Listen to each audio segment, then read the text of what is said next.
Tom, where are you?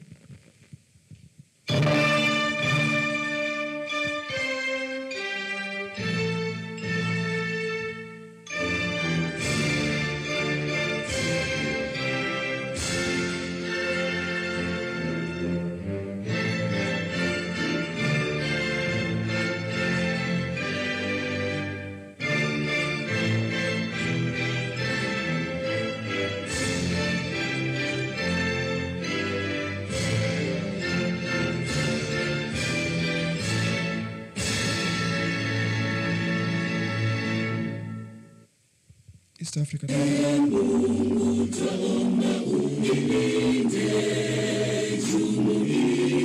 Afrika Mashariki, tuwezeshe kuishi kwa amani, tutimize na malengo yetu. Jumuiya yetu sote tuilinde, tuajibike, tuimarike, umoja wetu ni nguzo yetu, idumu jumuiya yetu. Thank you. Let's remain standing for a prayer. And at this point, I invite Isaac Sasha, Director, Human Resource Planning at the Public Service Commission, to lead us in a short prayer.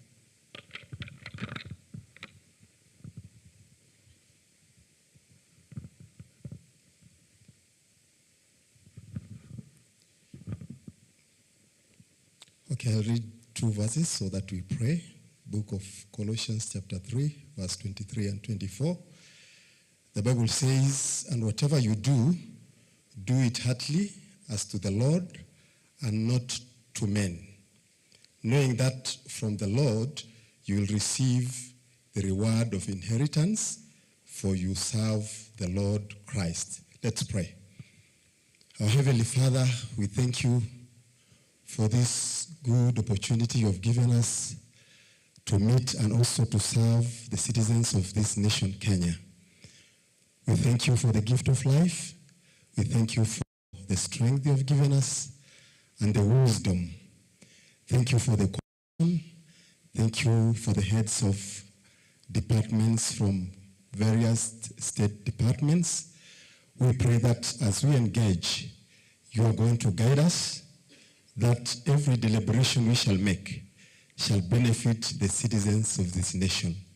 We glorify your name and we commit ourselves before you, that you take us through this day, and when we see your victory, all the honor and all the glory shall be unto you.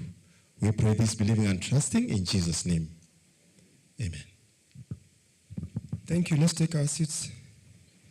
Chairperson, guests from the PS Public Service, Vice Chair, Commissioners, CEO,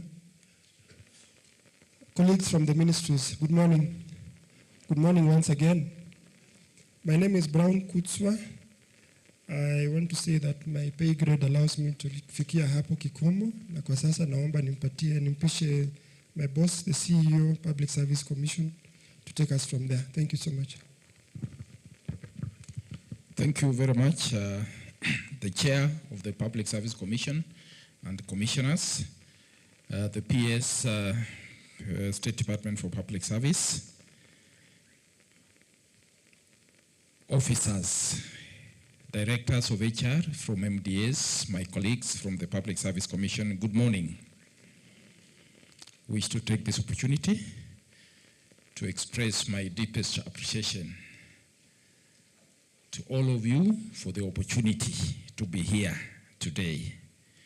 Mr. Chairman, in front of you are officers who are HR directors in MDAs, and they are here for a consultative meeting with all of us. I wish to request that we allow them to introduce themselves to us before we proceed. Can we have the mic?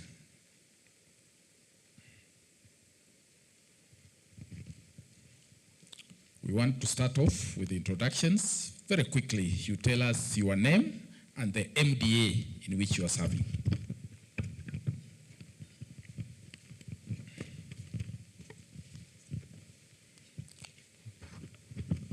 Very fast. Good morning, everyone. I'm Abdi Dida from Public Service Superannuation Fund. Good morning. My name is Caroline Kiget, Public Service Commission. Good morning, Dennis Mruova, Trade. Good morning. My name is Alan Burudia from the State Department for Hands and Physical Planning. Your designation. Include your designation in the introduction. Alan Burudia, Deputy Director, Human Resource Management and Development, State Department for Hands and Physical Planning. My director is on leave.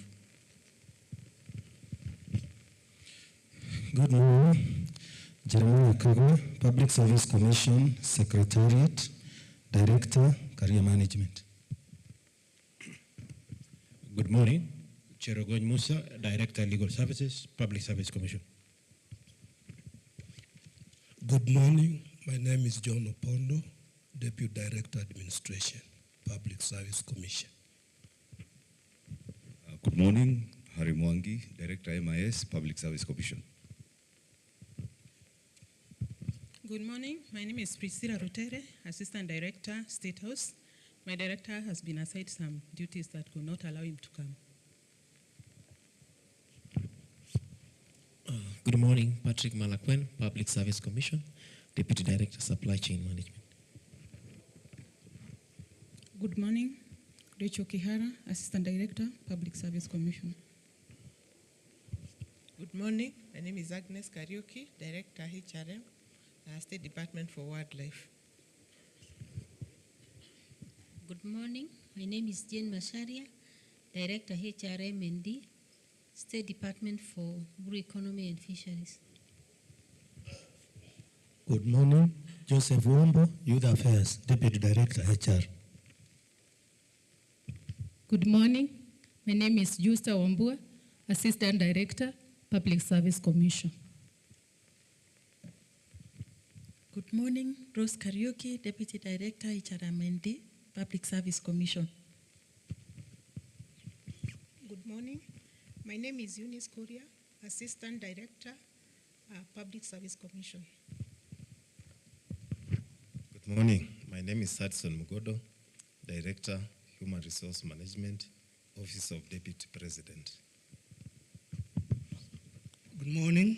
My name is James Gatere, Director, Human Resource, State Department for Roads. Good morning, everyone. My name is Kipto Kirui, Director, Human Resource Management and Development, State Department for Parliamentary Affairs. Good morning. My name is Robert Tonu. I'm the Director, HRM, State Department for Public Health and Professional Standards. Good morning. I am Franz Mutisia, the Director of HR, State Department for Mining. Good morning. My name is Jackson Alwanga, Director, Human Resource Management and Good morning, Chair and Commissioners. All protocols observed. My name is Elkana Mosiori, Director, Human Resource Management and Development, State Department for Technical, Vocational Education and Training. Good morning, everyone. Mary Kemunto. I've been at the State Department for Industry, but I'm on a posting to State Department for Transport. Thank you. Good morning, everyone. I'm Mustafa Ibrahim, Deputy Director and Personal Assistant, the Chairperson, Public Service Commission. Thank you. Good morning. My name is Hannah Mwaki, Deputy Director, HRM&D, Public Service Commission. Good morning. My name is Judith Walubengo, Director, Employee Resourcing, Public Service Commission. Good morning. My name is Sally Tanu, Deputy Commission Secretary, Recruitment and Selection, Public Service Commission. Good morning, Chair. My name is Lilian Nzavi, the Director of Human Resource in the Ministry of Defense. Good morning, Chair. My name is Jane Asuma, Director, Human Resource Management and Development, State Department for Devolution. Morning, Chair, PS, Commissioners, colleagues. My name is Elodie Mwarua, Director, HRM&D, State Department of Petroleum. Good morning. My name is Fred Yasimi, State Department for Public Service and Human Capital. morning, Chair, Commissioners, PS, and the DG, and all colleagues. My name is CHRP David William Okoth Ochiel, State Department for Public Service and Human Capital Development Director. Thank you. My name is John Muriungi from PSC Secretariat, Deputy Commission Secretary, Organization Design and Career Management. Thank you. Good morning, Chairman, Commissioners, PAs, and colleagues. My name is Fahad Mudeh, Director HRM&D from the State Department for Higher Education. Thank you. Good morning, all. My name is Dominic Geshero, Director, Human Resource Management and Development, State Department for ICT and Digital Economy. Good morning. My name is Rosemary Kamau, Director, Human Resource and Development, Management and Development, State Department of Sales and Regional Development. Good morning, everybody. My name is Obongo Sylvester, Deputy Commission Secretary, Compliance and Performance Management.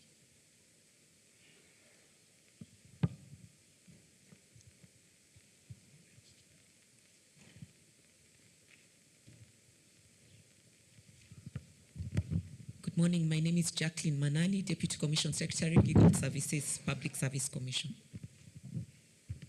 Good morning. My name is Simon Mwangi, Deputy Commission Secretary, Human Resource Management and Development. Thank you. Good morning. My name is Beatrice Mudhan, Deputy Director, Public Service Commission, Administration. Brown Kutswa, Director, Public Communication, Public Service Commission. Good morning. My name is Josephat Njue, Assistant Director of Administration from PSC. Good morning. My name is Faith Wahungu, Assistant Director, the Office of the PS Public Service and Human Capital Development. Good morning, all. My name is Dennis Mutai, Director, HRM&D, State Department for Public Service and Human Capital Development.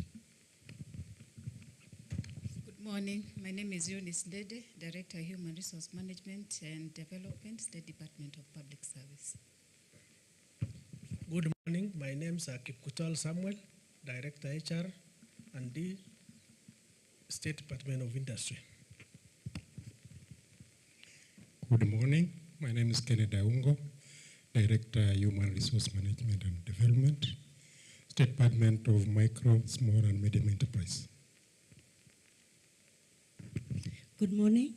My name is Irene Githaiga from Kenya Marine and Fisheries Research Institute under the State Department of Blue Economy and Fisheries. Thank you. Good morning. My name is Ann Jagi, Director, HRIS, State Department for Public Service. Good morning. My name is Godfrey Kiriago, Deputy Director, State Department for Shipping and Maritime. Good morning. I'm Bernard Dorina, Director, Human Resource and Development, Social Protection. Good morning, Chairman, and all protocol observed. My name is Mukwa Albert, Director, HR State Department for Water and Sanitation. Thank you. Good morning. I'm Beauty Zadiri, Director, HR, Livestock Development. Yeah, good morning, everyone. My name is Mercy Kabugi, Director, HRM&D from State Department of Transport. Good morning. My name is Zipora Mutahi, Director, HRM&D, State Department for Internal Security and National Administration. Okay. Good morning. I'm Genevieve Jeroge, Director, Human Resource Management and Development from State Department for Cooperatives. Good morning, everyone. My name is Nancy Wachira, Director, HRM&D, State Department for Culture, the Arts and Heritage. Good morning, Chair, Commissioners, Madam PS, DG KESG, all protocols observed. My name is Alice Nyathoko, Director HRM&D, State Department for Public Service and Human Capital Development, HRM Services. Thank you for inviting us here this morning. Good morning. My name is Fabian Masinde, Deputy Director, State Department for Parliamentary Affairs. Good morning. My name is Dennis Kenywa from the State Department for Sports, Director, Human Resource Management and Development. Good morning. My name is Jethro Matsoti, Director, Human Resource Management Policy, Public Service Commission. Thank you. Good morning, Chair and all protocol observed. My name is Dr. Ruth Kanini Bosire. I've been at the State Department for Agriculture and I'm moving by posting to the State Department for Medical Services. I'm a Director, Human Resource Management and Development. Thank you. Good morning, Chair. Allow me to ride on all the protocols. My name is Stella Nzao, State Department for Public Works. Good morning. My name is Yusuf Ibrahim, Director HR, State Department for Public Service. Good morning. My name is George Nyahoro, Deputy Director from the State Department for Basic Education. My director is away on official assignment. That's why I'm representing her here. Good morning. Dr. Paul Kangira, Director HR, State Department of Diaspora Affairs. Good morning, everyone. My name is Isaac Shasha, Director, Human Resource Planning, Public Service Commission Secretariat. Good morning. I'm Guni Waldano, Deputy Director, Human Resource Management and Development from Public Service. Good morning. I'm Grace Maina from the State Department for Forestry, Deputy Director.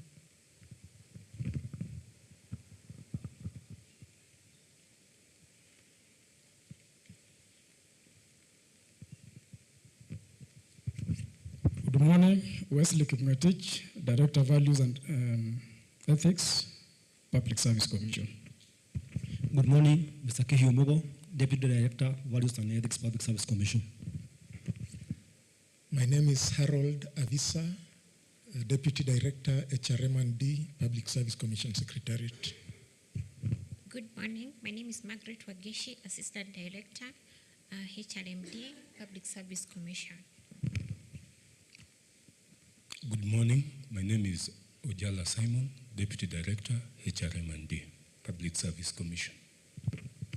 Good morning. My name is Godfrey Maginga, Principal HRMO, Public Service Commission.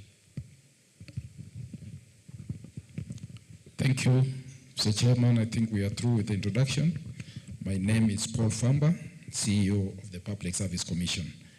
Mr. Chairman, with your permission, I wish to invite the Director General of Kenya School of Government, Professor Noura Mohammed, to officially welcome us to KSG.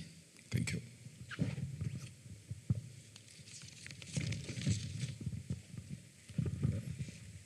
Thank you so much, CEO, Mr. Famba.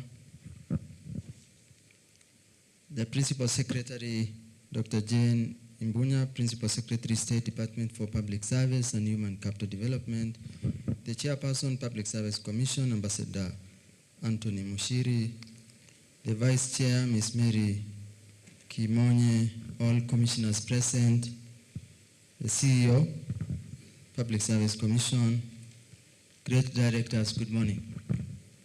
Assalamu alaikum. Mungu asifiwe sana. Our PS Chairperson, let me take this opportunity to welcome all of us to Kenya School of Government. I think sometimes you don't need to be welcome because this is your home. But let me take this opportunity to really appreciate all of us, especially a great, wonderful, commission and the commissioners of of the Public Service Commission for the support you've accorded us for the past number of years. I really appreciate and celebrate the chairperson, the vice chairperson, the commissioners, the CEO, and the directors of the Public Service Commission for the support that you've accorded us. And also, by extension, I want to really appreciate and celebrate the directors of all state departments and also various institutions and agencies for the support also that you accorded the Kenya School of Government. This is your school.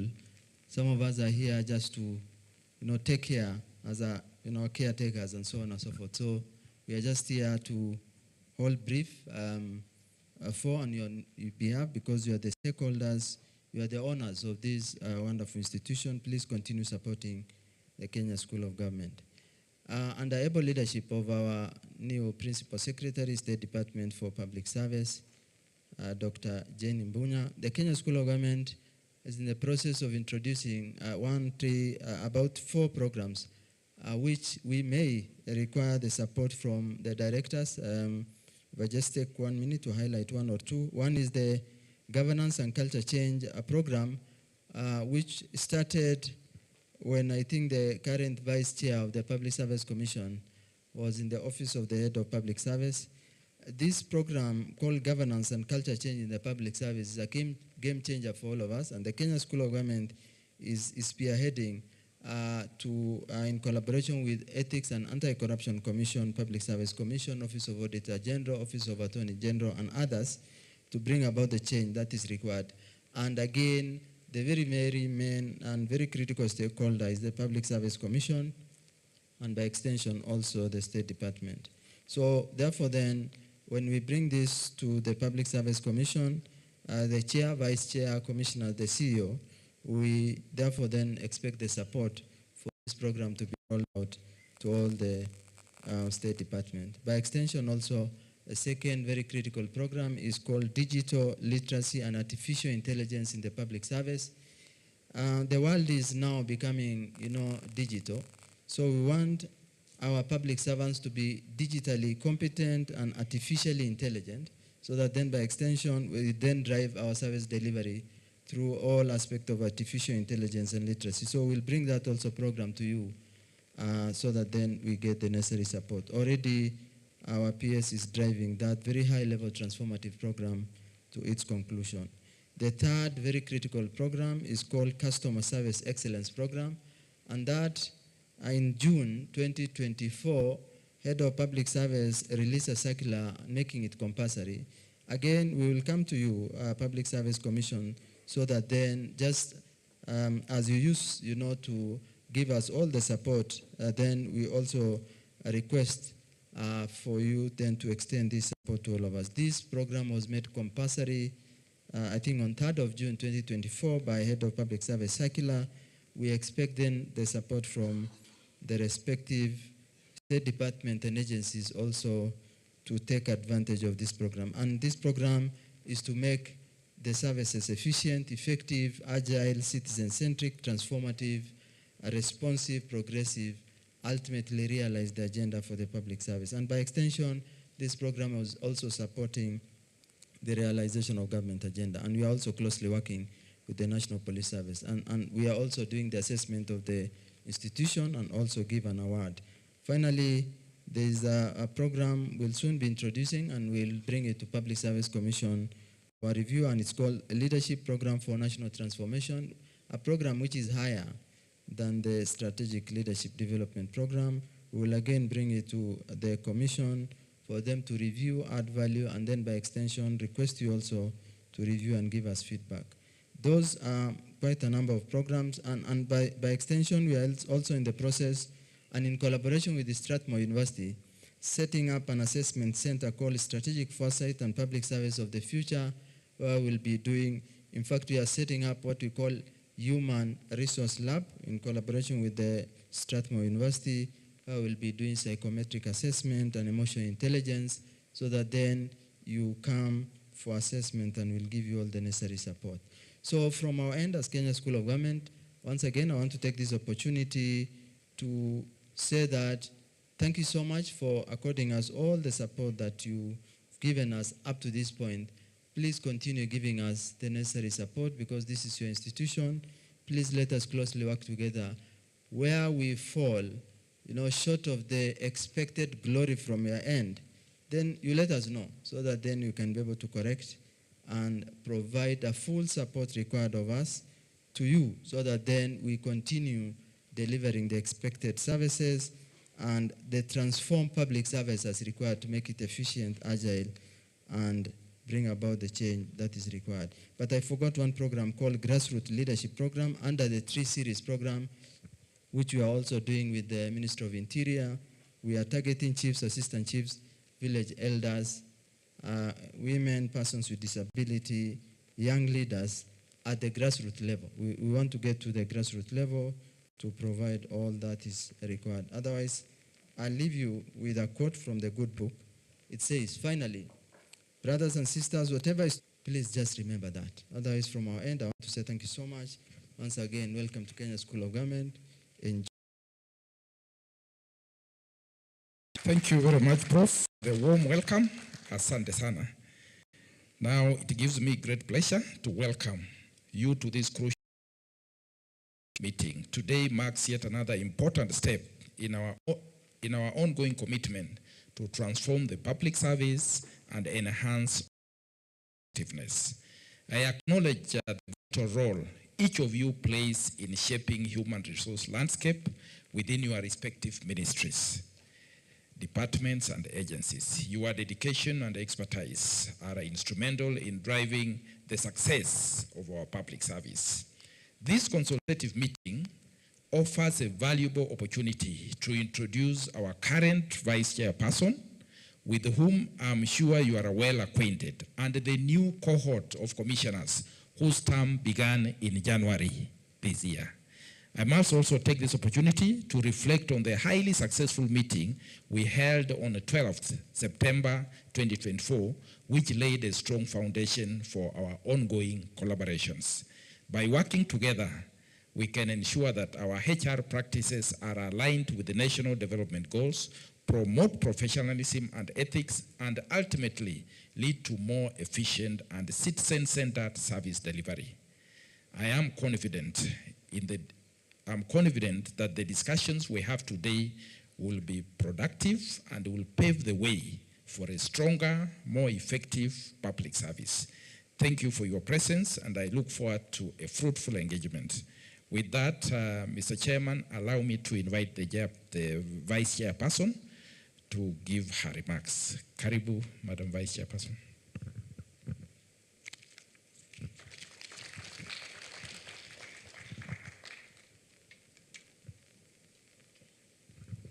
Thank you very much, our CEO.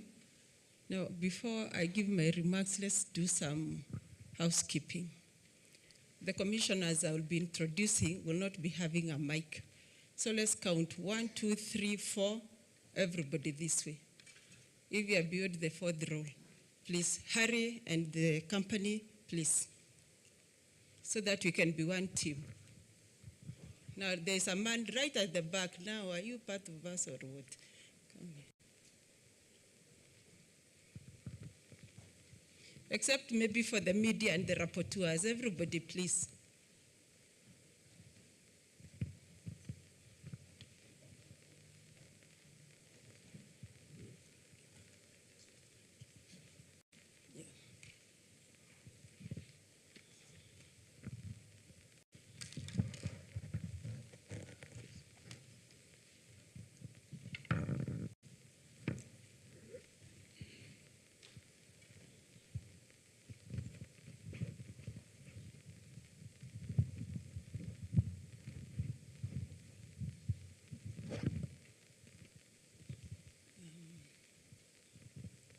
The cameraman, don't we look better now? Yeah, even the picture will look much better. We still have 1, 2, 3, 4. Can we try? Can we try? Yeah, madam. So that the cameraman can take a good picture. 1, 2, 3, 1, 1, 1, like that.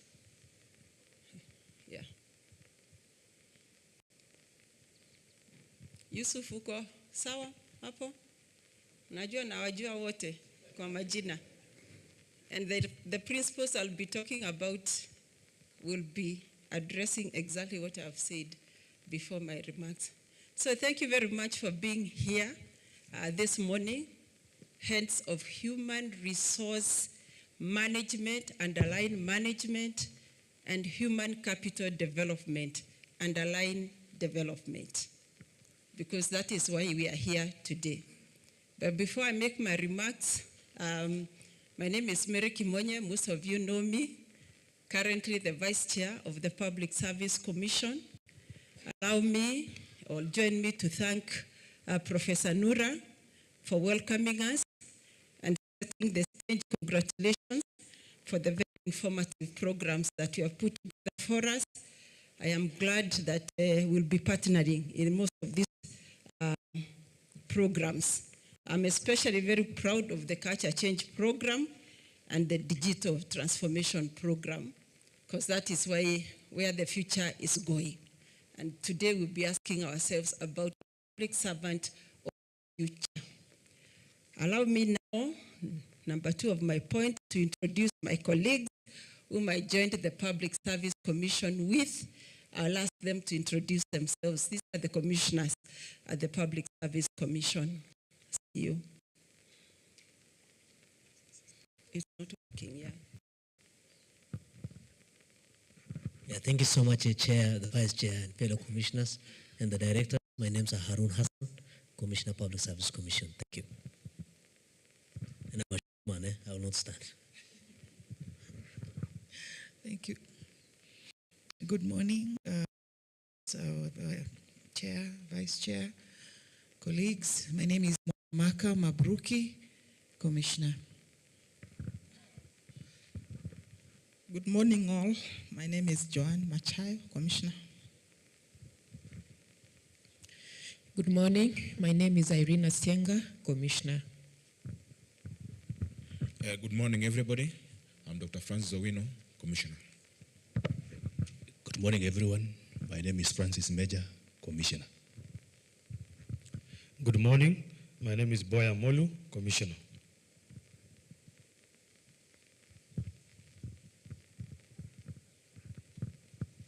Thank you very much, Commissioners. Allow me now to recognize Dr. Jane Imbunya, our Principal Secretary in the State Department for Public Service and Human Capital Development. It's a great honor to be in your presence, Madam, and to welcome you for this first meeting. Welcome. Ambassador Anthony Muchiri, our Chairperson, fellow Commissioners, our CEO, Professor Nura, Director here, and our host today, the Directors of Human Resource Management, PSC staff, and ladies and gentlemen who may be present. Today, let me begin where everything should begin. The constitutional mandate of the Public Service Commission, well enumerated in Chapter 15, first and foremost, the overarching one, to promote constitutionalism, to protect the sovereignty of the people, promote observance of democratic principles when you manage human resource. In that context, the Commission can investigate, it can mediate, it can reconcile, and it can direct within that context of Chapter 15. Going to Articles 234, the Commission has several functions. Establish offices, appoint people into those offices. Once those people are appointed, give them to the human resource directors to manage. Exercise disciplinary control over the public service. Disciplinary control, again, in the hands of the human resource development and management directors. Promote values and principles of public service as enumerated in Articles 10, Article 232, the Bill of Rights, and Chapter 6 of the Constitution. Ensure the public service is efficient and effective, picking from the laws in place, PFM Act, and with the public service, values and principles, the human resource manuals, the disciplinary manuals, and everything in between. Make recommendations to the national government in respect of conditions of service, code of conduct, and qualifications of officers to manage the public service. All officers who spend the entire day with you, managing them, directing them, taking care of them. Hear and determine appeals that may come to the Commission, appeals which should be sensitized or distilled by yourselves before they come to the Commission. Report to His Excellency and Parliament on the extent of national values. Within that context then, today we will be looking at the nexus between the Commission, national development, and your role as human resource directors, and also people in charge of human capital development. So the Commission then becomes a critical enabler of the implementation of the programs of government, and especially the administration of the day. Meaning that as we manage human resource, we must be seized of what is the vision of the administration of the day. Now, my question I'd like to ask as I make my remarks are usually not remarks. I don't know how to read remarks. How many of you have read the Better Plan and its priorities? By show of hands. How many have read? Okay, great. Then how many of you have asked the human resource we are developing and the skills and competencies we have, are they well aligned to achieve those objectives? Because that's the essence, and the CEO said that. So the decisions of the Commission must, to the extent the Constitution allows, be aligned to national vision and development plans. The Commission must from time to time evaluate the context within which those in the executive, and that is yourself, are following the overarching principles and values as enumerated in the various constitutional provisions. Now, the criticality of the officers who manage the human resource in the public service cannot be overemphasized, for the simple reason that the public service is the one to implement the projects and programs of the administration, is also the one to manage this compendium of people, policies, laws, processes, and systems, which when we put together, we call the public service. The essence of which is to deliver services to the people and guard against the state of nature as we manage public resources. So this public service is anchored on three critical principles, enduring principles, and that is what I was talking about in the morning. One, tradition. Public service, anchored on tradition. Two, discipline.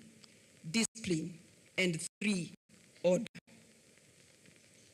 This is supposed to be promoting within the department that you're dealing with.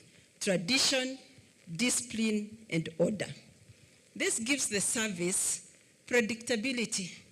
It gives the service what I would call little latitude to make decisions, and that is why these principles have been summarized into the various policies, into the various regulations, into the various guidelines. Are we together? So these principles are what you would call ethos. If you unbundle them, if you unbundle tradition, discipline, and order, you'll unbundle them and they'll look exactly like Articles 10 and Articles 232. They are a mirror image of each other.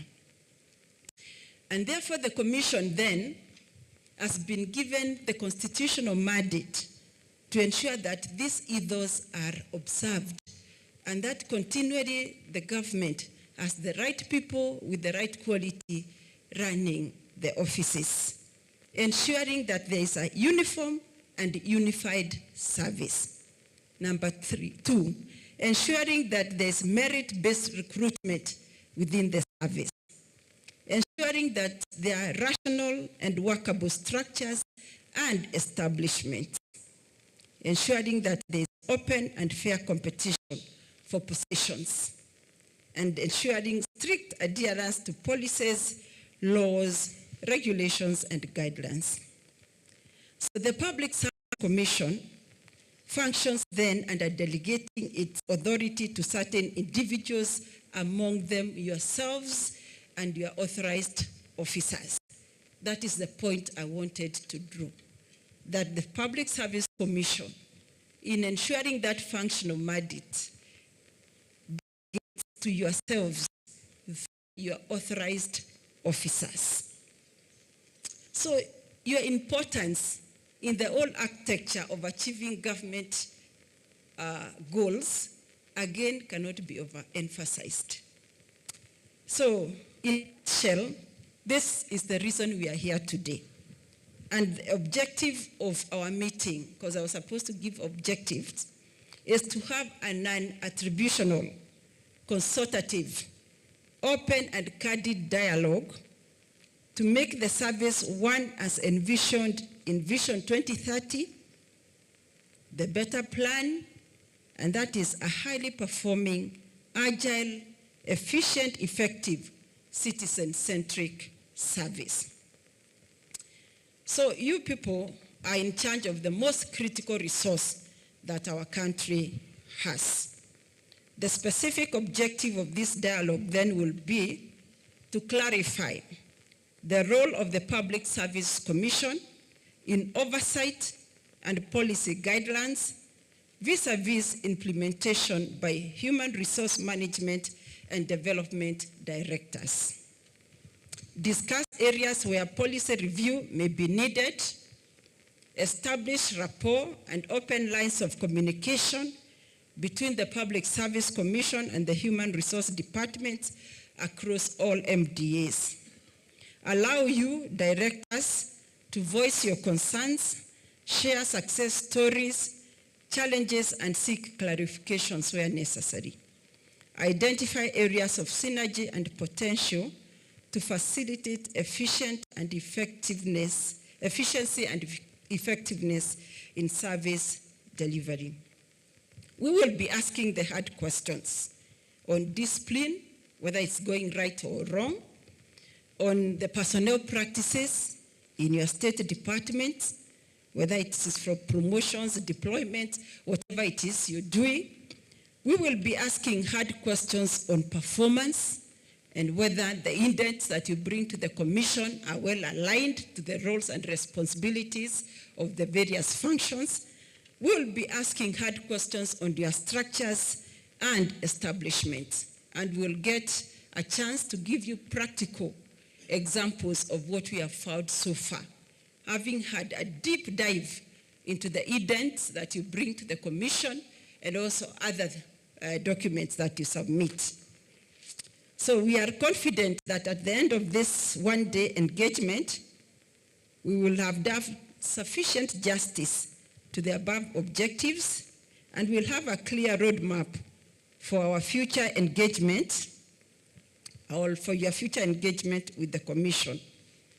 As the Vice Chair of the Public Service Commission, I encourage you to feel free to engage not only with the technical bench, which is here, the legal bench is here, those in charge of structures and establishments are here, all our directors are here, but also with the commissioners. Feel free. I said the program is going to be non-attributional. With these few remarks, allow me now to invite our team leader and who will be leading us in all these discussions, Ambassador Anthony Muchiri, the Chairperson of the Public Service Commission. Sorry, I've been corrected. we'll first listen to our PS. Sorry. Allow me now to invite our PS. Please, let's be upstanding. She has just joined us. She's new. We want to make her feel at home. Madam PS, these are the people we'll be working very closely with. So let's welcome our PS with a nice clap. Welcome, PS. Thank you. Thank you very much.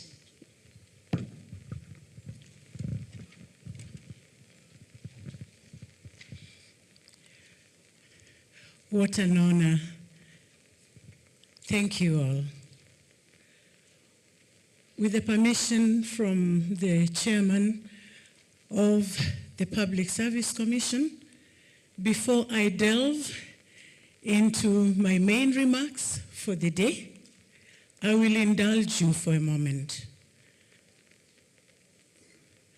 Thank you so much, Public Service Commission Kenya, for the confidence and the trust you had in me to give me this opportunity to serve Kenya. I'll say this. I came through as a girl from the village, a village known as Ludodo in Kaimosi in the United States of Vihiga County. I had never seen the commissioners before. I was meeting them for the first time on that hot seat. I can assure you today that the men and women seated before you are men and women of integrity. They're fair, objective, transparent. They gave me the job purely on merit. These are great patriots. You are the unsung heroes. Allow me again, with total humility, to repeat what I said on that day as I appeared before you, that I'll give it my best to serve this country.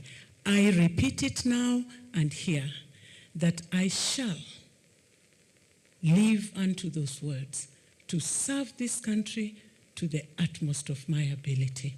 Once again, God bless you. Our eminent chairman of the Public Service Commission,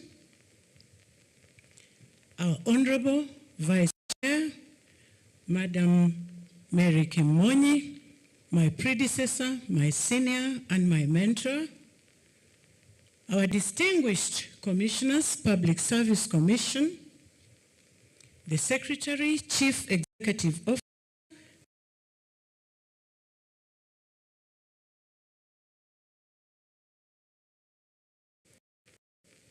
our ever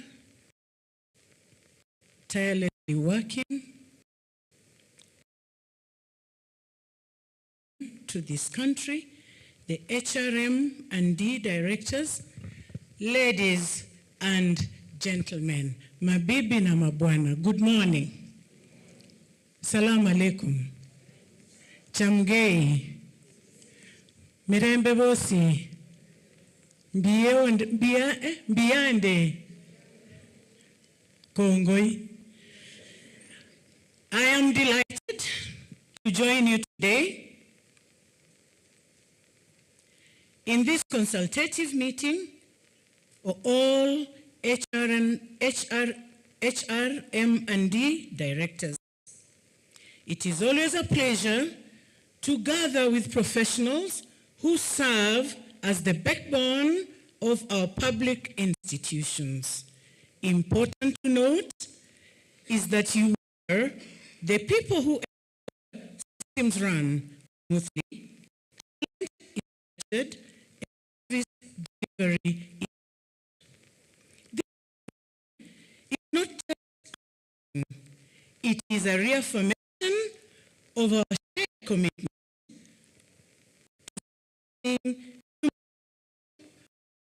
to our most valuable resource in the public service, Human resource personnel,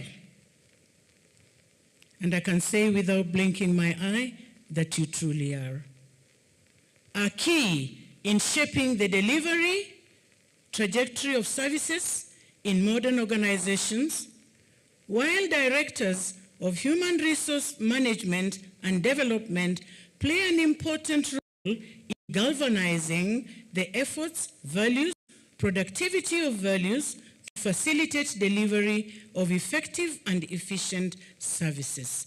This meeting, therefore, intends to complement the said efforts and encourage sharing of best practices, views, proposals for improved service delivery in our various ministries and state departments. Of all the 5 major pillars of the bottoms-up economic transformation agenda christened the better, you, as an HRM&D, is a major enabler. None of them can operate and succeed without you. So that makes you a special one. Ladies and gentlemen, I understand the discussions that we shall have during this engagement are intended to address critical issues of mutual concern to the Public Service Commission and the ministries and agencies. Additionally, this forum presents a timely, valuable opportunity to formally engage with the newly appointed commissioners of the Public Service Commission so that we are able to foster collaboration and align our visions to the betterment of this country. The role of HR profession has shifted over the years, and you cannot agree with me more because you're on the steering wheel. Alongside the many technologies and workplace changes that public service has endured. To create value for your ministry or state department and thrive within your roles, human resource management personnel need strong organizational and abilities, clear communication skills, initiatives, drive, discretion, and accountability. For you to meet diversity management in your daily activities, it is important, and I will reiterate, it is important that integrity and honesty are adhered to. As HR personnel handling day-to-day management for all staff cadres, you are, quote unquote, the eyes and the ears of your ministry or state department. That, therefore, means you must at all times be privy to unique and powerful insights about institutional culture, performance, and future direction. That is the only time you will offer strategic leadership.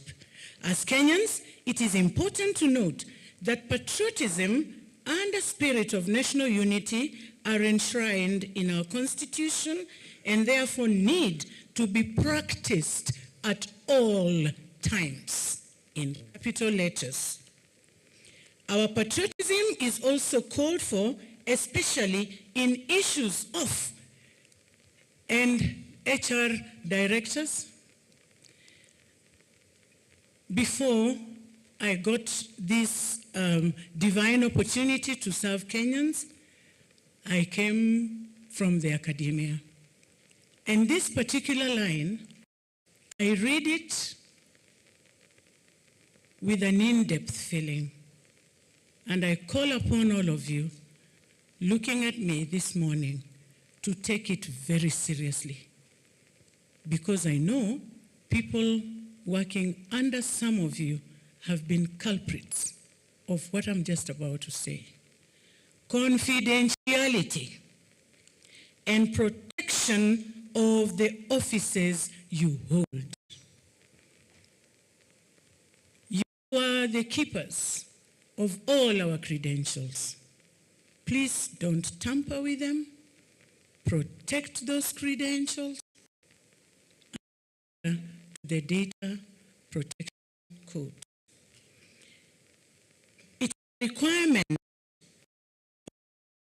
to be impartial, compassionate, and empathetic as you offer services to the public.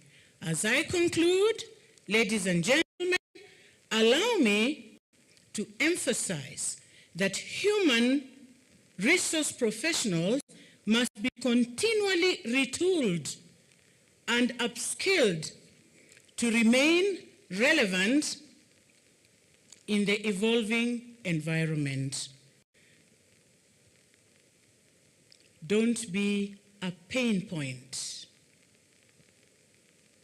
You should be the engine that propels your department to success. Be fair, just, and extremely objective in all your dealings. Your office remains beyond reproach like Caesar's wife. You are the custodians of human capital and the keepers of vital records and credentials. PSC has been generous enough to donate that role to you. The question you should be asking yourself, why you and not the other person next to you? That question should keep you responsible, accountable, fair, and objective. You are entrusted with reviewing workforce statistics to offer timely, relevant, and evidence-based advisory on, and I'll name them, promotion,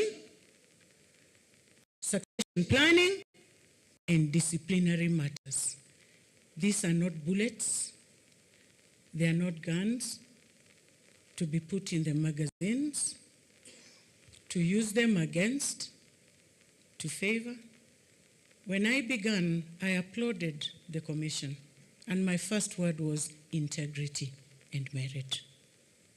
This duty must be executed with unwavering promotionalism and ethical standards. Allow me to emphasize that human resource professionals must be continually retooled. I am repeating that. You don't sit in your comfort zones. The world is changing. The 21st century, when the digital superhighway is fully realized, you will be a defective vehicle that cannot find its way on the thicker road. And you'll move on the side, stalled, as the other vehicles are running beyond you. Don't be a victim. Finally, I sincerely wish to commend the public service for initiating this noble and timely engagement, and to thank the Kenya School of Government for graciously hosting this important meeting. I also appreciate the leadership of your respective institutions for facilitating your participation. And when you go back, please give them a big thank you from the PS Public Service. Once again, I extend a warm welcome to each one of you and wish you a productive and insightful deliberations.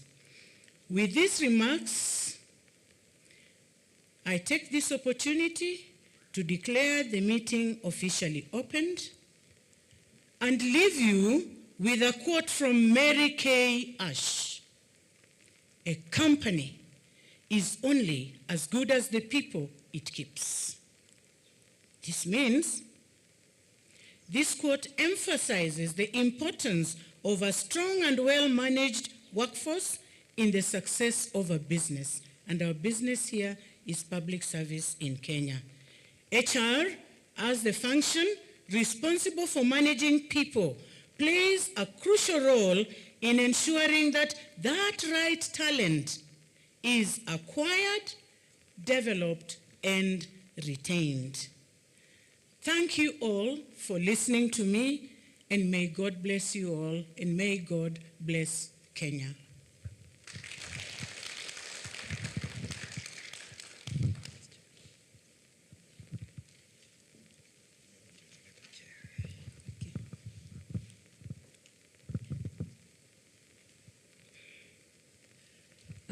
Thank you very much, PS. PS, according to our cadre management, the human resource directors are under your watch. So your team leader has laid the groundwork for how she's expecting you to work. Issues of integrity, issues of impartiality, and issues of forward-looking. So thank you very much, Madam PS, for giving us a very clear picture of your expectations of these human resource directors. The Public Service Commission will be supporting you in that endeavor. Allow me now to welcome our chair, Ambassador Patrick Muchiri, to, yes? Oh, yes, yes, Anthony Muchiri. My apologies, Chair. Who was Patrick? One of my boyfriends in my other life. So, never mind. So, Chair, please.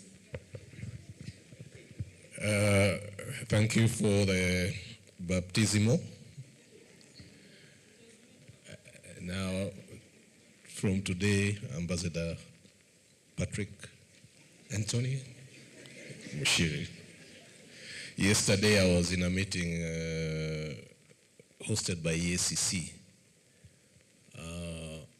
on authentication of certificates and integrity, enhancing the integrity of our certificates. And the CEO of EACC, when he was welcoming me, called me engineer, Anthony Muchiri.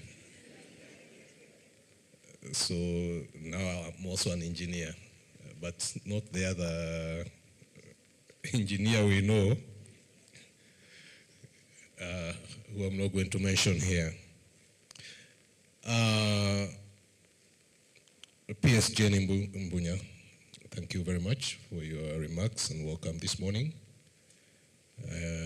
Vice Chair and my commissioners and the Secretariat of the Public Service Commission and all gathered here, heads of HR, a very good morning.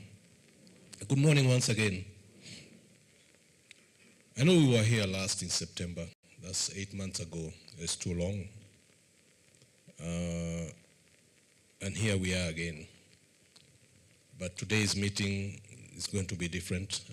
I'm not going to be a bit harsh like I was last year, because we always say water has passed under the bridge, and we are reborn and renewed again. I believe so. So today's meeting, and I'm not going to take a lot of time because the program is already jumbled up, and I always like sticking to the program. It's going to be more consultative and engaging. And if you look at the program, there are more plenary sessions after the presentation. And again, today we go all the way up to an afternoon session. Why we did this in agreement with the commissioners is to give you time as heads of HR to engage more robustly and more interactively and more intensely with us as the commissioners. This new commission who came in January have already been introduced to you. They've done their 90 days. They've done a commendable work. Most of you have interacted with them before.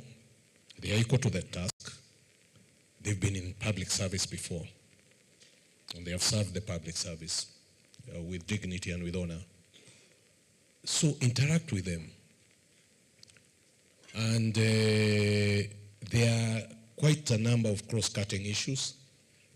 There are quite a number of recurring burning issues, which I know you are going to ask,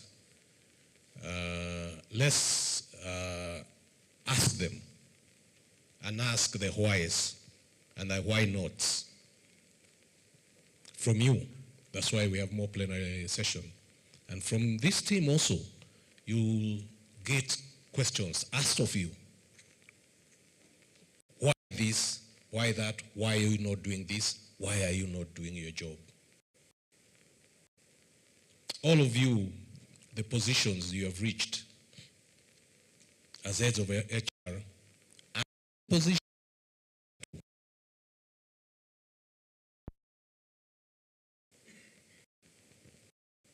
are equal to the task.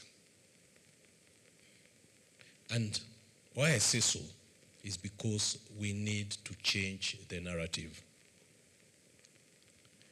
And this morning, very briefly, I'm going to tell you what has been done in this third quarter of this year before we get the third quarter and what will happen in the fourth quarter. Before I talk about briefly what Professor Noura touched on, and it's an issue and a subject I discussed with the PS Jane when she came to see me this week. And it's about the future of our workforce and the culture of our workforce. The commissioners will give presentations, ask of them all the questions that need to be asked. And most importantly, ask them why you are not in T and why you should be in T. Today they are ready to answer that. Are we together? Or you, for that matter. And they'll tell you why you are going to be maybe in T, or why you should not be in T, and maybe why you should go back maybe to R, some of you. That's on a light touch.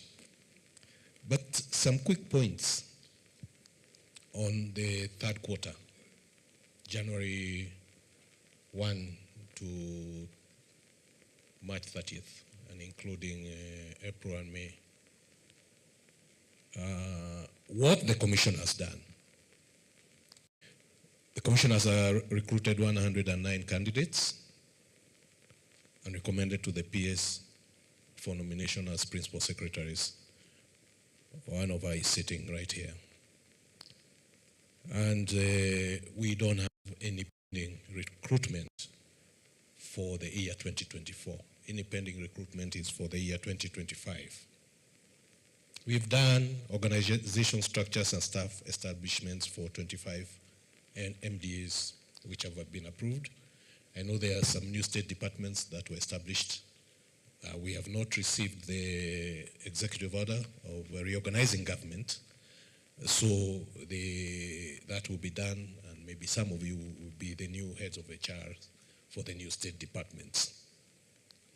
We have onboarded 3,105 young graduates under the cohort 7 of the public service internship program. And we have published a report on the status of the public service compliance with values and principles in Articles 10 and 232 of the Constitution, with proposals to respective public institutions, the Executive and the National Assembly. You are part of this exercise. You are well aware of that. We also have the Affirmative Action Regulations 2025, which have been published and are undergoing public participation. I encourage you, I don't know whether the participation is over, is it, Jackie? I do hope that you give your views to this. And we are in the final stages of developing a new strategic plan for the period 2025-2031 and a service charter. Now that is the one that is going to drive this new team here, who will be in office up to 2031. I'll take half of the cherry from that strategic plan, as I'm 3 years and a few months into my tenure, and I should be exiting after another 3 years.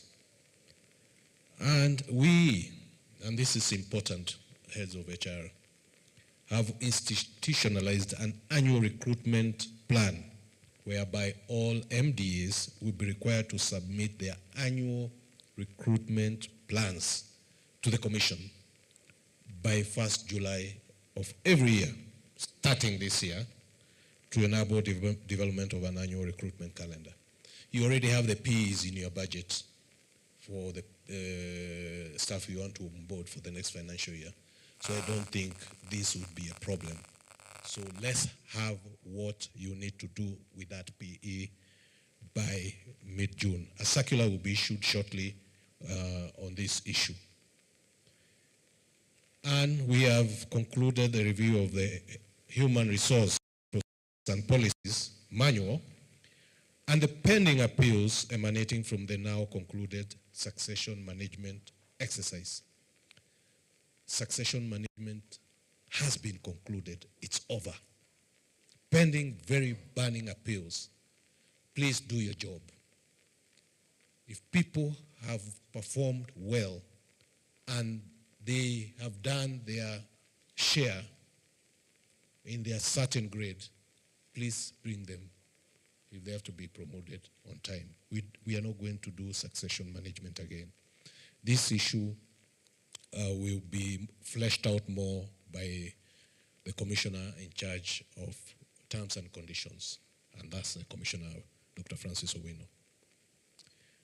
Now, I said I was going to talk about the future of our workforce. And the PS and I had a discussion on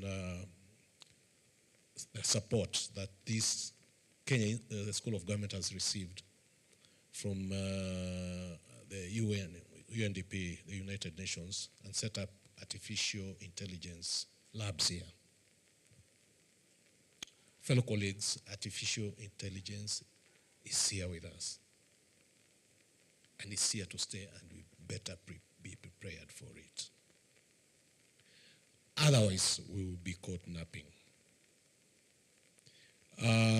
I'll share a small story about a friend of mine who about a month ago, and this is a person I know, contracted a university student to do a research and gave her 2 weeks to accomplish this task. A week later, this friend of mine, as she was waiting for this research to be completed, she was on phone with a friend of ours and a colleague working in the diaspora. And she did mention the research she was doing and the kind of person she had given the research, a university student. And the friend put her on hold for about 10 minutes and told her, just hold on. And while she was on hold, the research query that she had given her, she put it into her AI tool. This is a friend from the diaspora. And voila, what happened? Within 10 minutes, the AI tool had produced the data that the university student was going to spend 2 weeks trying to get from the internet with 10 times more detail and refinement. Are you together? Still on the same subject, Microsoft last week announced a 3% cut on its workforce, affecting 7,000 employees globally, as it tries to replace its software coders with artificial intelligence. 7,000 will be replaced with artificial intelligence. Incredibly, the head of the AI directorate at Microsoft was one of the persons sent away. Because why? She's not needed. Are we together? So, when Professor Noura talked about the program they have introduced, don't take it lightly. Those of you who joined the service and were there in the early 90s, you remember the SAPs, the Structural Adjustment Programs. A lot of people went home, am I right? That was not even AI. A lot of people went home. And I do remember there are some HR officers who are doing this exercise, who went also, they finished the exercise and also went home. Same as the head of AI. They finished the exercise, sent people home, then they were sent home also. I'm just telling you, we have to be futuristic. We have to be prepared. Let's not lie on our laurels. Because AI is here with us, and we have to be ready for it. Peers, the labs, you say there, be the first to go for that training. Then you'll understand where the future is. Because AI is becoming more mainstreamed in the service, in the workplace.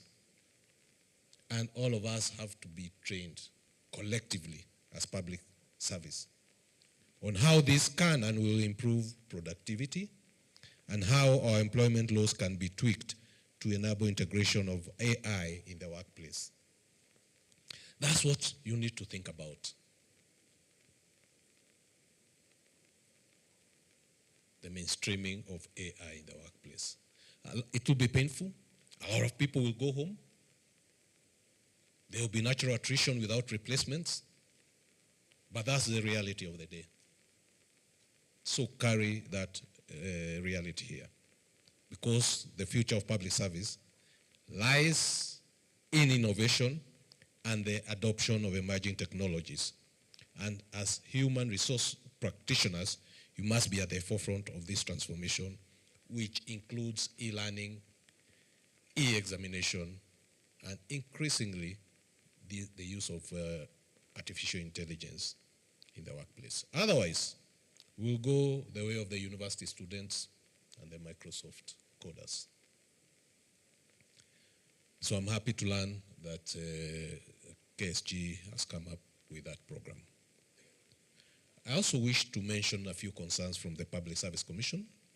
They will be fleshed out by the team here. And those are implementation of PSC decisions and circulars, which have been taking inordinately long. That will come up. You'll tell us why they take long to be implemented. And please be frank.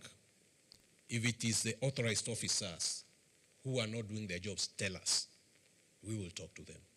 We will call them for a gathering like this. So be frank on this morning. The issues of transfers. If you are transferred to a new state department, I had a few of your colleagues say they are on transfer or in deployment to a new state department. Just go. Go for your services. You're a public servant. We've always done that ourselves. Just take the transfer. Go and bring what I'm saying, your innovativeness to the new state department. It also gives you an opportunity to know that there is a state department called Aerospace and Aviation. What is it all about as an HR?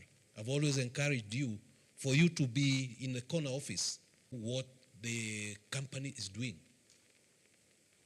as a marketer or as a CFO. So the State Department of Aerospace and Aviation, what does it do? Go and see, go and find out, go and learn, go and offer your services there. Go and discipline. So I'm not going to belabor these issues. But I'll also talk about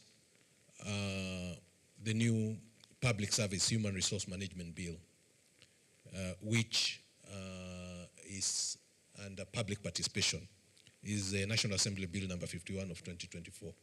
I hope most of you have interacted with this bill, but I'll just touch briefly on the objectives of this bill because you will be the ones who will be using this bill. It's to ensure human resource is managed in public service entities within uniform norms and in accordance with the values and principles set out in the Constitution, provide institutions mechanisms for human resource utilization and development in a manner that best enhances efficient and effective service delivery by public service entities, provide labor mobility between the two levels of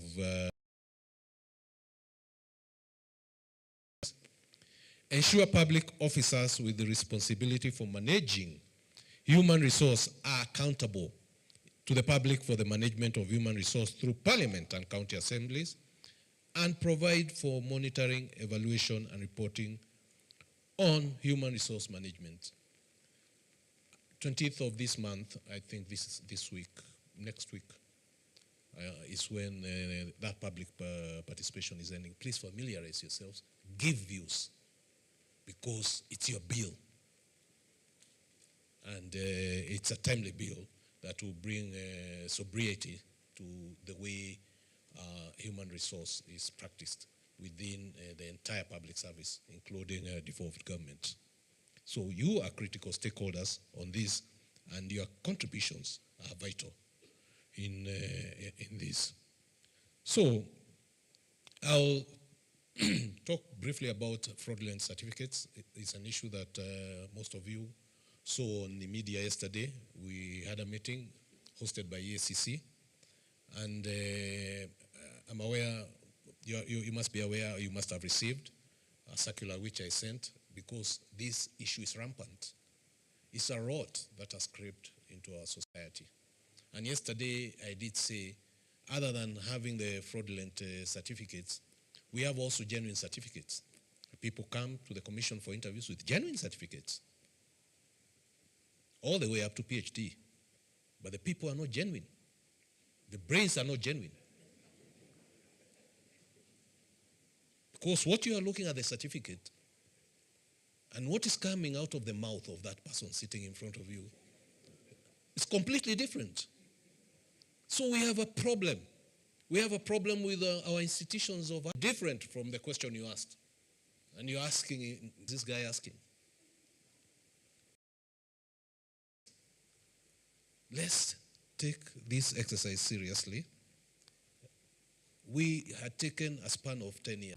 The EACC is recovering almost 460 million. People have gotten jobs. Others have missed jobs because others have gotten jobs who should not have been in these jobs. My team here will talk about that this day. And why I mention that, it brings me back to the culture. And I had Professor Noura talk about the new program, Culture and Governance, which was Dr. Kimonye, you had a hand in introducing. Because we have lost, from where I stand, we have lost our moral compass. Completely. Not half, completely.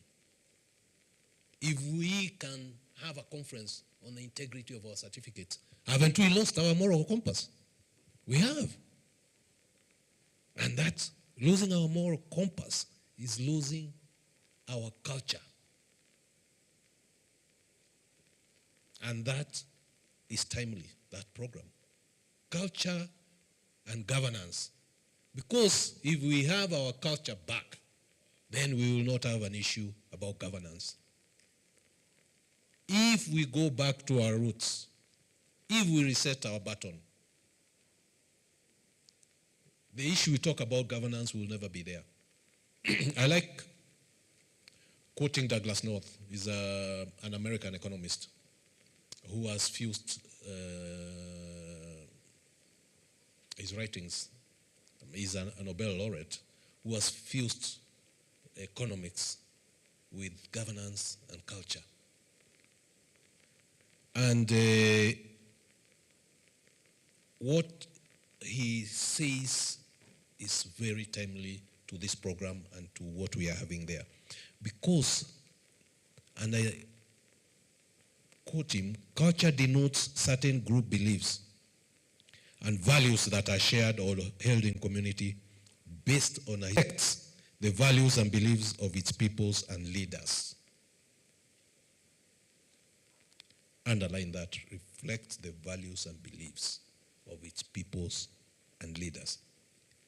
These beliefs are the scaffolds that us humans erect and drive our values and beliefs as we go to school, compete in exams. We went to school, all of us. We competed in exams. We graduated. And we got employed in public service to serve society in a just and humane manner. Because we had a culture and we had beliefs that were vital to what was driving us. And I believe these values and beliefs, which are ingrained in Article 10 and 232 of our Constitution, are the cultural foundation of our society. And if you, as heads of HR, understand, because you are the ones who practice HR and meet these people, the human beings that work for you,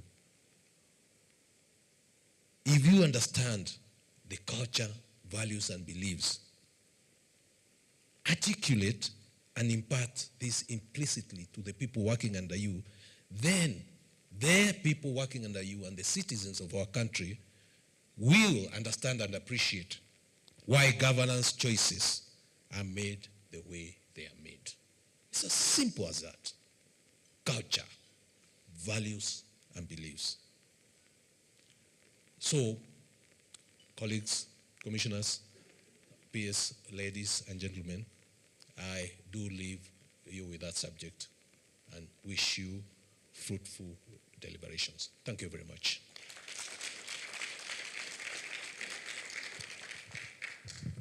Thank you very much. Another round of applause for the chair. Asante sana. Looking at our program, ladies and gentlemen, we are doing very badly. We are about more than 1 hour late. So right now, after the official opening, I want to welcome the next session chair, who is Commissioner Boya Molu, to lead us in the next presentations. Commissioner Molu. And I think colleagues and commissioners occupying the high table, we are now going to move the other side so that we can listen to the presentations. Commissioner Molu, karibu. Thank you, CEO. Good morning, everyone. Chairman, allow me to stand on protocols already established. Colleagues, feel free to move the other side so that we start our presentation.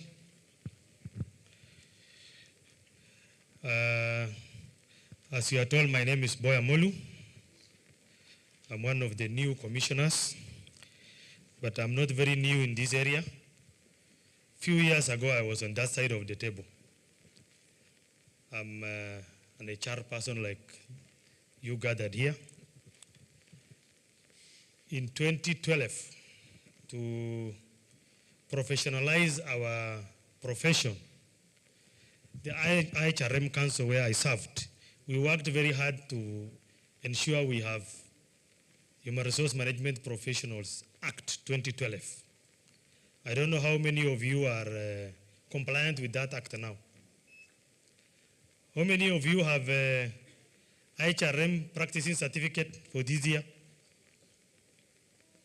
Tuko angapi tuko HR professionals as per the act? Yeah, a good number are compliant. Commissioner, kuna hii waya zinakusumbua. So, when the speakers earlier talk of the integrity and other things in the profession, I believe we are no longer the personnel managers. We are now human resource managers. Indio? Ama bado tuko personnel. Now, we are gathered here now as this commission is a human resource commission. That is why we have to meet with you to deliberate and understand many things, because we do the same thing on the different side of the table.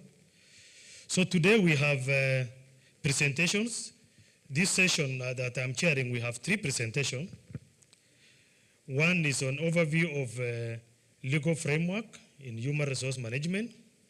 That will be presented by Deputy Commission Secretary Legal.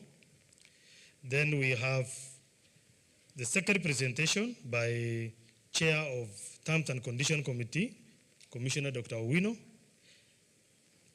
And then we have highlight of issues in disciplinary controls in public service to be presented by our Vice Chair, Mary Kimonye.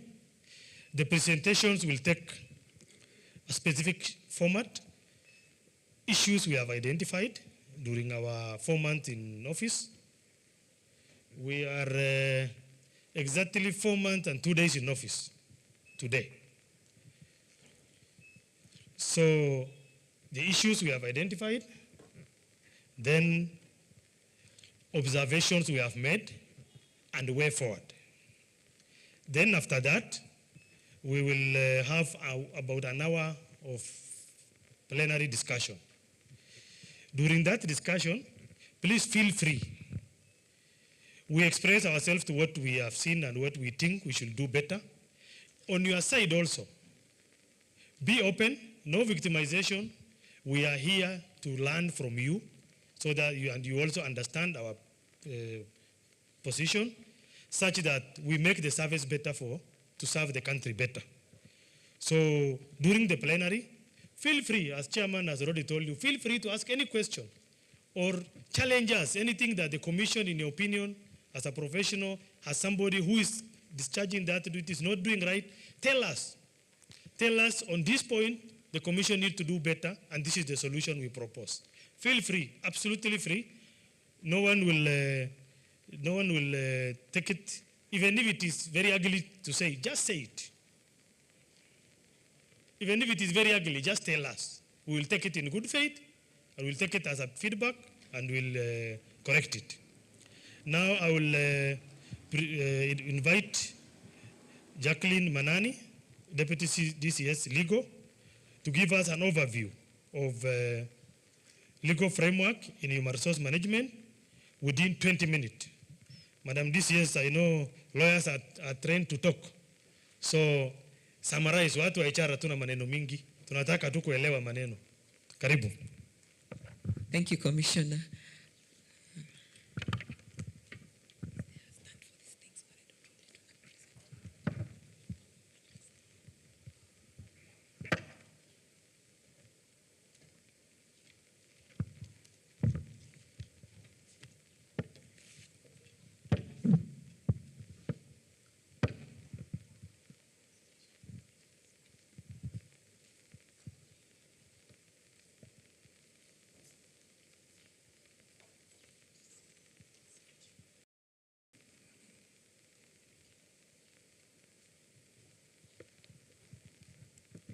It's generally the issues that we have, that the Commission has picked up, touching on the legal framework for management of human resource. So it will just be highlights of certain areas which the Commission has felt that there's need for. The Commission had requested for views on the PSC affirmative action regulations. You had the chair mention it. And although we had closed the receipt of views by 2nd of May, I would like to say, unfortunately, a number of state departments did not give their views. We are just giving you an opportunity. If we can get your views by tomorrow, 5 p.m., for those who have not sent their views, kindly do so, because next week we will be analyzing the views that have been received from stakeholders. Those regulations are very important and useful for the management of human resources, particularly in terms of promotion, training, and also recruitment. Of course, the commission does the recruitment, but there is also the aspect of recruitment that is delegated. But most important, promotion and training is very important for you to have a look at those regulations and give your views to enrich what the commission has proposed. So straight away, the presentation is on legal framework for management of human resource in the public service. And as Commissioner Molu had indicated, we have identified issues and observations and proposed way forward. And then we'll have a discussion. So the first issue is on establishment and abolition of office.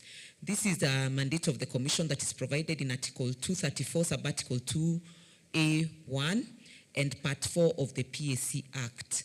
And what the Commission has noticed is irregular establishment of offices and proceeding to fill those offices with officers from state corporations or counties without reference to the Commission.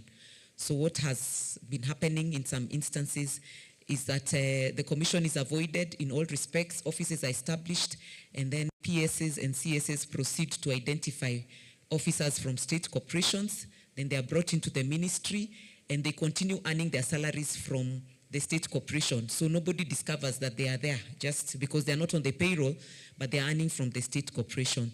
That is irregular, and it should be noted that only the Commission has power to establish and abolish offices in the public service. An office cannot exist in the public service without the approval of the Commission. So positions that have been established without approval of the Commission will be nullified. And the Commission is very firm about this. We will not mention ministries so that people feel uncomfortable, but we had a case of a ministry where the CS established several positions. In fact, a whole staff establishment proceeded to fill the positions and promote people and get people from other places, and then the matter went to court. And in fact, when the Commission raised reservations about what the CS had done, the CS was truly upset about it, and in fact demanded that the Commission withdraws its affidavit from court, which could not happen because the action that had been undertaken by the ministry was unconstitutional. So the court nullified that process as expected, and the ministry fortunately came back and started afresh with the Commission. So persons appointed to hold office in public service without the approval of the Commission will not be included in the payroll.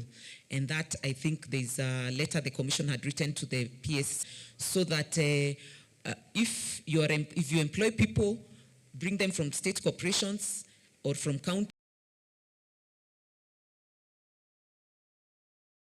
their salaries.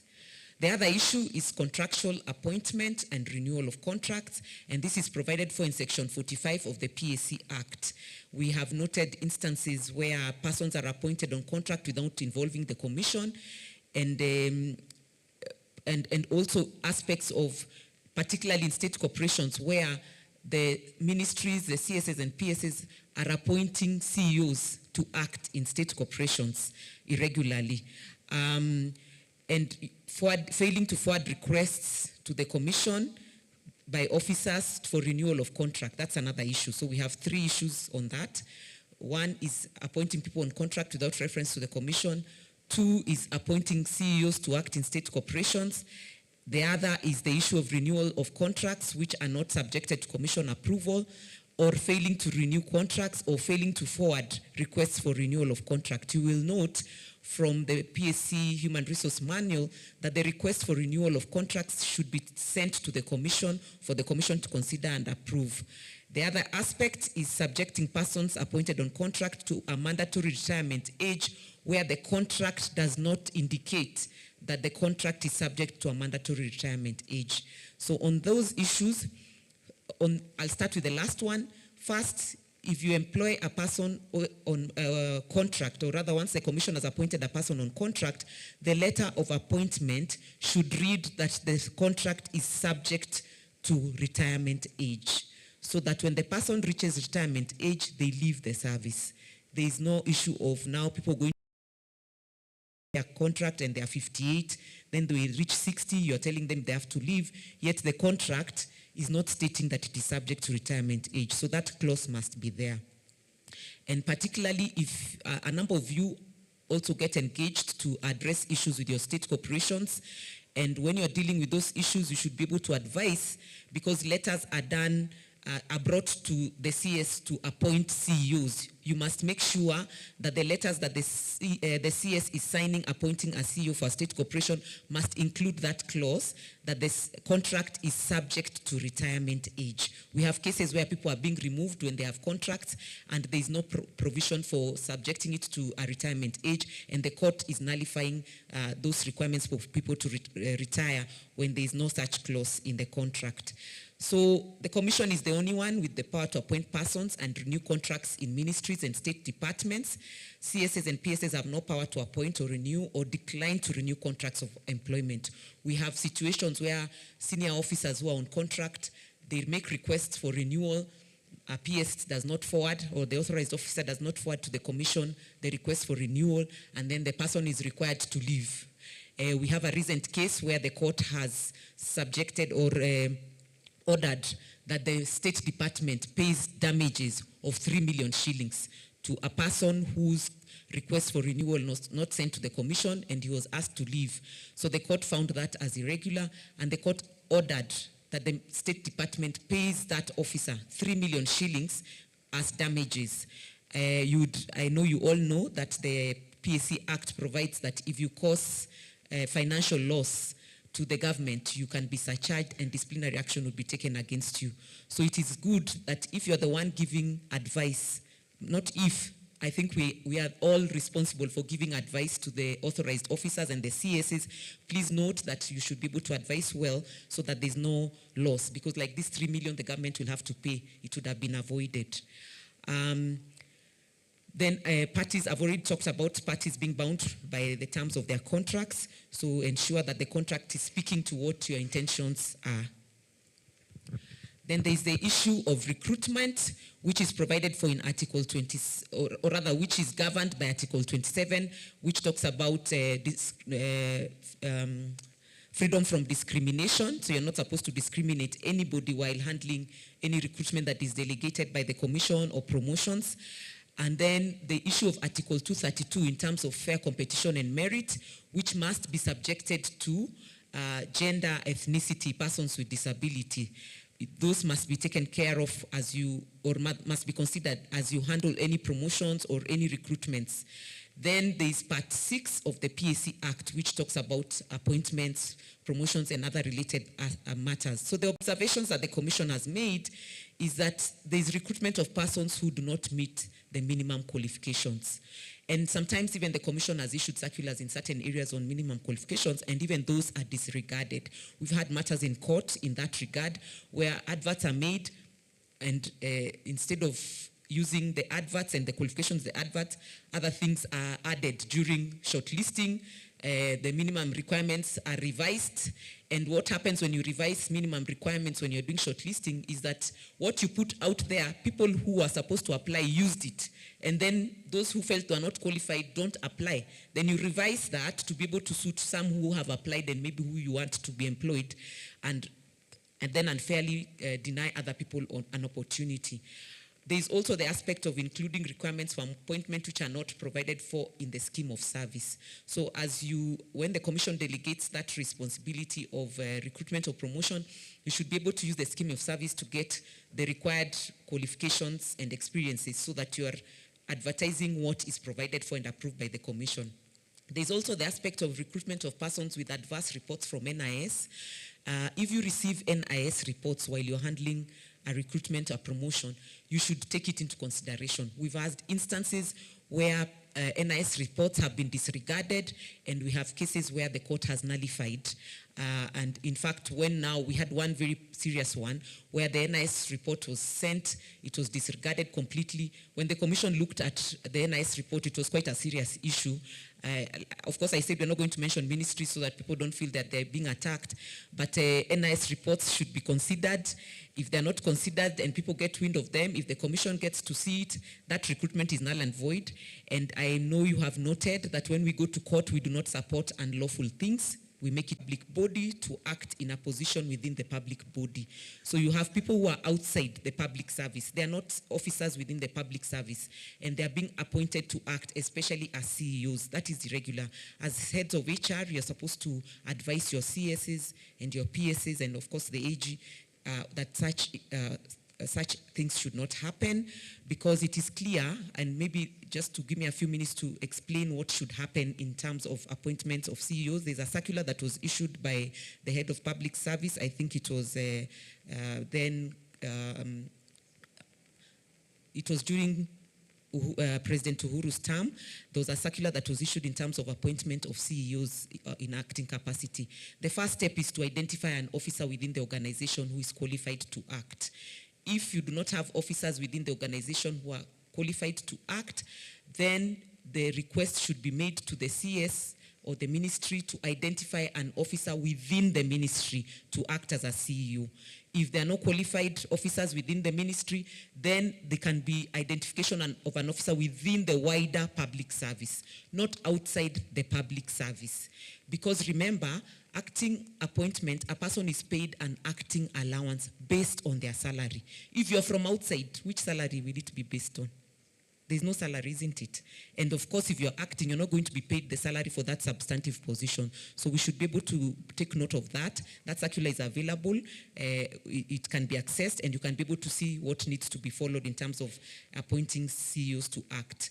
Then there's the issue of acting appointments that are not accompanied by indents to the commission and advertisement for the position. You will note, if you look at Section 34 of the PSC Act, the requirement is that at the time you are appointing a person to act, you should be advertising the position if the position has, the power has been delegated, or you should be sending to the commission an indent so that the commission advertises the position. They two should run concurrently. And that is why the Act is saying that acting appointments should be only for 6 months, not longer than that.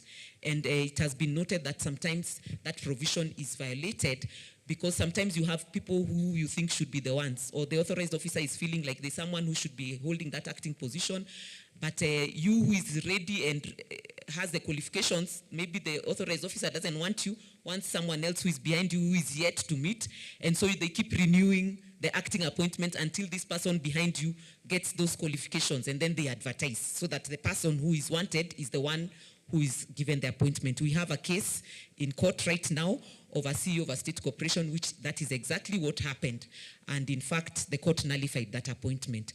He's still in office, saved by the bell at the High Court, but the Court of Appeal had refused to give him a stay. So he's hanging on a High Court stay. So he had been, someone had been acting for, I think, 2 years, awaiting for this person to meet the qualifications to become a CEO. So that is the example of a case of a CEO, but we have those situations also in the ministries where people are left to act as they are waiting for others who don't meet the qualifications so that you advertise. Acting is 6 months, nothing beyond that. So make sure that you comply with that. So in terms of way forward, we are saying that the boards and councils of state corporations have the power to appoint people to act. We should try to advise authorized officers and CSAs not to interfere.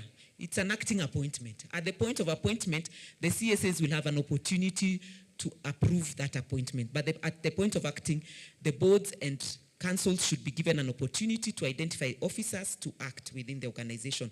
We have a case where the ministry wrote to the commission and asked for a person to be given a contract beyond retirement age. And you know, when you write to the commission, you indicate the justification why this officer needs to go beyond retirement age. And you say there are these projects they're handling, etc., etc. And then the commission approves based on that. And then after it's been approved, what happens next? That officer was appointed to act CEO. Now, the question is, those projects you had told the commission that this officer is being extended to do, what is happening to them when he's going to act as a CEO? So the case is in court. And the commission has just gone to court to say the truth. You told us this, so why is he now an acting CEO? The projects. So don't use such justifications because you have an agenda to have someone going to act somewhere else. Noting also that the person is on contract beyond retirement age, so that even the acting aspects is tricky. He's beyond the retirement age. He's now going to be a CEO. You know, so that then becomes a problem. So we have such cases in court.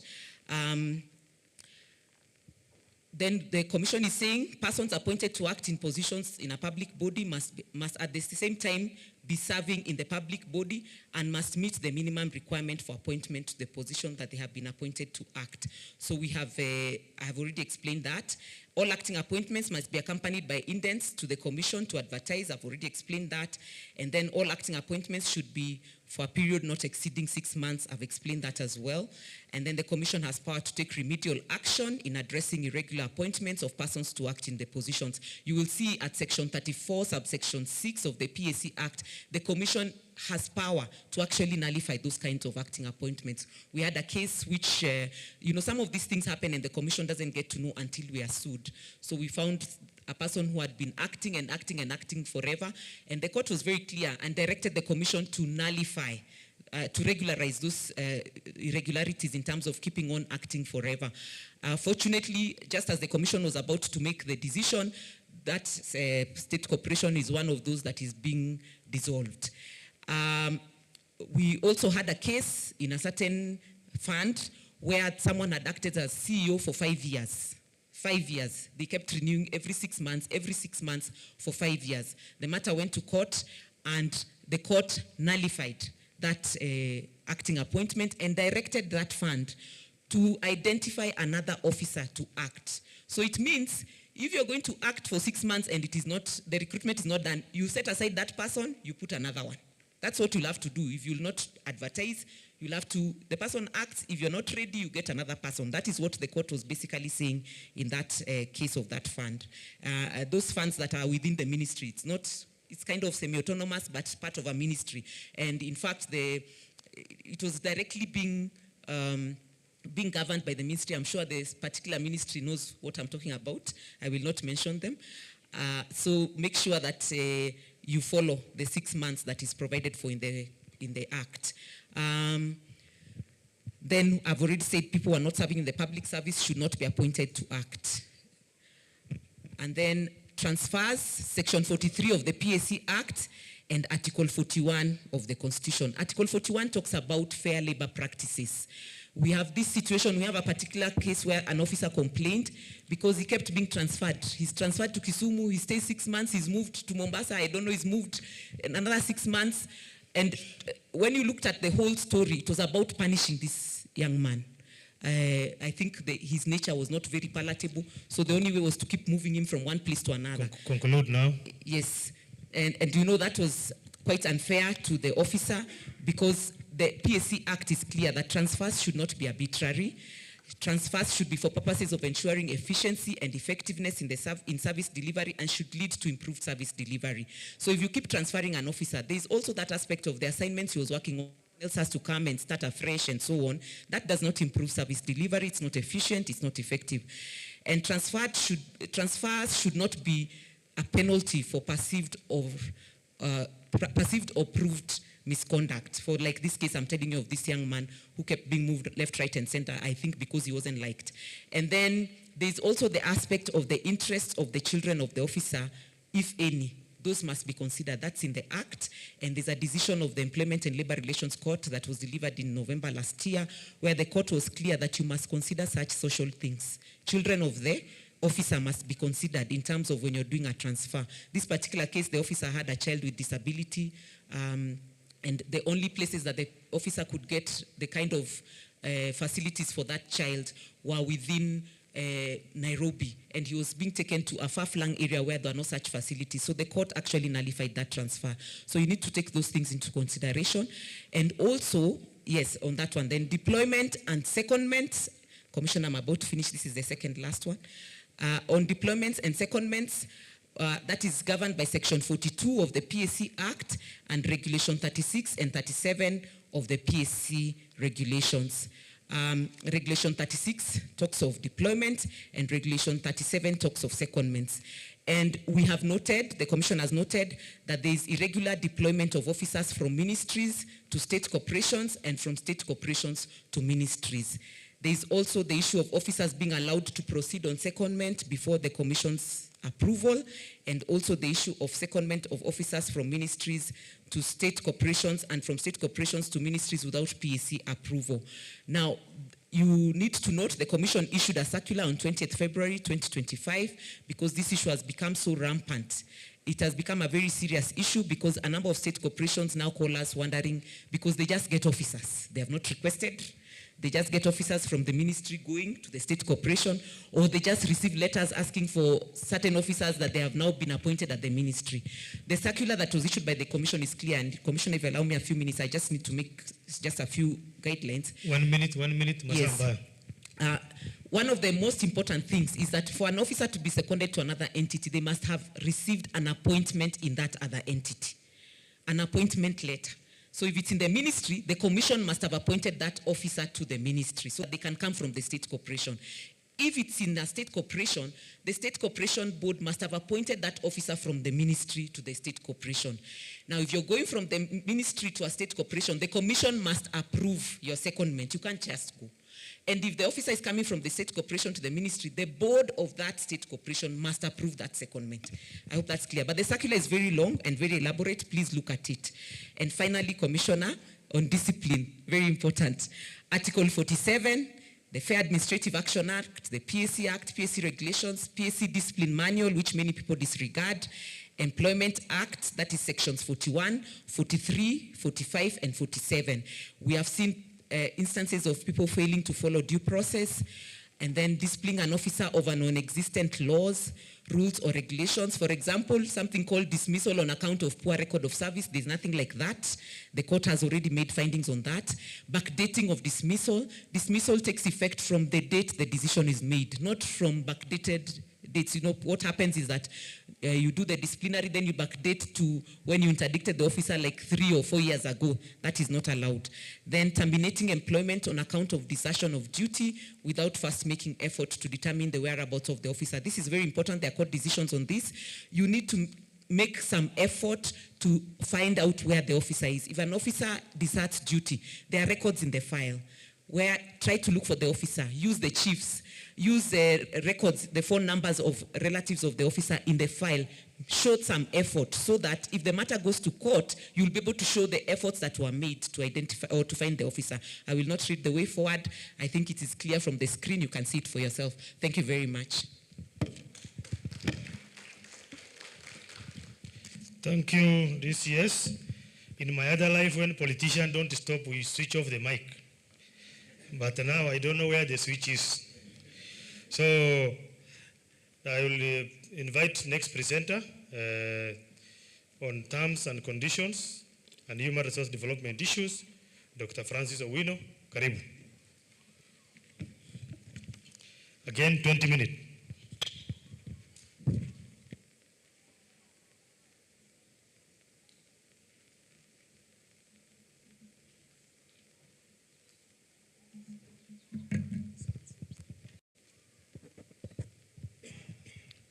Good morning, everybody. As we wait for the system to come through, the Commission operates under committees, and this committee is the Terms and Conditions and Human Resource Development Committee.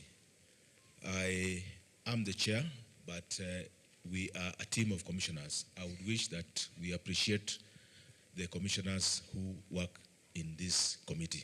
Just kusoma manto kunyosha mguu. Those who are in the Terms and Conditions Committee, tafadhali, commissioners, Commissioner Molu, Commissioner Irene, and our brother Commissioner Hassan is behind there. Thank you very much. The committee is also supported by a secretariat headed by the DCS and the other members of the secretariat. Please stand so that we can appreciate you. And tuwapige makofi. Asanteni sana. Now, again, the same style. We're focusing on the issue, on the area of focus, the issue, and the PSC position. We have the focus in discharge of delegated powers and functions. The Commission has delegated some of the powers and functions to the authorized officers in MDAs. With the delegation, the Commission largely depends on you as directors to ensure that the mandate of the Commission in the MDAs is implemented in the most efficient and effective manner. Some of the MDs have exhibited a lack of commitment in the discharge of the Commission's delegated power. Our position as PSC is that the discharge of the delegated powers and functions by the authorized officers is undertaken under the technical guidance of the respective directors, that you are the technical arm supporting the authorized officers as they discharge the delegated function. Area of focus number 2, the management of human resource under delegated powers, is that the directors have relegated, you have relegated your roles to either heads of departments, to administrative officers, to communication staff. So we, at the Commission, we get communication about declining or requests for promotion, commission about redesignations, commission about transfers, etc., which ought to emanate from you. Please take note. Matters of transfers and other HR decisions being finalized by HODs and implemented without being presented to the Human Resource Management and Advisory Committee, for which you are secretaries. There are letters to the Commission recommending officers for promotion. There are letters to the Commission recommending officers for redesignation. There are letters to the Commission discussing matters of unpaid or leave of absence or secondment, which are being signed by other HR officers instead of either the authorized officer or yourselves. The position of the Commission is that all HR matters have to be tabled before the Human Resource Management and Advisory Committee for consideration and recommendations. And that communication has to come from either the authorized officer or yourselves. So heads of HR will be held accountable and responsible for any communications to the Commission. Area of concern number 3 is review of grading, placement, retention of salary, something we are calling personal to self. It's a new vocabulary in town, personal to self. Umetoka pahali, ulikuwa unalipwa milioni 2, you have shown an interest in public service, here you are being paid 395,000. You humbly come in. After you are in, you start telling us, you know what, where I was being paid 2 million. So several requests for review of grading, stock placement, and retention of salary personal to self for post filled through competitive process. The only exception to this is where a person is headhunted on account of special skills. And to the best of my recollection, the last time we had hunted people into the public service was during the Dream Team. To the best of my recollection. That was Philip Bliki, Martin Odworo-Tieno, Migot Adhola, and who was the other one? Of course, we had a set who are brought from the World Bank, including the former head of public service and a set of. But today, I'm not sure whether we have some skills gaps for headhunting. So the position of the Commission is that no more approvals of salary personal to self and reviewing of grading for positions advertised for competitive filling. A follow-up circular to this will be released by the Commission. When a position is advertised, all the accompaniments are there. This is your salary, this is the house allowance, this is the allowance. You will go on leave once in a year and you will be paid this amount when you go on leave, period. The other area of focus is requests to the Commission. We have several requests illustrating lack of awareness on the part of heads of HR on the entitlement of personal staff to various categories of state officers. We also have a mismatch of qualifications for personal staff. We are talking about advisors or personal assistants, drivers, etc. Except for personal staff of the state officers, request to be accompanied with a certified copy of the signed Human Resource Management Advisory Committee minutes for the meeting in which the matter was deliberated as requested. And of course, you'll quote the minute and the date of that meeting. We can be able to counter-check. The position of the PSC is that request letters contain key details of the case as provided for in the applicable law, ably illustrated by our head of legal, regulations and guidelines. The current status of the office, if the request within the authorized establishment, and justification as to why the extra staff is required. Area of focus, transfer of service, leave of absence, unpaid leave, secondment, which the head of legal also alluded to. We are seeing no proof of employee requests or concurrence thereof. There's no letter of appointment or offer of appointment as applicable. There's no confirmation that the request is within the applicable guidelines. There's no letter of no objection in the case of request for secondments. And the position of the Public Service Commission is request be processed in accordance with the existing guidelines. On redesignation, there need to be proof of employee request, concurrence thereof. If the employee meets the requirements, again, was it before the Human Resource Management and Advisory Committee? And of course, we are aware that in Job Group J and above, that has to be undertaken by the Public Service Commission, while in Job Group H or CSG 12 and below is delegated to the authorized officer. Our observation as the Public Service Commission is that guidelines in the resignation in the framework 2022 must be abided by.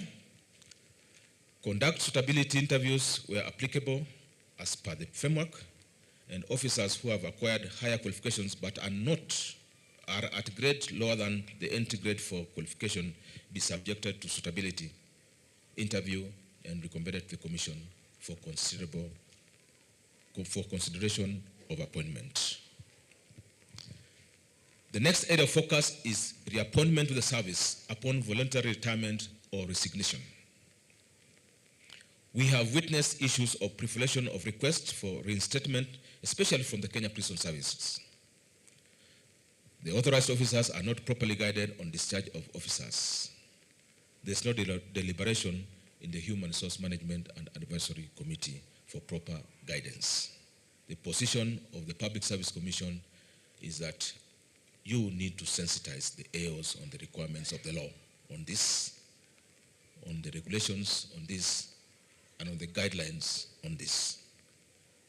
You need to take the lead in guiding on such matters in your state departments. And all matters should emanate from the deliberations in the Human Resource Management and Advisory Committee. The area of focus for promotion for officers, we have numerous issues, numerous requests for promotion of officers who, when records are checked, they have recently been promoted and hence do not meet the requirements. We get even up to interview stage. Then officers come and tell us, I was promoted 3 months ago. Appeals for promotion under succession management, some of which do not merit, and requests for promotion on merit that are not justified, are not guided by existing regulations and guidelines.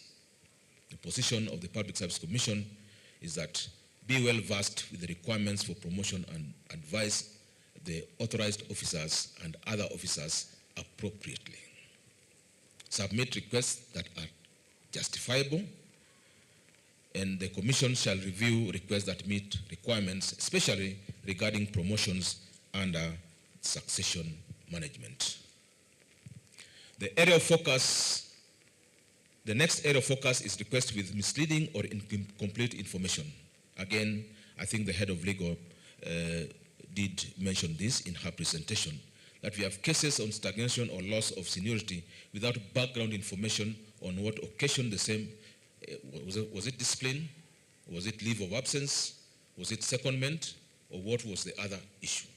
Request for leave of absence, secondment, transfer of service without a copy of appointment letters, misleading information on current grade, date of current appointment, salary, etc. The position of the Public Service Commission is that due diligence in submission of requests to the Commission should be observed. And then, of course, we must observe the existing regulations and guidelines. On payroll cleansing, we observe detachment cases where the concerned officer's whereabouts is unclear. Officers on obsolete cadres, there's one called drug inspectors.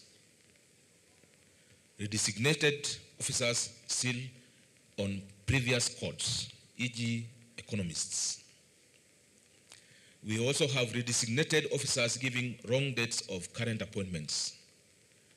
Many wrongly coded officers and officers with the wrong date of first appointment, details not matching. The position of the Public Service Commission is we should wish to have quarterly payroll audit stroke cleansing to root out ghost workers, make correction on codes, make correction on grades, make correction on designations, and make correction on all these dates, that it's the first appointment or whichever date that is. And liaise with the means of public service to create new codes for new designations. The State Department for Public Service may consider distinct codes for supernumerary appointments. The next area of focus is appointment or renewal of contracts for foreigners. The issue is that due process and verification is not followed. E.g., do they have valid work permits? Are they in possession of unique skills or expertise? And the position of the Public Service Commission is that we should adhere to lay down procedures and requirements, prove that skills and expertise is not readily available amongst Kenyans. The other is extension of service for persons with disabilities. The issue is late submission where officers are about to retire, lacking requirement informations, lack of reassessment of the affected officers, and the position of the Public Service Commission is that we should timely submission of these cases and alert officers on reassessments. On acting appointments as area of focus, our observations are requests where seniority of officers is not considered, and this is predominant on the national government administrative officers in the Ministry of Interior. We also have acting appointments beyond the stipulated period. The position of the Public Service Commission is that diligence on seniority and other requirements must be taken, and there are timely declaration of vacant positions for competitive filling. Other area of focus is the surge in direct request to the Commission by officers, not through their authorized officers. Letters are coming through, individual letters, to the Commission for promotions, for redesignations, for workplace harassment, discrimination, officers going to the Commission on Administrative Justice before exhausting internal mechanisms for discipline, and rising cases of mental issues. The position of the Public Service Commission is that we need to enhance sensitization of officers on the right channels and upscale our guidance and counseling engagement with the service. On management of interns and internship program, there are delays in submission of requisite documents by MDAs for loading interns onto the payroll on reporting. This is affecting timely processing of stipend, making it difficult for them to settle in quickly in their new locations. There's also an authorized extension of internship from some interns. Internship period is strictly 12 months, you are aware. Unless an intern is appointed on other terms, he or she should be discharged immediately the internship period ends. Issuance of letters of recommendation on successful completion of internship is mandatory. Further, on management of interns, there is failure to report human resource management matters that affect the PSI payroll in good time, such as resignations, deferments, discipline issues, and or absence from duty, thus occasioning the government to lose funds through salary overpayments. There's also inadequate supervision and monitoring of PSIP interns by the MDAs, especially those deployed to the regional offices, leading to absenteeism. There's also failure to evaluate the interns' performance on quarterly basis and at the end of the year in the prescribed format. On general compliance, there is non-compliance with circulars, guidelines, and decisions, and I think the head of legal also alluded to this in her presentation. Lack of effective interpretation and implementation of circulars, relegation of HR roles of technical officers to HR matters to the Commission, no longer advise the staff who in turn seek for such advice from the Commission. I've also alluded to that earlier. Requests to the Commission which can be handled at MDA level. No implementation of Commission decisions, especially on promotions. Some promotions have not been implemented since 2021.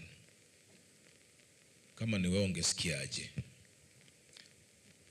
Wrong placement of officers while implementing decisions, e.g. without continuous service, thus disadvantaging seniority.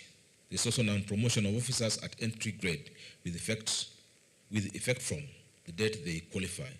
There's continuous review of stack records to ensure that they are correct and up to date.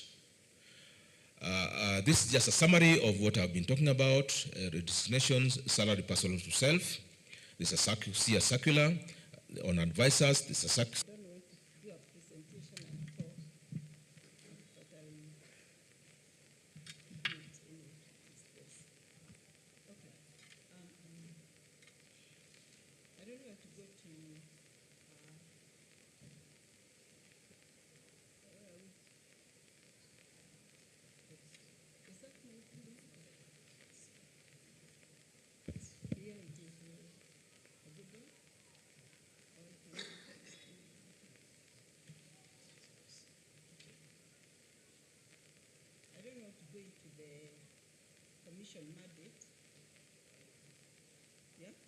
Tumia mic.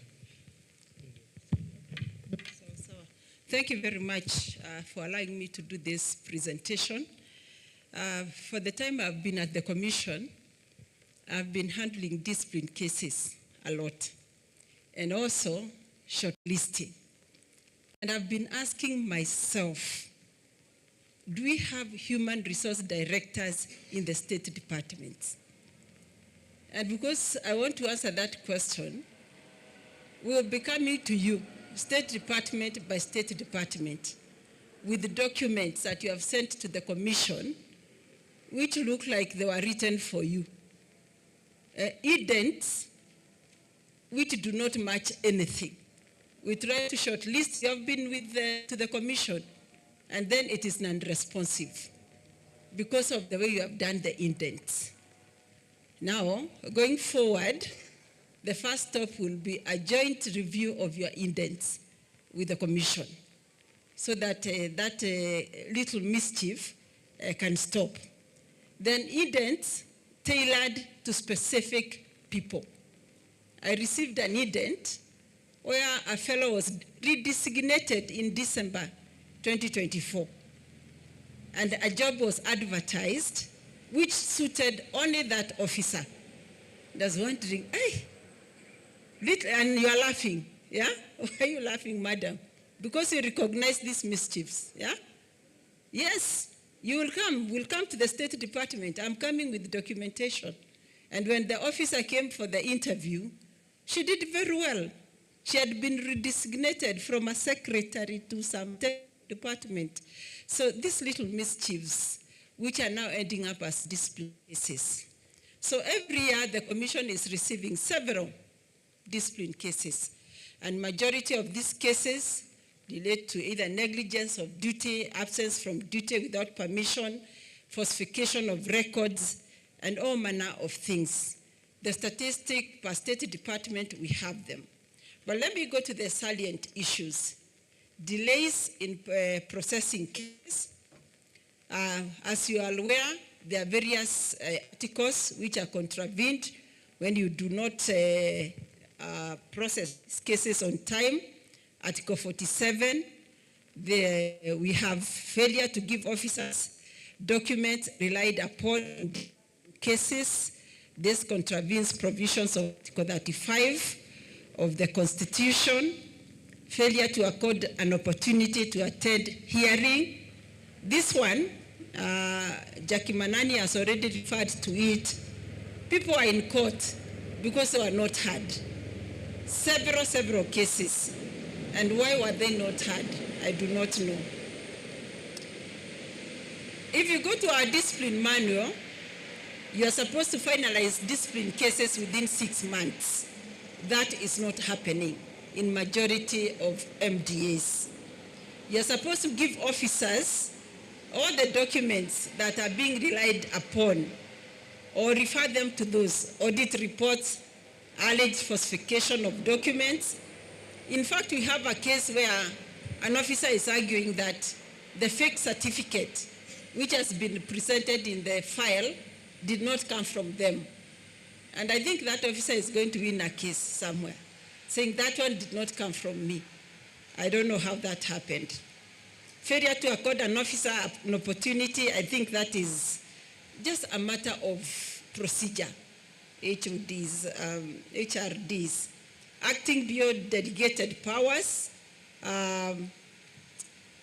Authorized officers acting beyond the delegated powers by determining cases which are not delegated. I think, Jackie, you referred to those.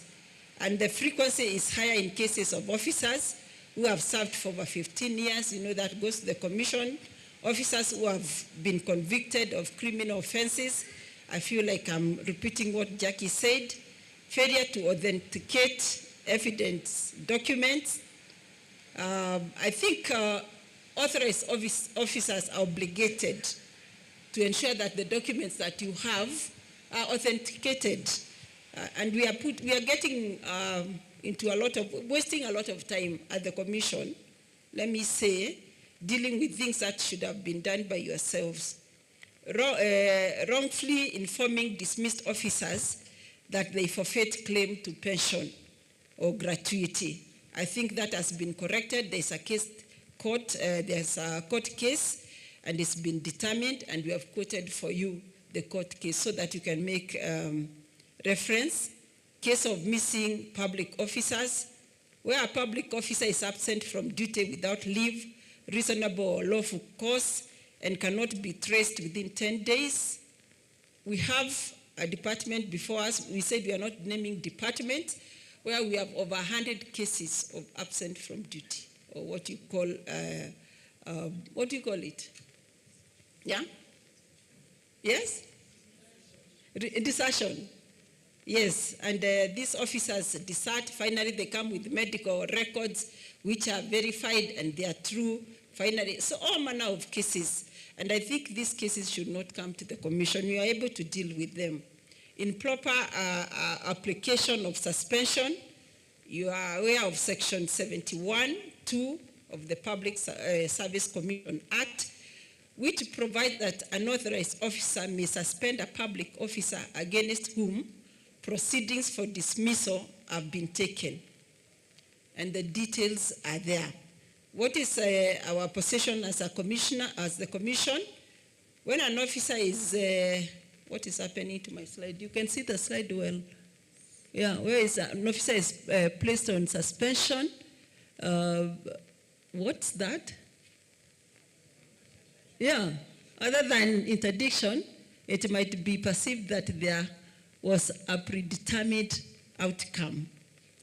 Okay. The next issue we have is administrative process against officers charged with or convicted of criminal offenses. And a lot of, in the MDAs, you are not taking administrative actions on these officers in line with the process, or charging an officer with a similar offense, like the one in the courts. If an officer is in court for whatever offense, you can't charge them again with the same. And also, maybe the words we use, the officers, if in the department, an officer, for example, computers are lost in the store, yeah? Computers are lost in the store. You can't charge that officer with theft, yeah, as the HR director. Maybe you can charge them with poor records, negligence of duty, But you can't say theft because that's already in the penal code. So you need to be careful. You need to be very familiar with our laws. Yeah, then you have failure to forward court proceedings to the Public Service Commission pursuant to Section 73 of the Public Service Commission Act. Then we have the effective dates of dismissal. We have several cases where officers are dismissed with effect of the date of interdiction. I think, Jackie, you addressed yourself to that. I do not want to repeat that. And you know the dates which should be in that letter, no backdating. I think that is something we are repeating. Other general concerns, submitting to the Commission cases that can be resolved at MDA. This is what worries me a lot. Little small cases which you can resolve through Muhammad, delegated authority, coming to the Commission. We have cases coming to the Commission where no investigations have been taken. And it is written there, submitted to the Commission to determine. When we go through the file, minimum or no investigations, a lot of time is wasted. Lack of clarity in details of offenses in the show cause letters, and failure to issue another show cause letter where further offenses are disclosed through investigations. So these officers are going to court and getting government to pay them because they are saying due process was not followed. Failure to register show cause letters. You send a show cause letter, just open letter is not registered, you know you are supposed to register it. Using wrong or outdated addresses. Jack referred to the fact that you must show all effort. So as you do payroll cleansing, also update officers' contact information. Mainly on an annual basis, it might help you. Now, responsibilities of human resource directors, guiding the authorized officer on administration of discipline under delegated powers. You have the discipline manual. Let me advise, on your desk as an HR director, put the Public Service Commission Act as one of your reference documents. The other one is the Public Service Commission regulations. You have them. Have we distributed them, Jackie? Yeah, they are online. They are online. Yeah? So of all these documents, the Act, the regulations, the discipline manual, and everything else that could help you. But I'm suspecting that you people, you delegate a lot. You know, I've been one of your accounting officers. I think you delegate a lot. And when you delegate, you remove your eyes and just assume that these officers have done a good job.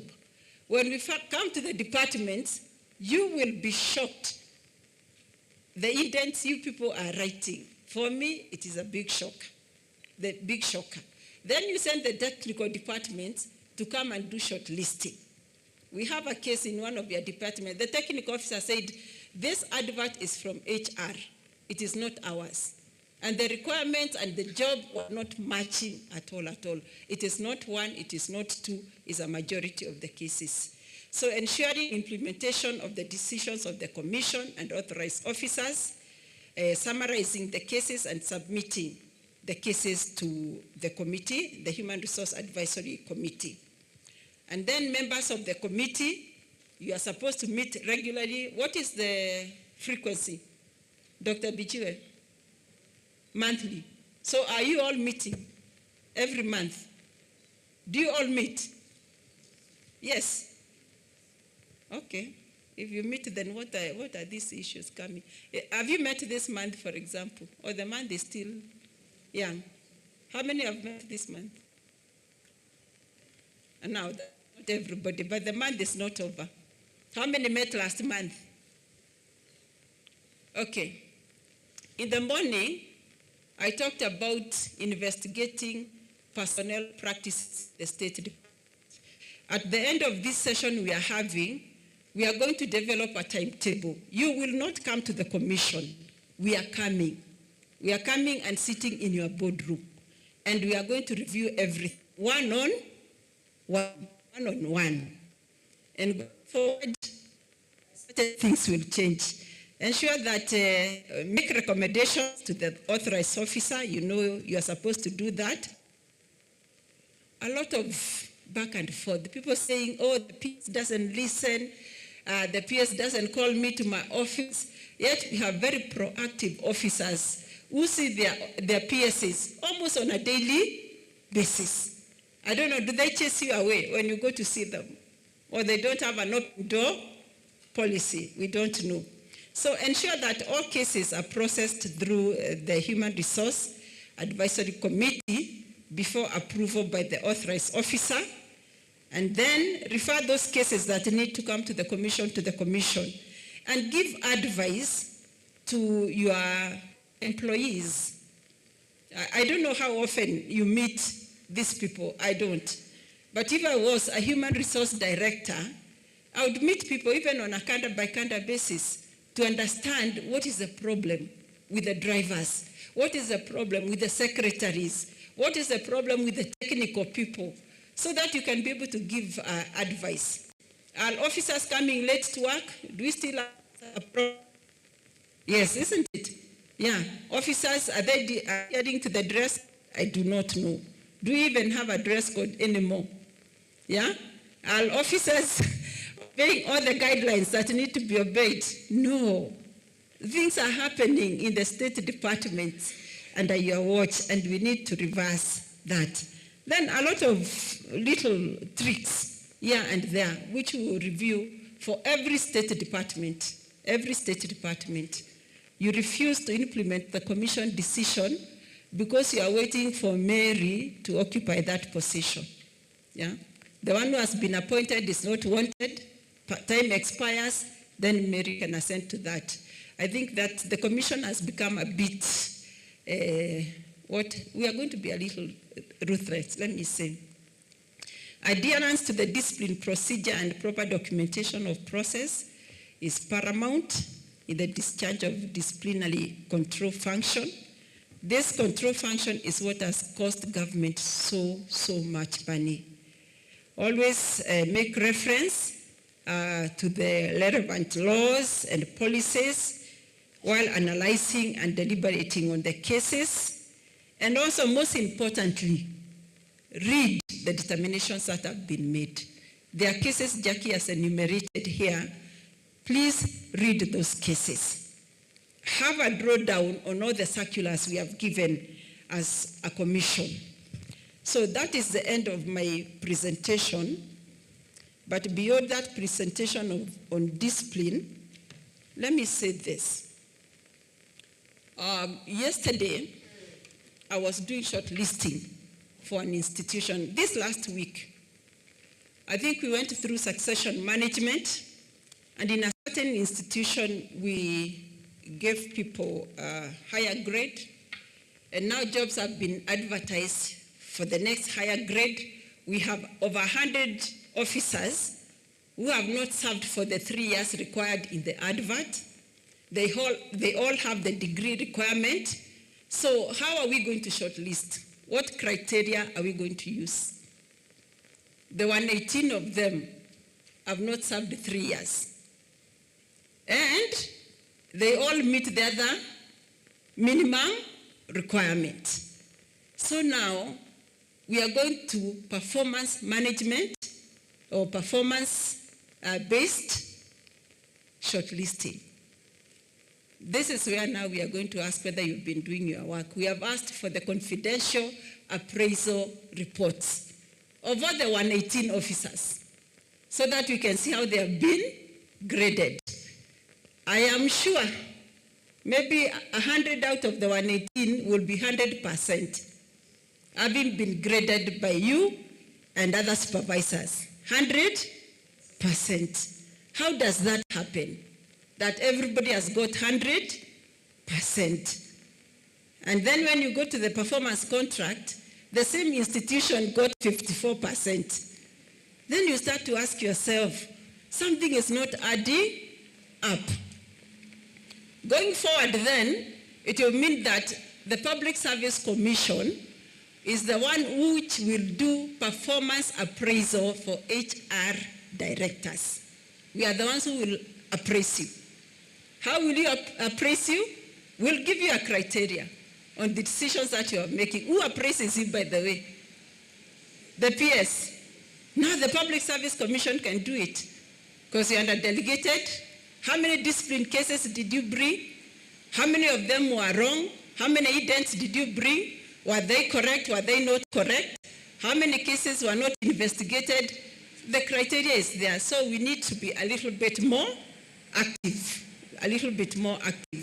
because besides the PS supervising you, the Commission is also supervising you. So what is our request? Our request is that we need to be more proactive. We need to be more in charge of our state departments. And we need to be more forward-looking. I think more than any other department, you need to start doing two. Oh, you are expecting? Okay. Oh, that guy I called Patrick probably is coming to land here on the chopper. So blame me on the noise. So we are asking that you be more proactive going forward, and asking that you read what is happening in the human resource field, because it is the most dynamic right now. As it is, if our decisions were evaluated, I think we would still be regarded as personnel managers. Or have we transitioned? We have transitioned. Okay, if we have transitioned, we then should be having a master plan of the skills that we need to implement the government programs that we have. Do we have that master plan in your state department? Do you have a succession management in place? Do you know the skills of the future that are required in 10 years? Do you know the skills that your department will require? Do we have that?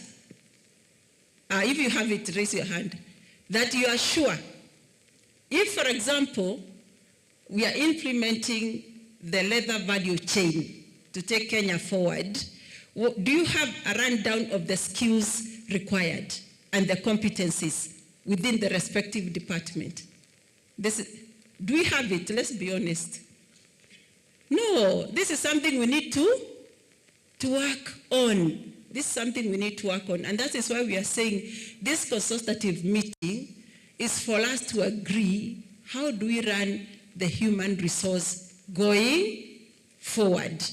How do you advise Kenya School of Government in the next 5 years, please stop this course and stop this course and start giving this course? Because this is what Kenya will need.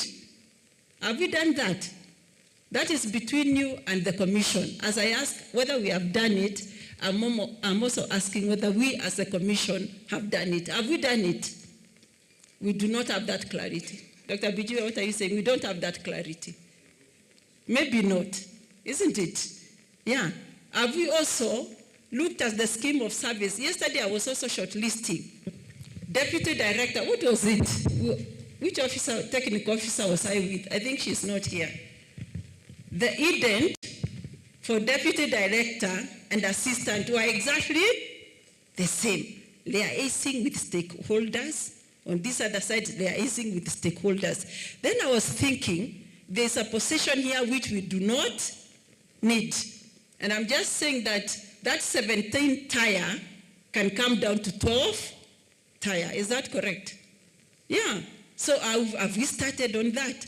Because clearly there are some positions which look redundant. The ident for 3 consecutive positions are the same. How? So these are the things I'm saying, let's start thinking about.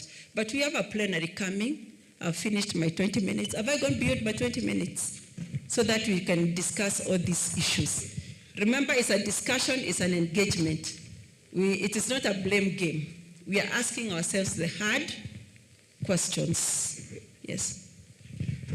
Thank you, Vice Chair. You are right on time.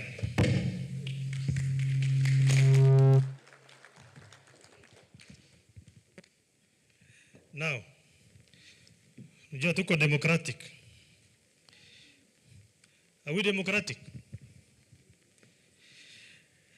It is exactly 11:03. This time we were supposed to be on tea break, but we have not done a session of 1 hour, which is plenary. And that is a very important session. We don't want to cut it short or curtail participation. So I suggest that we go for tea break now. There's a photo session and tea break for 30 minutes. Then we come back and have our plenary. How many of that opinion? Okay. And those who are of a contrary opinion? None. I have it. Let us be here by 11:30. And if you are not in, CEO Famba will stand on the door and you will come and dance for us. Thank you very much. We take a photo before we take the cup of tea. And our photo will be right behind. Please. Have come up and there's a challenge. We have seen that there's a challenge. The fact that an indent does not address the job and does not attract responsive applicants. That's an issue of career management. I chair the Commission Committee on Organization, Design, and Career Management, and among the commissioners in the team include Commissioner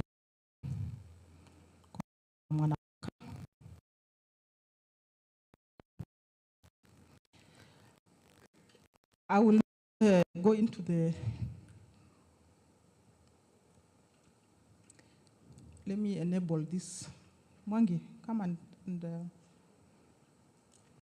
not responsive. Oh, okay. So it has moved, finally.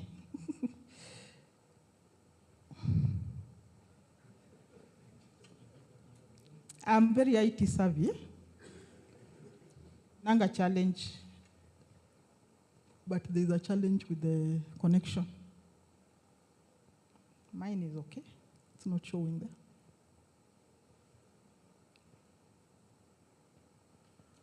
And your laptop is archaic. KSG. Maybe that's why it's not working.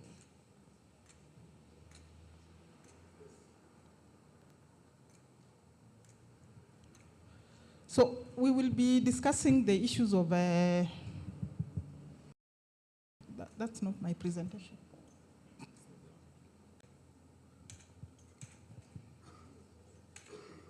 So you will give me 5 minutes. Yes, I will. Some 2 minutes.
Apologies for that technical error. The presentation highlights include, and I didn't introduce the team of the DCS ODD, the committee. The highlights of the presentation are in that slide, but I'll go directly to the presentation. I will also not talk about the functions of the director. Again, just a repetition on the issues of the changes in the structure of government from time to time. Context note that the structure of government was it affects their terms and conditions of service. We can actually do a program of redundancies or downsizing or retrenchment. Why are we afraid? Because are no longer necessary for government. Does it mean that we shall keep people even when they have no jobs? And we have heard that there's duplications and overlaps in the government so far. So, implementation of instrument for state corporations. This was discussed in the last meeting of those guidelines, and we are reviewing them. But guidelines to help the state corporations to review their instruments. It's a requirement by law. So far, out of the 345 state corporations and public universities, 136 state corporations and universities have reviewed our instruments to the Commission for approval. What is happening in industry? We have 15 state corporations. What have you done? And why?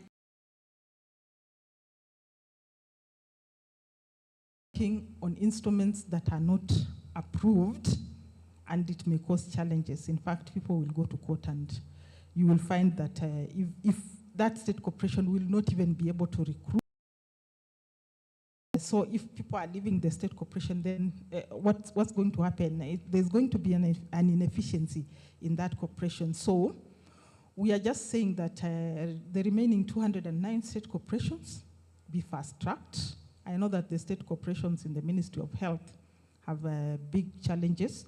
We were told not to say which ministries, but we know where the challenges are. And the Commission, in collaboration with the public universities, we are developing generic HR instruments for customization by public universities.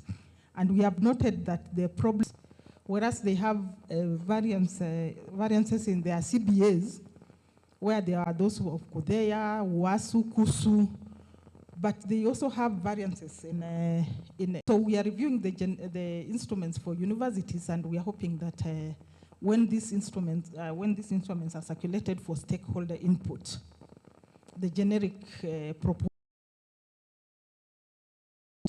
The last time we were here, we noted that the HR directors don't give their input. When you are MA, if you want to make yourself excellent in the work that you are doing right now, you are going to use and you are not giving your input. It means you are not reading at all. So you'll just be grappling around and doing the wrong things. So why the reviews, and why do we need to realign all the instruments? It's for strategic alignment, and that is even what the cabinet is trying to say, even from the top, that we are merging these state corporations, we are reorganizing or restructuring some, we are doing away with now things have changed. The cheese moved, AI has come. Maybe the ones we had in ICT, maybe the functions have been consolidated into one, and that is what we need to look at. It's for operational efficiency, it's for institutional stability and continuity. That once you have properly existing instruments, then the institutions shall continue to exist despite the change of a CEO, despite the change of government because of that person. And sometimes it's for legal and regulatory compliance. So everybody is clamoring. And that informs the various reviews.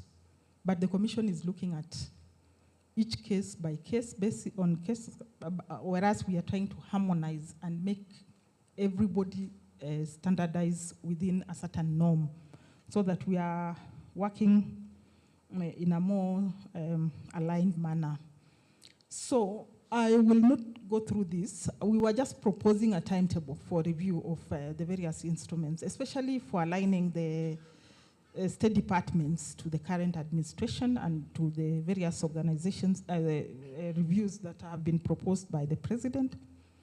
And I'm just saying that, can we say that within 3 months, that work should be done? Why would we be having state departments still reviewing their structures and establishments 3 years within an administration? It doesn't work well. So we'll be issuing this program where we will have a way of a first approach in when an organization go on for too long.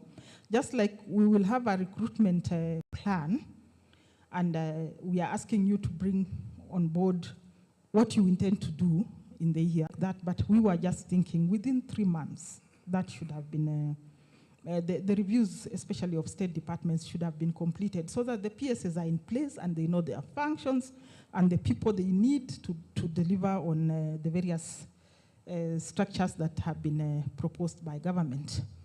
Implementation of commission decision has been mentioned by various speakers this morning in detail, but let me give you an example where the commission has issued instruments to a state corporation and they are not implementing it. And you people sit in the boards of those state corporations. First of all, I was in the forum where the head of public service was talking to the alternates and people who represent the state departments in boards of state corporations. And the issue he was saying was, do you even advise your principals after sitting in those state corporations? And I know a lot of these state corporations have. I mean, people in this room sit in those state corporations. How come we have undue delay in implementing the decisions that have been made on the structures? Instead, they want to go back to those that suited them or those they think were better for them, and it's going to cause problems because if somebody goes to court or if anything comes up, it will be said these are not the instruments that were approved by the commission. And on wage bill sustainability, what are we saying? Discussed this morning, but you remember we are in the wage bill conference resolutions on wage bill. The issue of 35% threshold for PE budget. I know that there are some ministries or state departments whose PE budget are beyond. What are we doing about it? And we are specifically asking that in making requests for review of HR instruments for state corporations, you need to look at them, make sure that what comes to the commission has the financial statements, even for the of your overall budget. We are not going to approve for you extra staffing. Instead, we are going with them. And I didn't see people from MCS in the State Department for Public Service here. Mbijiwe, where are your people from MCS? The issue is that while you are working with the state corporations in terms of state corporations instruments for technical vis-a-vis the support services, so that state corporations then begin to address their core concerns for the Kenyans and not just pay people and increase their wage bill because we will be reporting at the end of, I think, in the next wage bill conference, we will be reporting what have you done as a commission or as an MDA in addressing the wage bill sustainability issues. And we need to show that we are part of the processes in government in supporting the matters relating to wage bill management and to address the issues of fiscal consolidation in the whole of the government. And in the 5 minutes that have been given, career management. What has been discussed this morning here is because we don't have career progression guidelines for different cadres. If you look at business reforms officers, who were established, I think, 10 years ago, we don't have a career guideline for them. They cannot even be promoted. It takes the commission to do a succession program. Now we are not doing succession anymore. You need to tell us we're required to have my masters, we'll have whatever qualifications. The public service currently has more youth than the older people. Are you aware of that? Job mean for me? And they don't have a guideline. And the career progression guideline is supposed to can stay for 34 years like Joanne and actually progress to become a. But that does not exist for people, especially for the new cadres that we are establishing. I don't know, business enterprises, these new cadres, like that slum upgrading, I don't know if it has even a career guideline or not. And are we creating careers for purposes of promotions, as Vice Chair said, or are they serving the purpose for which a State Department is supposed to? So let us help ourselves to rationalize and make sure that we streamline the career issues of this country. Please conclude. Please conclude. Yeah, and I'm just finishing, Commissioner, because this is an area that we needed to challenge the HR directors and the State Department for Public Service. Splitting of jobs, it doesn't add value. Similar requirements at entry and progressions have different entry and terminal points. The case of the State Department Treasury, for example, where internal auditors, budget officers, finance officers, accountants, who require the same qualifications, but one starts at J, another one at K. Is that good for the service? Is that a norm? Is that a standard? So help us to do that. There's going to be mismatch in expectations if we don't have career guidelines that are addressing those issues. And I wish I had more time to just talk about career management, but again, I don't have that time. I think succession management has been handled, and the issue of review of policies also has been handled. Thank you very much. We will be expecting for you to give us some insights into this area. Thank you. Thank you very much. Let's put our hands together once again for Commissioner. Asante sana. And you had a lot to say, but you'll say that when there's a lot of time. Now, we want to welcome Major. Before I put a question, let's welcome Major and listen to him. As he comes, let's put our hands together. This is Commissioner Major. Asante sana, Commissioner. Who is opening the slides for Commissioner Major? Commissioner, you have your 20 minutes. They'll start immediately. Your laptop is opened. Okay, thank you very much, Commissioner Wino. Good afternoon, everyone. Probably I'm standing between you and lunch, so I hope you still have a little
that we have seen do not talk to the job that you are recruiting for at all.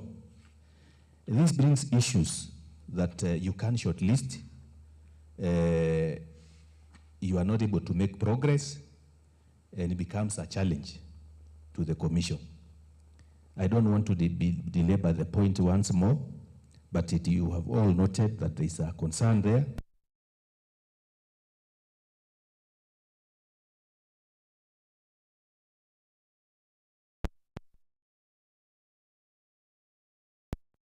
Having in mind the person that you are targeting. Kindly let's desist from doing that.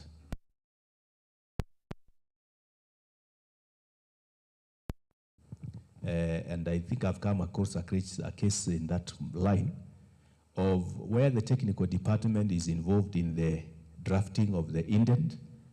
When it comes to you people, the HR directors, it is amended and varies the indent completely from the intention of the technical department. When now the time for interview comes, the technical people who are coming to participate in the interview disown the document and say, this is not our document. I think that is not fair. So let's consult. And that is why the chairman mentioned that we're going forward, the HR directors must sign on the indent. And we also expect you to have had consultation with the technical department so that we can address this concern.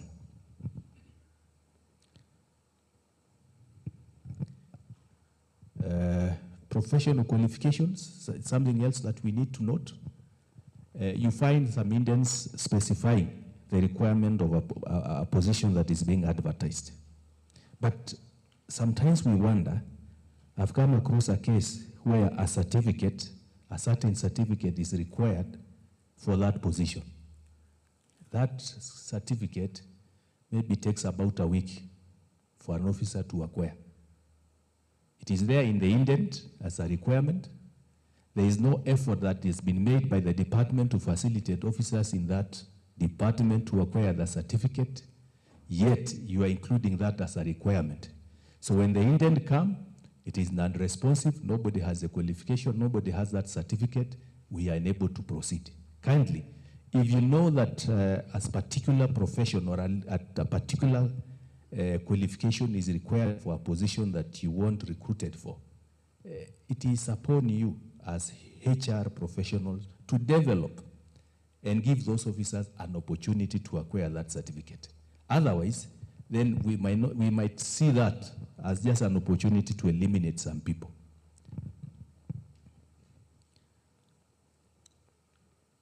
At the entry point, we are seeing some requests being forwarded to us without the Treasury approval. I think there's a circular to that effect. At entry level, there is a circular that went out to the effect that at entry level, you must get Treasury concurrence. So when you submit your request to us without that, then we are not able to proceed and process your requirements. Kindly, where Treasury approval is required, before you submit your requirements to Public Service Commission, ensure that that is done. Requests for temporary waivers. Sometimes there is need to request for temporary waivers. But what we are seeing with the majority, some of the departments, these waivers are not just made temporary, but are used even to process other requests, which is not the case. The temporary waiver is given to a specific position, and once that has been utilized, you don't use it in the subsequent recruitments. Request under delegated authority. Some state departments fail to advise when such vacancies fall vacant for a reason that we don't understand, and we kindly request that those positions that are to be filled be advertised at the right time, and so that then we can make succession. We don't go back to succession. What did the Commissioner of Witness say? Succession management. If you act promptly on your requirements, that request for succession management can be addressed. But sometimes we do actually delay for too long before making those requests.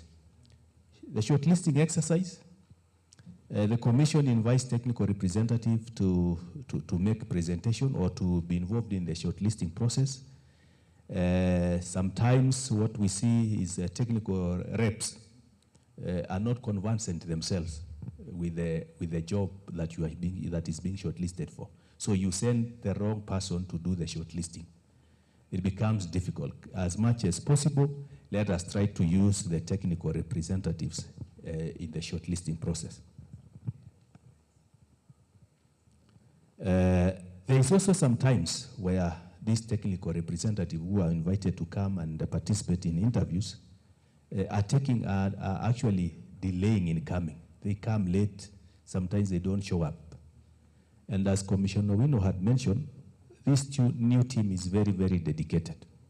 Those of you who have come to the Commission have seen the process begins right on time. And what we have decided, if they come on time, they will find us moving on. We will not wait for anyone, so that we don't delay the schedule of activities that is already planned. So please kindly advise whoever you'll be sending as a technical officer to make sure that they come on time. It is also in our interest that we will ensure that at all times the shortlisting process and the interview process starts at the right time.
reason or another.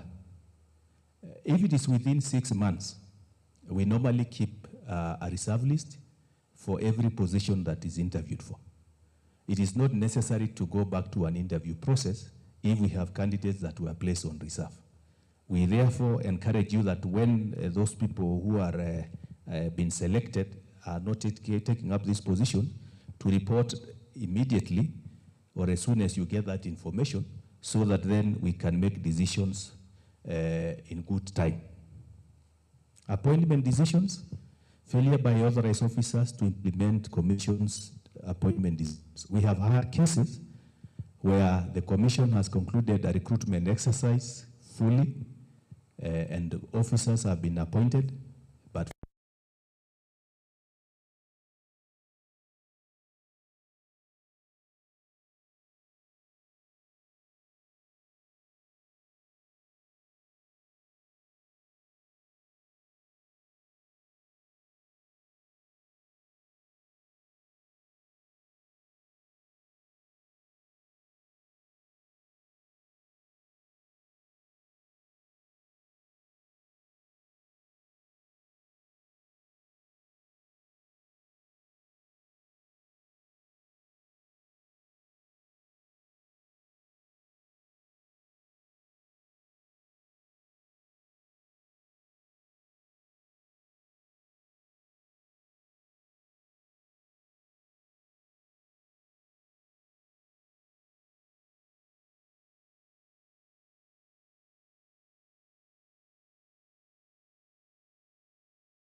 much.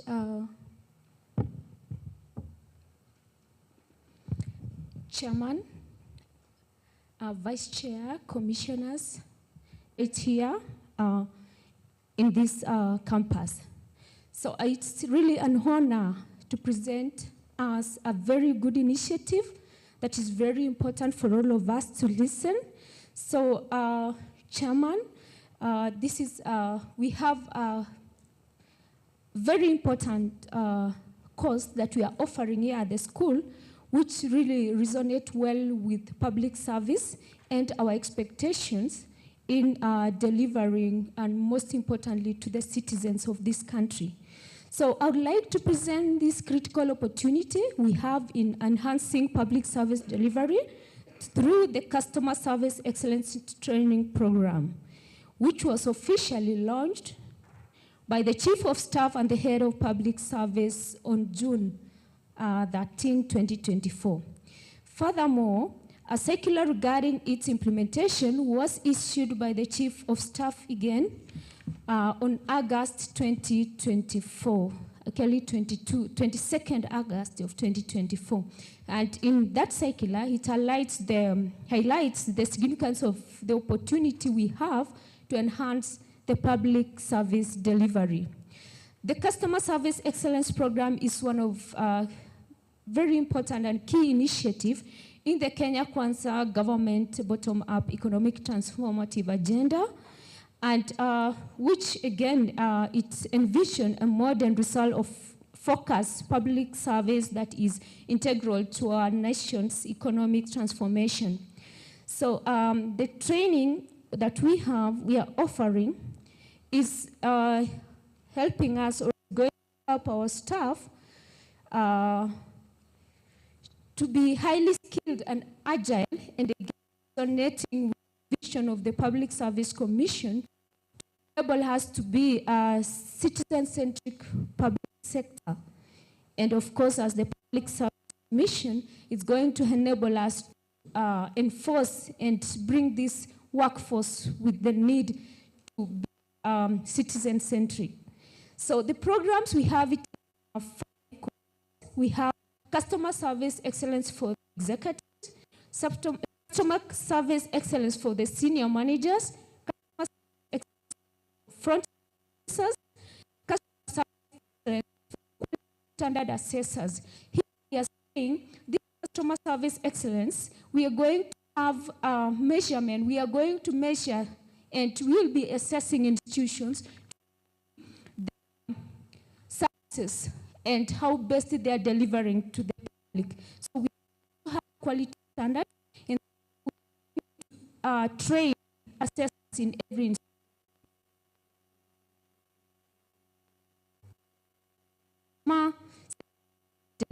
Which is the have to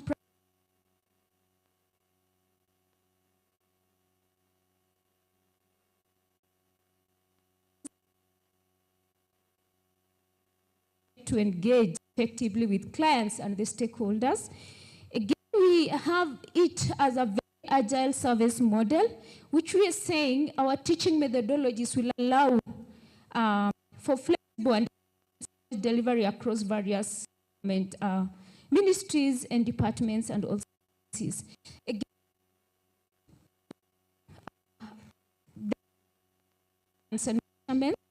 that will be able and framework for assessing service performance and its implementation. So the program also promise for enhancing public services.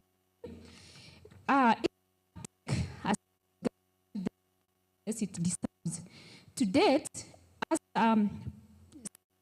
we've trained 298 participants, which is far below what is needed to enable us to enact meaningful training to everyone. So allow me to request all our, directors here to see it for to enroll staff on this course so that it can enable us to again meet our vision as we try and work towards having a citizen-centric workforce. Thank you, Madam. Do you have a brochure for this that Yes. you can share? Yes, my team will be giving Excellent. ground and will be able to get. And my name is Susan Chesang again. My contacts in the shows. I'll be very excited to get in touch with you to be able to take it this moving forward. Thank you Thank you very much. Makofi kwake.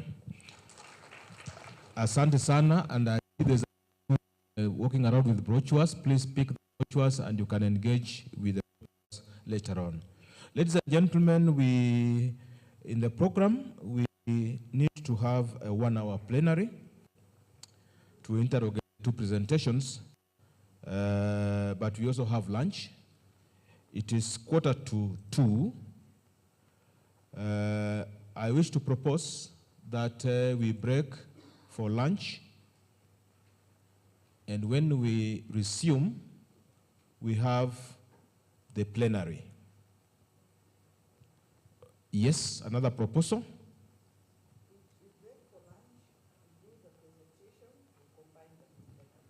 That's another proposal, that we break for lunch.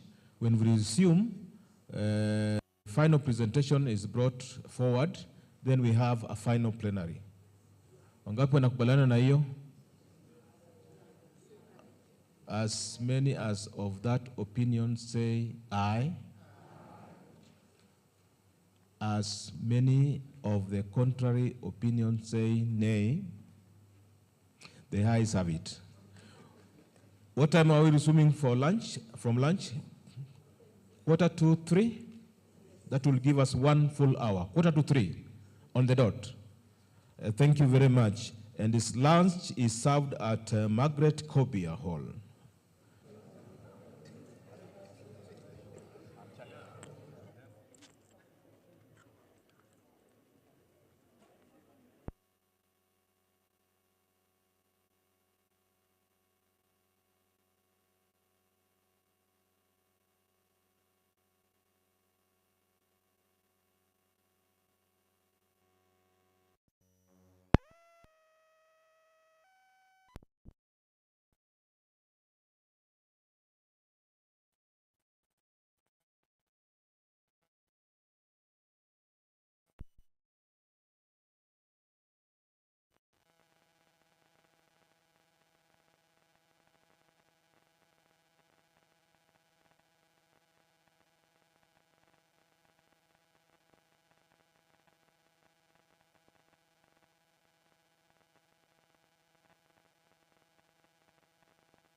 Check 1, 2, check.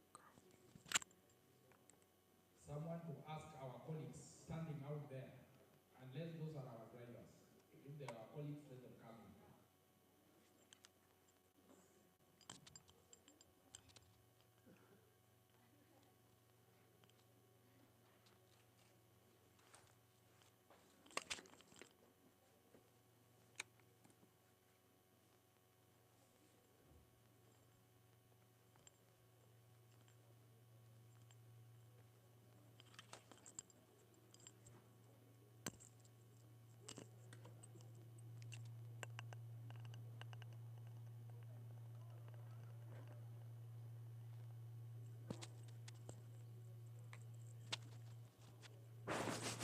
One, two, 1, 2.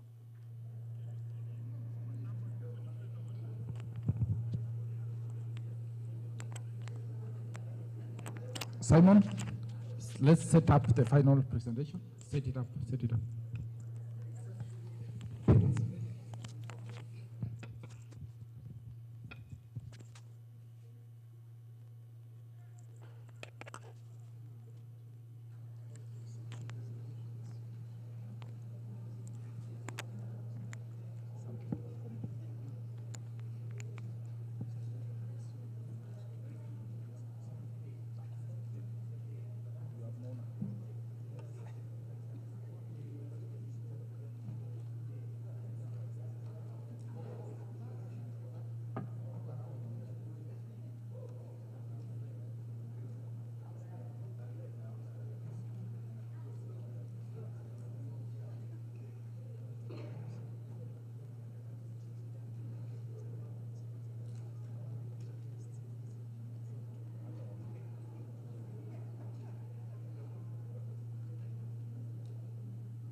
All right, let's take our seats.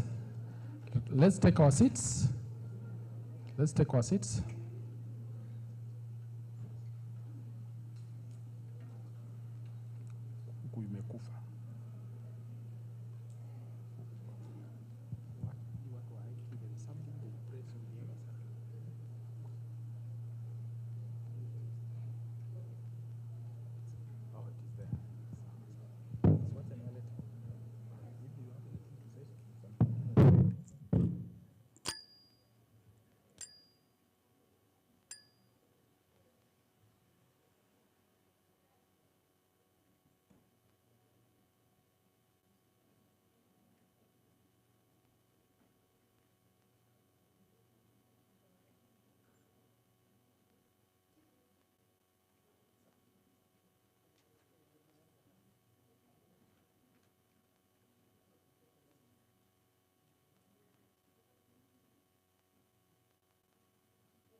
Good afternoon, everybody.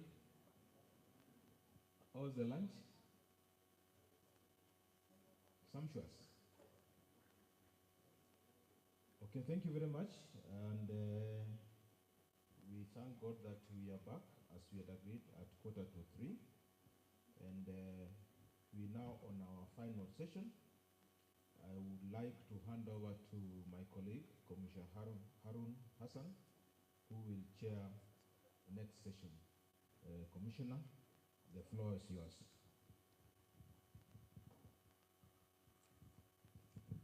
Thank you so much, Commissioner Owino. You know, sharing a session for adult audience and adult learners after lunch is very tricky, isn't it? Lakini tutahakikisha it is going to be very exciting. And this last session is one of the most exciting one, and I hope you will have a lot to ask around there. But before I invite our next speaker, I also want to request our technical team to be on standby to join me on this side actually for the preliminary of that particular session. Juma and Wesley, Request standby. I think at this juncture now, allow me to invite Commissioner Mwanamaka for the next session, which is quite very important, on values, governance, and performance. And of course, emphasis on around key things as a commission where our priority lies. And the commissioner here, she was a former PS, an MDA CEO. She understands this subject quite very well. And a number of you I have interacted with in my other world. And it's great that, you know, in the course of our work, we also sometimes meet and we find some of them growing. Karibuni sana. Karibu, your chair. Thank you very much, Commissioner Hassan. Good afternoon, ladies and gentlemen. But the room looks fewer. Kuna wengine walienda? That's the problem of being the last speaker. Sindio? Nevertheless, those who are here, the message I hope will be accepted and interrogated. So I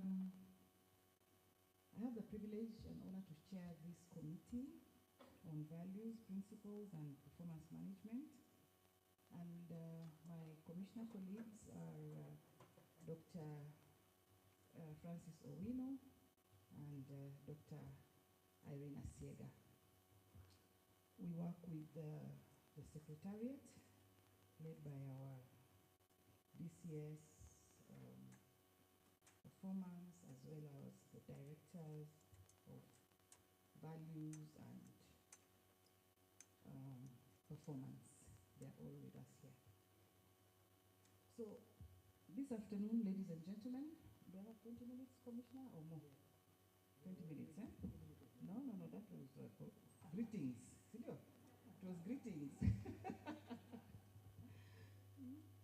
So let's go into the presentation. Values and principles and performance management and human resource audit in the public service. The issue, promotion of values and principles. This is a statutory requirement, you know that.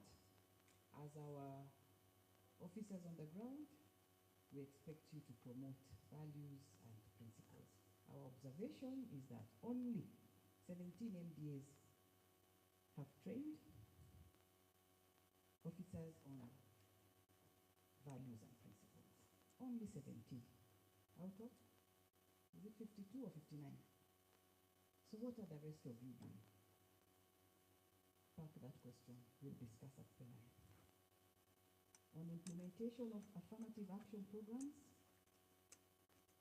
the 2/3 gender principle, 3 out of 52 did not comply. On ethnic representation, all do not meet the proportionate representation. On 5% representation of PWDs, no, none at all has met the 5%.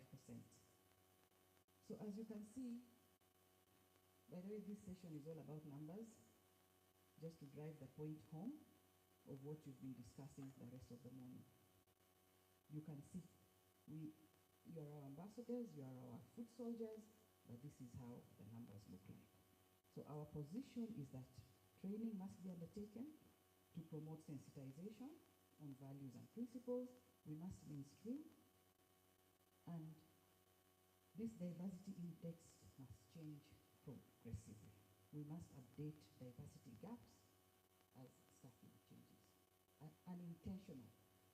We have to be intentional about this slide that I've just passed. When it comes to staffing, workload analysis. Do we know what it is? In fact, the other day I was asking, maybe they don't know. Do we know? HR directors. Again, that's a question I want you to park. We can discuss. Because only 2 have reported to have carried out workload analysis to inform authorized establishment. This is your work. You are trained to do it. Why are you not doing it? So we are saying it is a statutory requirement to to undertake workload analysis before approval of organizational structure and authorized establishments. You can see there the ideal establishment, only 2. Over-establishment, 9. Under-establishment, 35. In fact, our VC said, maybe we can just work at 50%. Do you recall that statement? Do we need everybody? If some are already operating at less than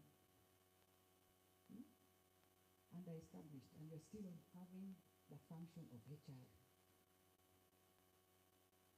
When we look at over-establishment, this leads to ballooning of the wage bill, and we are mandated to ensure that the wage bill is within the fiscal space. It's our responsibility. On service beyond retirement age, we note that 154 officers are serving beyond 60. We have to adhere to this policy and ensure that we don't have people who have done their time and are still working. On staffing continued, we're saying all public institutions to institutionalize authentication of certificates before the appointment letters are issued. On efficiency and effectiveness, workplace environment. We are expected to set up lactation stations that only 19 MDAs have. Those of you who know you have not set up the stations, please make arrangements and set up. Wellness programs. Only 22 have implemented wellness programs, and we are expected to implement wellness programs, all of us. On distribution of training opportunities in the public service. Only 4,400 out of 72,500 were trained in our last assessment. That's only 6%. Of these, the statistics are there, the female, the persons with disabilities, and the male. So we're saying our position is that all institutions must ensure equity and fairness in the distribution of training opportunities. Training must be demand-driven, and we must submit annual training needs reports and training projections. On adherence to public service efforts, there is low compliance in the public service, leading to delays in service. We have to undertake regular sensitization, training of officers on governance, values, ethics, and organizational culture. Distribution of promotion opportunities in the public service. We note that only 17%, that is 12,800 out of 72,000 were promoted. And we're saying, let's ensure equity and fairness in the distribution of promotion opportunities. On customization of services and facilities for persons living with disabilities. 41 MDAs have customized their services for use. This includes the website, the ramps, the lifts, sanitary facilities, and sign language interpreters. It is our responsibility as colleagues to ensure that these services are entrenched. And going forward, we are saying it will form part of the performance assessment. As PSC, we are saying some of these things here are not just statistics. Please, as you take home, know that in future, your own performance as directors will be pegged on some of these areas that we have listed today. And this year, 25-26, we shall undertake the Employee Satisfaction and Workplace Environment Survey.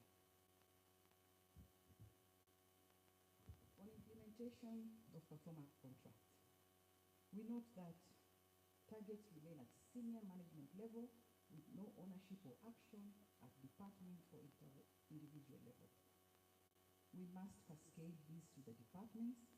Staff must have key performance indicators And again, this will form part of your assessment because it is your responsibility.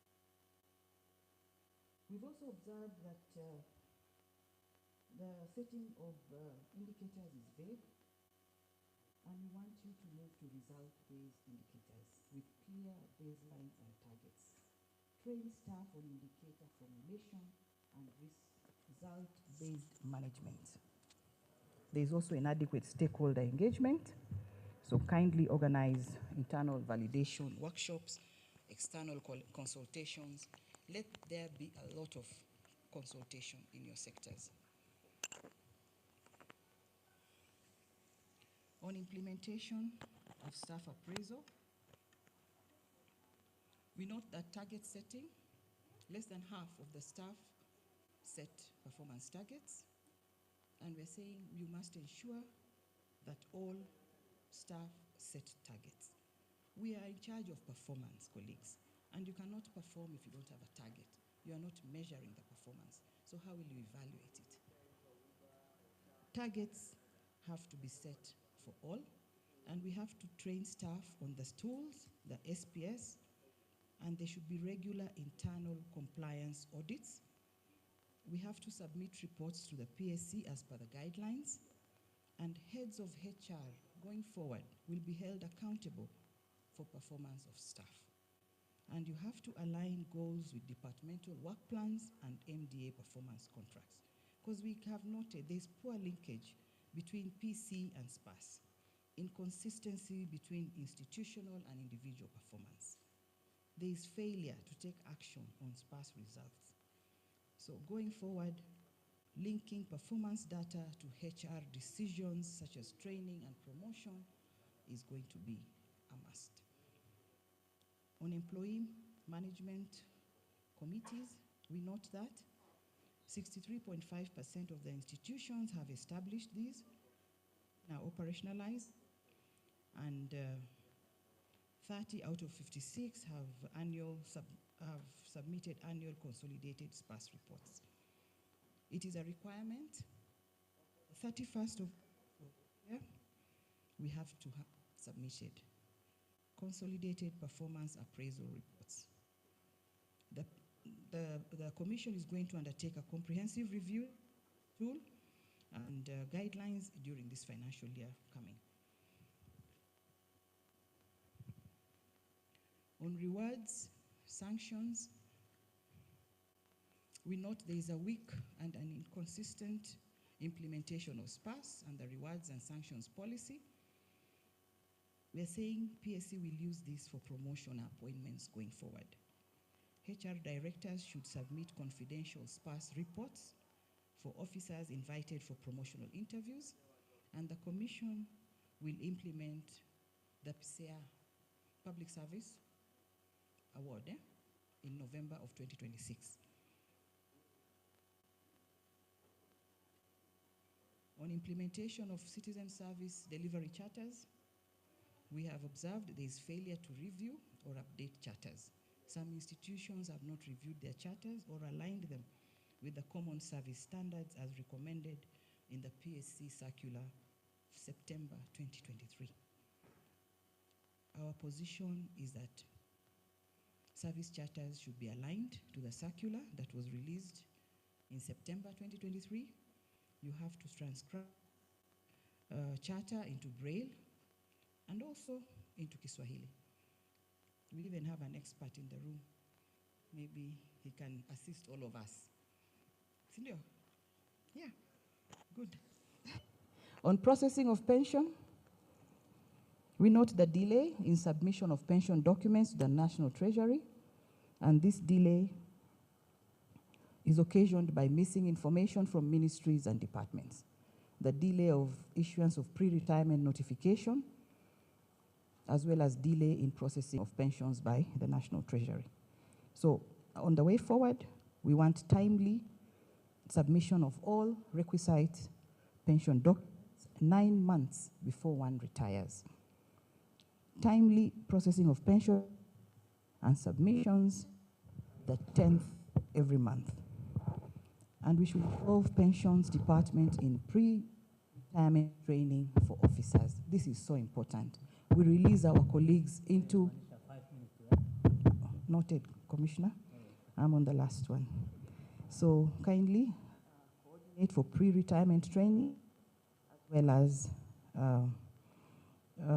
this training can also be for those who have not yet reached retirement, so that they plan early. We don't have to wait for those who are already a few months to departure.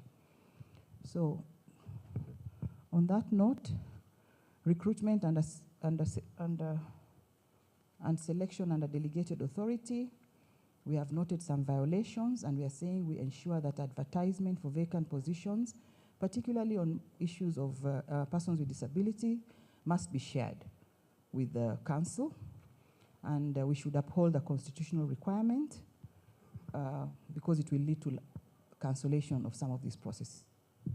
On submission of M&E reports by the 10th of the subsequent month of the quarter, as well as submission of data in the prescribed MXL template. We note that you give us data in whichever form you feel like. It becomes a nightmare to consolidate and analyze that data. So we want the data submitted in the prescribed format.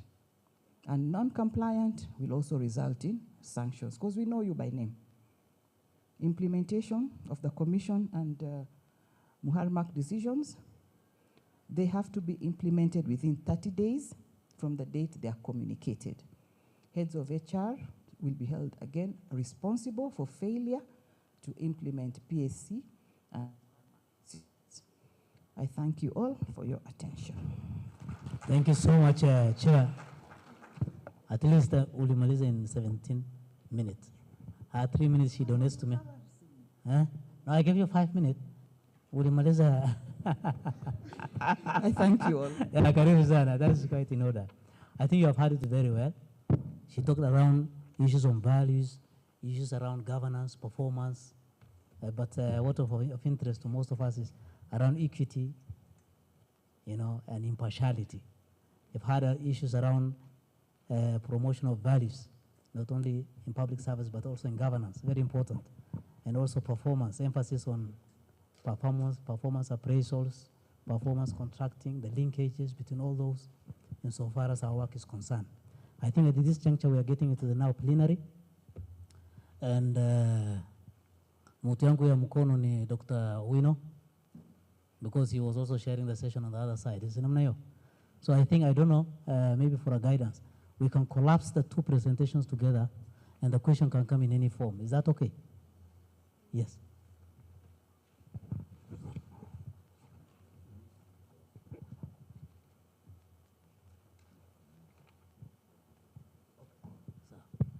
Very well, well guided. Commissioner Machayo and Commissioner Major, I think your presentations we can collapse together. Na yetu pia. But in the meantime, since I'm sitting in a very strategic place as a speaker, wacha mimi niendelee nayo. Si namna hiyo? Na mtu akimkona kwa standby nikikupatia mic mbia. Yes. I think we can proceed in that way. So the floor is open. And the technical team that you might request to join you? Is there a technical team that can come this side? I know for Commissioner Manamaka, Wesley and Juma will join us. Dr. Sylvester too. Mm-hmm. Yes. Yes, what you. So mkwe stand by on where you are. I think whoever is having a mic, pia atawapatia. Yes. And Sally pia, I was reminded, Sally mkwe stand by. Yes, nimemwona. You have got the speaker's eye, yeah? Good, I think the floor is open now. So concentrate on the first two presentations, the one on Commissioner Major and the one on Commissioner Machayo. I'll pick the first 5, and please, let me also guide from the experience from the previous plenary. Go straight to the question. Don't explain a lot of things. Uliza swali direct. Sina mneo? If there is an emphasis, fanya tu kidogo tu. Enda tu direct. So let me give numbers. Okay, 1, 2, the lady there, 3. The gentlemen are there, 4 and 5. We come to these 5 in that order. Okay, proceed. Let me start. My name is Nahachon Diongo, Director, HR, State Department for Immigration Assistance Services. I want just to make an observation regarding recruitment. We appreciate on the advent of COVID, we changed the mode of maybe doing the recruitment process. And one observation I want to raise is about the online or virtual interviews. They are good, but it has also its own challenges at the end of the process. So we need to, I'm only proposing that we need to look into that, especially when it comes to officers brought on board. When you can check what they have in terms of qualifications, we find that there are challenges. The other thing, when it comes to, say, recruitment of drivers, we have done it in the past at the State Department level. And for drivers, we subject them to practical tests, not only having the papers. At times, we may be recruiting people to come and kill us because they are not competent. We also have situations whereby when they are brought on board, they cannot even offer the service of driving a vehicle. And of course, they even disclose to you. Unfortunately, where they don't disclose, you realize that they will cause damage to government vehicles or even kill. So that's an issue we need to look into. The other thing I thought I need to raise is, I think we have talked about directors of HR. We are seen as the advisors in the technical, in the state departments, but have not had any whereby we are saying, what can we do to these people to motivate them? Because maybe they may be feeling intimidated in the course of performance of their duties. Those are my presentations. And number 2.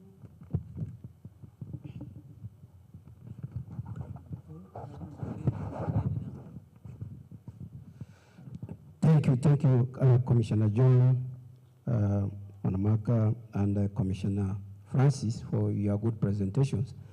My name is Elad Umarua, Director HR Petroleum. I'll also be very brief. Commissioner John, you made a presentation on our organization design and structure. My issue is when you give us the structure, of course we have the numbers, but the challenge we have huko mashinani huko is in terms of the numbers we keep on getting from the common cadre, common establishment, the HR, the accountants, the procurement. Every time you have an establishment, our systems don't talk to each other. We keep on getting our officers posted, overpopulating the, even when you raise it as an issue, you are told, please, wacha ukuje tu wakae umaendelee na kazi. Thank you so much. The lady uko nyuma, saidia, the mic.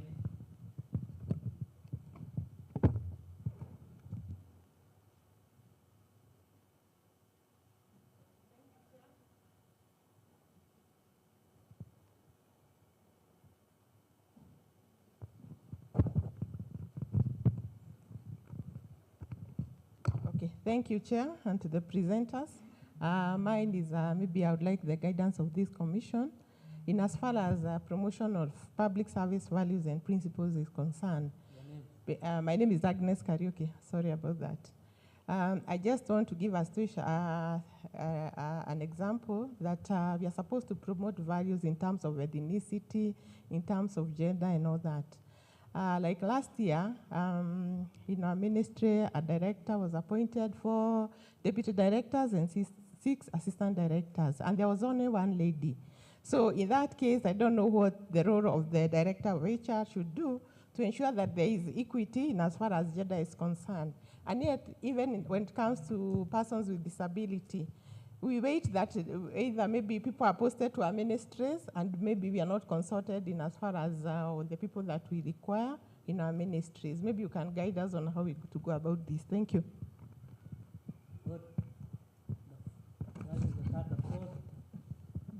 Thank you, Chair. My name is George Nyahoro from the State Department for Basic Education.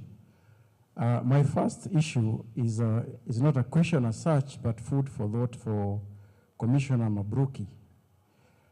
There is a colleague of mine who was promoted to the position of director 2 years and 5 months ago by the commission.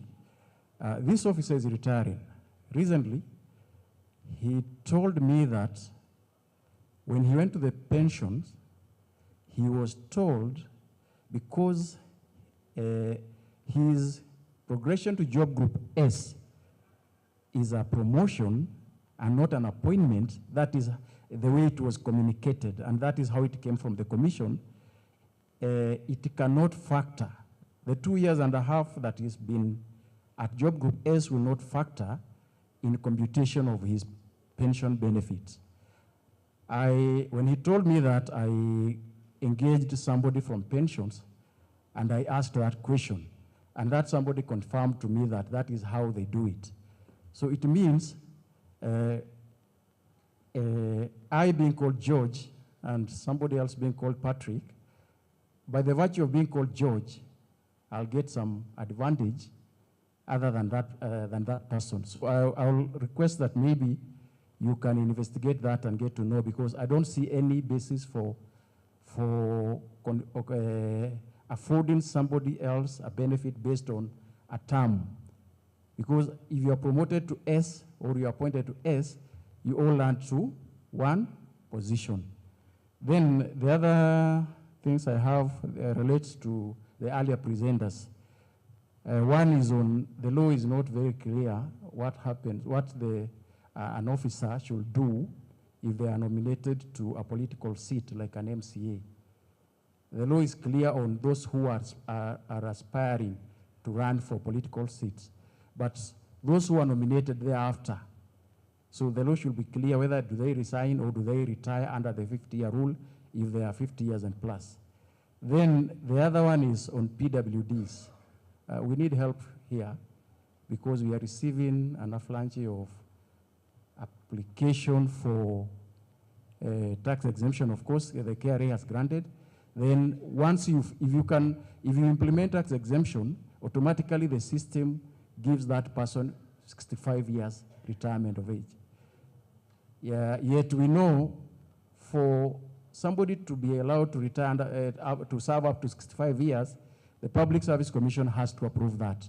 So we need an intervention there so that it's either the system is configured in a way that that function of inputting that, effecting that tax exemption does not automatically translate in the system to 65 years as a retirement, date of retirement. Then there is also resignations. The court ruling on dismissal said that somebody who has been dismissed has a right to some pension payments or some terminal benefits.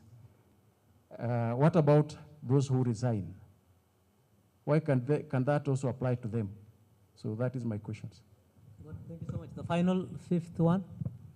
Yeah, that lady. Then we respond to those 5. Then we take the next court of 5. Thank you, Chair. Mine is a clarification or request for a way forward. Authentication of documents for those. Sorry, my name is Alice Nyathoko, State Department for Public Service. Last year, when we were authenticating documents for officers who undertook their degree courses outside Kenya, it became a problem to establish whether the certificates are authentic or not. The Commission for University Education, they simply establish whether the institution is accredited or not. Even in yesterday's meeting, they were not able to give a clear direction. When we visited their office last year, they said that they were going to look at the documents, then they were to prepare a confidential report. And they were clearly saying they can only share with an authority like DCI, etc. And they never gave us the report for my former State Department. And that means it is like we are applying double standards. We will be able to authenticate for some, and then for others, whether they are authentic or not, it means they will continue serving in the public service. Thank you. Yeah, thank you so much. Now we'll respond to that. I think we can go in order from Commissioner Machayo, Commissioner Majay, and then if the technical team maybe you request to join you, you can also mention. Okay, thank you so much. I think the question from Marua on structures and numbers and the issue of the common cadres being sent to the ministries or state departments without consultation. I think that goes to the State Department for Public Service, because when you are under Treasury for the accountants and the related cadres, because when you are sending drivers or support staff or secretaries to a State Department, you need to know the overall establishment of the State Department, and the Commission has a database on the staff establishment. And even that database can be got by just a call to the other director of HR. So that problem, we are taking it back to the State Department for Public Service to ensure that we do not overstretch state departments which have very few technical staff, but an overload of the other people. And yet there are, I hear that there are some state departments which are lucrative. So you hear drivers or secretaries saying, nataka kwenda petroleum. I don't know. Is that a fact? Alafu sasa kuna wale watu wanasema yeye nitakupeleka kule kuzuri. So they take to petroleum, and Marua has only 100 engineers or petroleum economists. How does that work? So that is a matter that we can take forward and even issue guidelines on it in terms of ensuring that you do not go beyond the 30%. Already it's known. So DPM, I mean public service, it is known that 30% cannot go for support staff only. So that is something that is not not a commission making, but because of we are going to look at those state departments that manage the common cadres, the National Treasury and the State Department for Public Service, and probably give direction on the same. The other questions are not directly to me, but I would like to respond to the issue of pension. The pension under the Cap 189 is managed within that law. And it's not that the people in the pensions department are undermining or making somebody suffer while another one is not suffering. I'm not sure about the terms appointment and promoted, but what I know is that there's usually, in the last 3 years, then the average salary that you have earned determines the pension that you will take home. And if you have been promoted in the last 1 year, then it does not count for your pension. And that is within that Cap 189 implementation. There's not much we can do about it. Sometimes we ask people, we ask ourselves, should we promote people who are 58 years so that you go home as a director, and yet it will impact negatively on your pension? So those are the challenges that are there. And it is within that Cap 189, and therefore, that is, I don't see it as a nyahoro. I don't see it that somebody is being treated differently. It's the way pension is calculated, and it's already determined by law. I would maybe also like to respond to, although I've seen Jackie here, the issue of nomination to political parties, to politics, like an MCA. You can either choose to be a state officer or a public officer. And you cannot hold a state office, which is an MCA is a state office, and for that matter, a political office, and claim that you want to also take up the public service. So we don't even give secondments in that, to that extent. If you take a political office, you have shown that you are siding with one side. You are either in this party or the other, and therefore you give up your public service role for that political nomination. So it's a matter of choice. You can either take up your MCA role or not. But for these other state offices that are within the public officers, like CECs or the ones who work in the public service then, the CECs for county governments or a PAS, we give you leave of absence. You go and take up your state office and then come back and take up your public service role. But if it has to be a political office, then you have to choose to resign or to retire for you to be appointed as an MCA.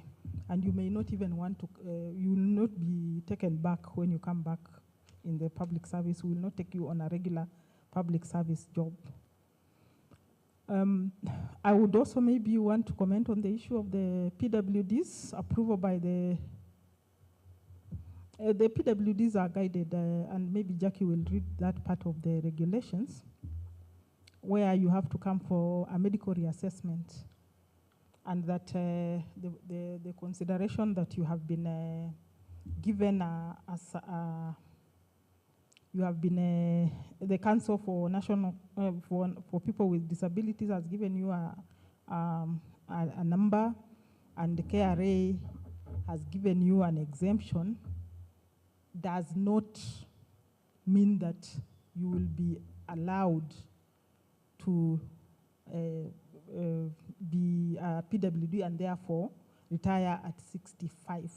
There's a medical assessment that has been provided for under, I think it's Regulation 70, and it requires that you come for a medical reassessment, and the medical board shall tell us if indeed you are persons with disability or not, because we realize that sometimes you can be a PWD for a while and then you heal, and therefore you do not qualify to be given the 65 years. And there's a challenge. What this, I think it's still Nyaoro who was asking about it. People are using PWD to look for extension of service a lot, and the whole matter is really abused. And in actual fact, we would like to put in even some more stringent measures, like, can we see you physically?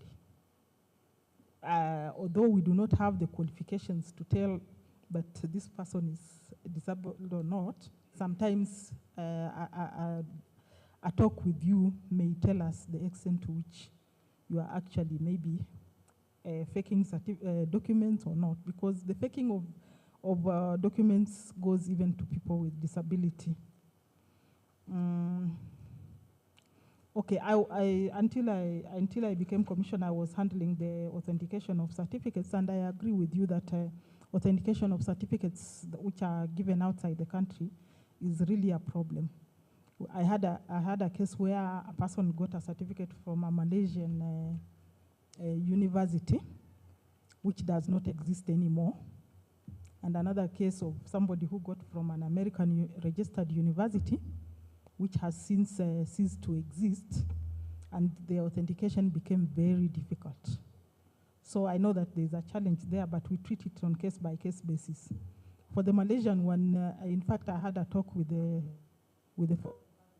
ministry and requested that the ambassador be consulted on the matter.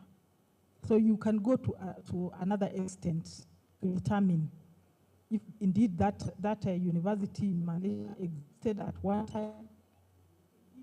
It issued certificates to that extent of a master's or a degree or a bachelor's. And if then we can consider that person as authentic or not. So I understand that, and on case-by-case basis, the Commission can actually help to determine the matter conclusively. I guess I answered a lot. Okay, thank you very much, Commissioner. Actually, you almost answered every other question. Let me respond to the one from Thiomo about the virtual interviews. Yes, at least this is a new phenomenon from the time COVID set in. Is a new way of doing things, which actually is very efficient, sometimes convenient. However, it is not at its best. Where we identify gaps, we will recommend and find solution. But I think it is something that can be utilized, because not everybody can be present physically for an interview. I know recently there is a professor we interviewed, and he was on a safari in China. We had to synchronize on the time, create time for him, and we interviewed him. But that does not mean that you confirm him before the authentications of the original documents. As soon as that person who was traveling is back, then it is conditional. You make it very clear that upon arrival, you present your documents for verification before we confirm or before we conclude that interview process. So I think that the HR directors can do that. On the issues of drivers, this is a cadre that is actually under delegated authority. And unfortunately, when you hold a driving license, it is assumed that you have the competency to drive. That is a direct indictment on me personally. From my previous role, it is unfortunate that that should happen. But I see what is happening currently. You subject these drivers into a practical test to just be sure before onboarding them. Make sure that maybe you can arrange for a test, physical test, to just to reassure yourself that this person can actually possess the driving skills. We don't expect one to stop having those skills once they acquire them. So one thing, if you have a valid driving license, you can go to the extra step of putting them into a physical examination to ascertain once more on their competency. I think that is the only question that was related to my presentation, but I would like to add one more thing. You might realize that in the recent past, not everybody who is applying for a job when advertised is able to make it through in our system. This was deliberate. We made some adjustment into our system because what we found is that a position is advertised, all manner of applicants submit the applications. It becomes even very difficult to shortlist. You find a position of a director is being advertised, some fellows at entry level are applying for it. So we have adjusted the system slightly to only allow those who meet the minimum requirements. We will continue to tighten our system and improve them, and utilizing tools such as AI to make our work even more efficient. So we look forward in utilizing some of these tools, especially on issues of shortlisting, so that once you say this is the kind of person I want, at a click of a button, you can get only those who meet that requirement, and that will make us more efficient. So we will be looking forward to exploring all manner of possibilities, utilizing technology to try and be as efficient as we can. Thank you very much. Yeah, thank you very much. I think there's also a lady who raised the issue around gender and something like that, if I'm not wrong. I think we're also in the process probably to communicate to you in future if the vacancies comes in your places. You declare even the ethnic composition, the gender, and even the issue of persons with disabilities. Because in some instances you'll find in certain state department is predominantly one community or one gender, or no other persons with disability. I think the presentation of Commissioner Manamaka on promotion of values speaks to some of those things, which is quite very important. And as a commission, we're also in a process of coming up inwardly a committee on diversity, equity, and inclusion to address some of those things, which slowly looks at the role of the commission in promoting that important value. Then on persons with disabilities, something very important I have to say. Before I came to the commission, I was a CEO at National Council, and I'm quite conversant with the issue of disability. I will not be surprised if some of you even are persons with disabilities, because disability has become a fashion because it presented an opportunity. That's why we have gone out of our way to make that process a bit tougher. So I think we will call upon you that people who are already with you, they must have gone through new registration system. And the new registration system is a certificate now. It's not the old card. It is a certificate with a QR code. You can just scan using your phone and get out. I'm glad I saw one of HR here who was a board member of the council when I was there, and is privy to that. And as a commission, we also subject to a second opinion. If we feel in mkora fulani who want to masquerade as a person with disability, I think we will take now. I know time is not also, we have also another very important session ahead on way forward and recommendation, and we also have questions for Commissioner Mwanamaka. I think, Jackie, you want to say something? Yes. Let me take the question on that was asked on how do we promote, was asked to be guided on how to promote values. Agnes Kariuki, I don't know which department that is, but that was the question that Agnes asked, and I just want to remind the team that we are so well guided by Article 232. Everything that we need to do as a public servant on issues, governance, and promotion are well listed. In fact, when our vice chair was making her presentation in the morning, again, she said public service is discipline, tradition, and order. So tradition, we all do inductions. When we get new officers, we have to induct them into the service, into the department. That is an opportunity to come up with a training program that will inculcate not only the values, but also the organizational culture from the onset. So let us also be quite creative in how we address these issues within our department, but induction is one very powerful method or opportunity that we all have, especially on our new recruits. On a continuous basis, training, sensitization, that is all part of your day-to-day work. We have to promote values so that we drive performance. Without the values, even the performance cannot move. Thank you.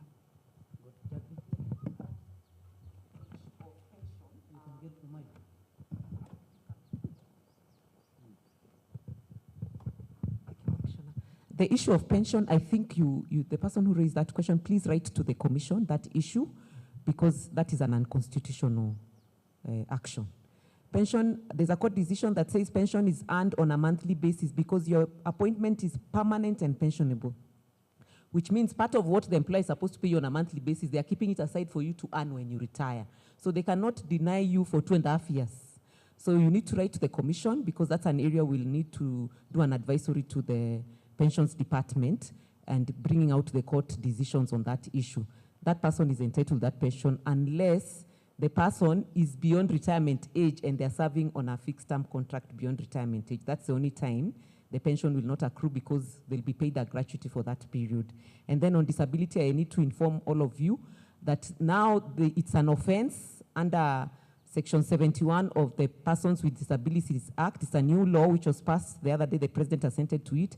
It's an offense for people to use fake documents to be registered as persons with disability, and people who collude with such persons will also be guilty of an offense. So any person who comes to tell you that they are persons with disability after they have been given a letter of retirement, please do not just accept, because if there is an offense found, you will be an accomplice to that offense.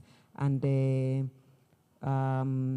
was something else I needed to mention on that. Yes, so you need to look at the Persons with Disabilities Act, the new one. It has new provisions that are completely a serious shift in the way we'll be handling issues of disability. Please look at it, and perhaps PSC, we are going to think of doing maybe a webinar or some sensitization. Maybe in our next meeting with you, we'll be able to do some sensitization on it so that we are all on board. Yes, I've remembered. The requirement in terms of disability is that for every 20 employees, under the new law, you should have 5% of the 20 should be a person with disability. So for every 20, one person must be a person with disability. So you need to check in your State Department, as you're checking gender and ethnicity, check that for every 20, you have a person with disability. One of the requirements is that persons with disability will be given direct appointment when they meet the qualifications. The law is there. That law is very prescriptive. So you'll check, and I like what Commissioner Hassan has said, that now perhaps the Commission will require that when you're sending your indents, you're also sending the composition in your State Department, including that ethnicity issue. If you don't have one for every 20, maybe you'll be able to indicate that. Thank you very much. Thank you so much, Jackie. You have really explained. I think it is also good to mention that there is now National Disability Policy. We have also a policy. It's also good to sensitize around there. Great. Now, 5 more rounds. Yes, 1, 2, the lady, 3, the gentleman here. Nikikupatia namba mweka mkono chini. 3, 4, that lady. So, wacha niangalie gender. Gender sasa ni ngapi? 3 ladies and 2 men, eh? Okay. That gentleman and this lady, in that order. Peana mic. Alafu enda strict kwa questions. Pop, I think. And I will also request our technical team to be standby. Nitawapatia 1 minute. Nitaanza na Juma, nitaanza Wesley Fata, alafu your boss, Sally, and then Dr. Sylvester, 1 minute. Anything that is touching around here that maybe the commissioners might not have touched, that technically you have to respond to 1 minute, not more than that. My name is And also, sorry, yeah, Mr. Muruki here. Yes, sorry for that. But in that order, eh? So number 1, ako wapi? Yes. Mike. Yes, okay. Go ahead. My name is Jane Masharia. Yeah, wewe ulikuwa namba ama ulirik bana? Endelea tu. Sasa wewe kwa number 2. State Department for Brew Economy and Fisheries. And my question is on recruitment of PWDs with mental illness. And the question I would ask is, does the public service confirm the level of the mental illness? Because we have had cases where after the recruitment, you find an officer takes the documents from a client and tears them, and they are legal documents. And even to be issued such kind of documents, maybe you require even to go back to court for you to be issued with other documents. Another issue is on discipline of the same. Such a person, I don't know how the discipline is supposed to be taken for those who do not come to work. They are assigned assignments they don't do, and they hide behind the issue of disability on mental illness. Thank you. Enough, thank you.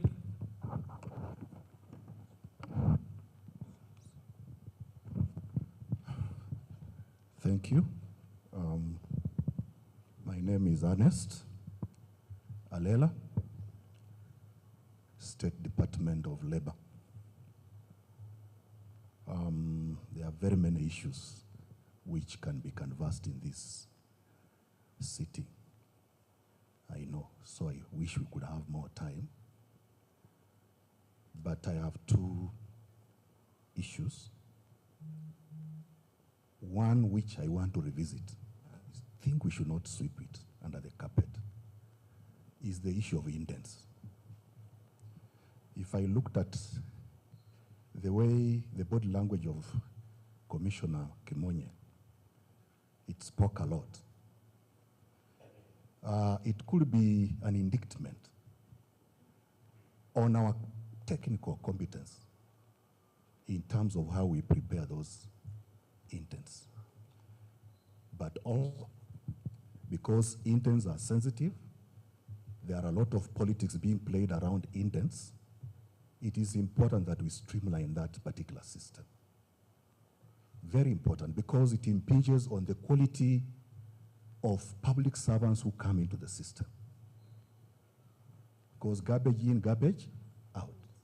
So why can't we agree on a formula, a strategy on how we can streamline the indent system? Personally, from my experience, there are a lot of games which are being played around those indents. One of them is some of the technical people, when they realize, we discuss. So when they realize that as an HR you are standing your ground, they will want to loop. So my solution to this could be that, why can't we allow the HR director to defend that indent by the time when you are shortlisting? Is it possible that I can clarify on what is in the indent before it's adopted? Have a loud and clear question. Yes. Yes. Yes. Then Tumeelewa? Yes. Then number two, I'm very much interested about communication with the commission. My experience is that many officers communicate directly with the commission without these directors knowing. Are we really very certain that all the communication we receive at the commission has been signed by these directors? How do you determine that this one was sent by a director or not? So do we have a mechanism of knowing that this has come from a PS, this has come from a director? And many times we have seen the commission responding to those letters, though they came from officers directly without passing through HR. I want to submit that HR has a lot of background knowledge about those issues, which if you engage them, you find maybe might have a different opinion. So maybe the solution could be that any communication to the commission should be acknowledged immediately. Once you acknowledge immediately, it's one way of alerting us that a communication has gone to the commission. So if it's not a communication from us, we will be able to alert you immediately that this is not from us. Thank you very much. Thank you. Like Commissioner Mulu Sewewe ndio umefungua roho kabisa. Wengine pia wafungua roho hivyo. Sina mneo? Yes. Number 3 ni nani? Yes.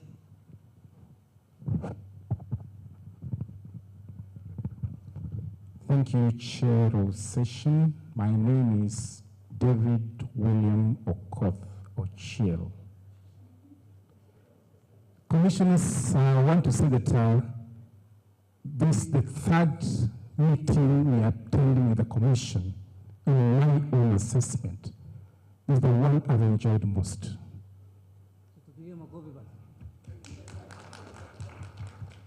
And I'm persuaded to say that all the commissioners have been convinced and converted to be HR professionals. Because a number of you, the way you addressed issues, you addressed them with the HR in mind, the human resource in mind, which is very, very encouraging. In looking at that, I just want to refer to what Jackie had said, pursuant to the provisions of Section 31 of the Public Service Commission Act on delegated instrument.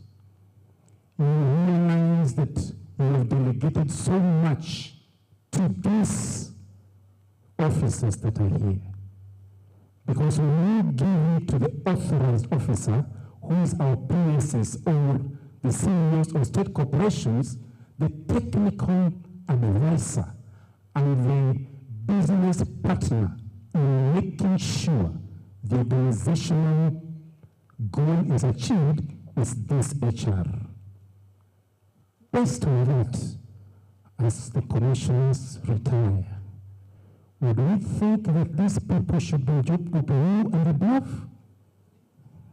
Because I look at the work they're doing, which is a delegated function to the Commission, which is so key to ensure there is performance, there is organization structure done well, the design is done, you ensure values are maintained, talents are managed, people are motivated, values are preserved. You can't do it better than this HR. So we need to think seriously that when they are in these meetings, they don't be seen to be junior. And finally, yes. It is important that as we think through this HR experts, and we want to, if it is possible, a really clear circular that we need to innovate the HR to be part of every board in a parastatal and in any organization to give direction. Because we find some of these that we've been through, we may not have this. And when that is happening, we will review and above, we'll have a better public service. Thank you. Good, thank you so much. Number 4. Now another standing order I want to introduce. Nikifanya hivi, una speed up. Nikifanya, unasimama. Si namna hiyo? Go. Thank you, Commissioner. My name is Zipora Mutahi, State Department for Internal Security.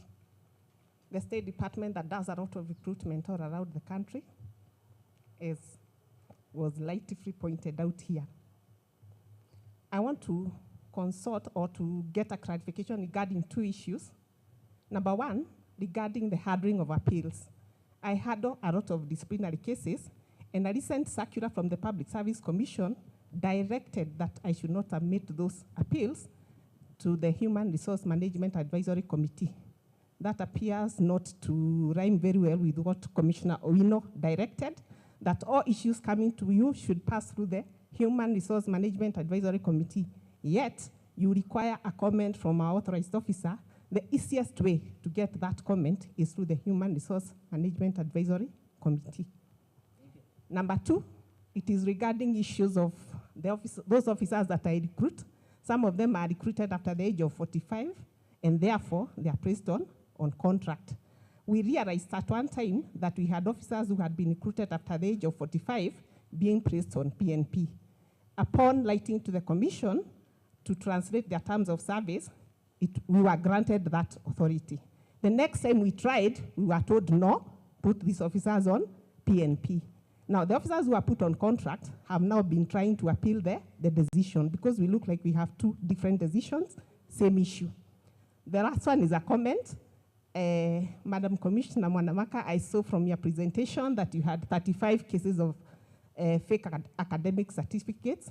I do not think that is very factual, because in my State Department, the first batch, we had 101 fake certificates. We proceeded to dismiss those officers, and as a way of feedback, we are getting some not very good engagement with the Commission. There is some questioning that is going on around my HR officers who had discipline cases, and we really wonder why. Because if NEC has said that a certificate is not authentic, really, why do you push my officer so much? Thank you. Lad, ulikuwa namba ngapi? Number 4. Number 4. Number 5.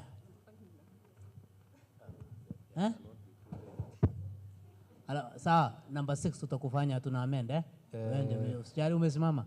Thank you. My name is Dr. Paul Kangira. I rise on 3 issues. The Chairman, Public Service Commission, the first thing is to congratulate you on having a star-studded team of commissioners. 2, I want also to declare my conflict of interest, because I've served with a number of them. Commissioner Mabruki, all the way from KPA, Commissioner Hassan, Kise, Commissioner Owino, my PS, Commissioner Machayo, you are at home, Commissioner, my teacher, I think you have a good team this time round. I have sat and listened to my colleagues and issues that have come. I only have one comment because I'm conflicted, so I can't ask them a question. I would only want to comment. We are having a group of Kenyans who are coming into the workplace. They are calling themselves the Gen Zs. I have not heard anybody talk about them. And they have something called form. When that form ikijipa, then they do what they want to do. All of us have seen that thing circulating. I am very happy that Commissioner Owino is working, is the chair terms and conditions. There's something, Commissioner Owino, that we have tried to do in the service called flexi hours. Chair, allow me to say this because I'm within the confine of this room. It is not possible for all the civil servants to wake up, come to work at 8 on the dot, and leave at 5. It is not possible. I have served this service for 35 years. It has never been possible. Even when the flexi hours, when in Mombasa, the flexi hours are a little bit reduced, they still don't meet it. So the best this team, this star-studded team can do is to flex the working hours. We may also need 1 day off so that these people go to the bank, they go to pay their internet, they go to those other things. So that on those other 4 days, they focus. Because the problem is this, iyo form yao ikijipa, they will nyonga the phone. Yes. Now, my good friend advocate is saying, we follow them. So our work as HR would just be saying, oh, you didn't come to work. We go to Bandera, find out what is happening. Then there's the issue of mental wellness comes with that. That particular group, we had our own group, but that particular group, the percentage is very high. So please, commissioners, assist us on working hours and mental wellness. Great. Peana mic to your immediate neighbor, the final one. Thank you. As we respond now. And thanks for compliment. And you are not conflicted, actually. Thank you, Session Chair. Mine is a suggestion.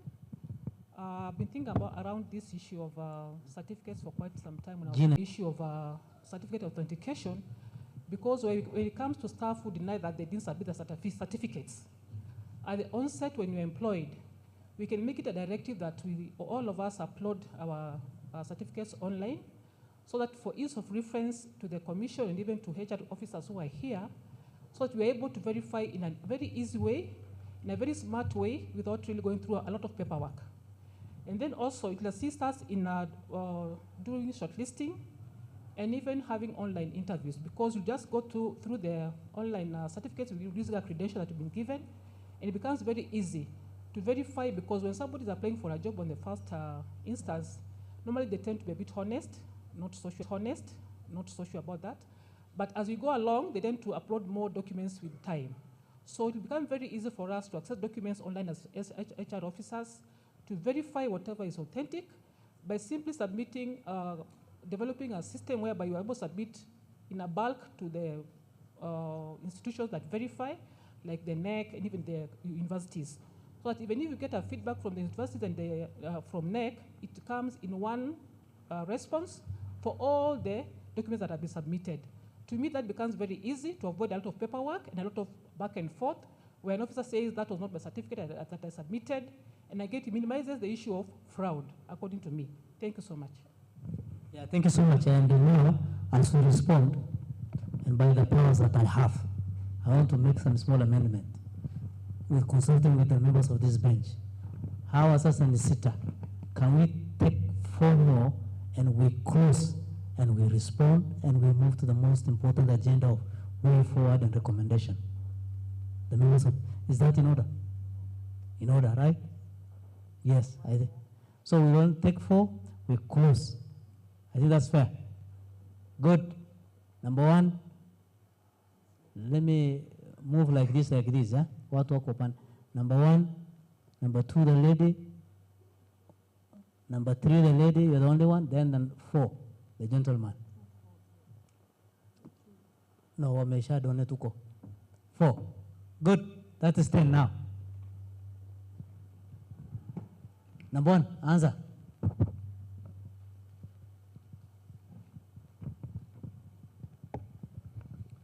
Thank you, sir. I have a number of questions, but I'll only ask 2. My name is Leonard Ngoto, currently at the State Department for Medical Services, but I'll be moving to the State Department for Irrigation. Concerning pension, at the Ministry of Health, we serve a lot of retirees who are seconded to the counties.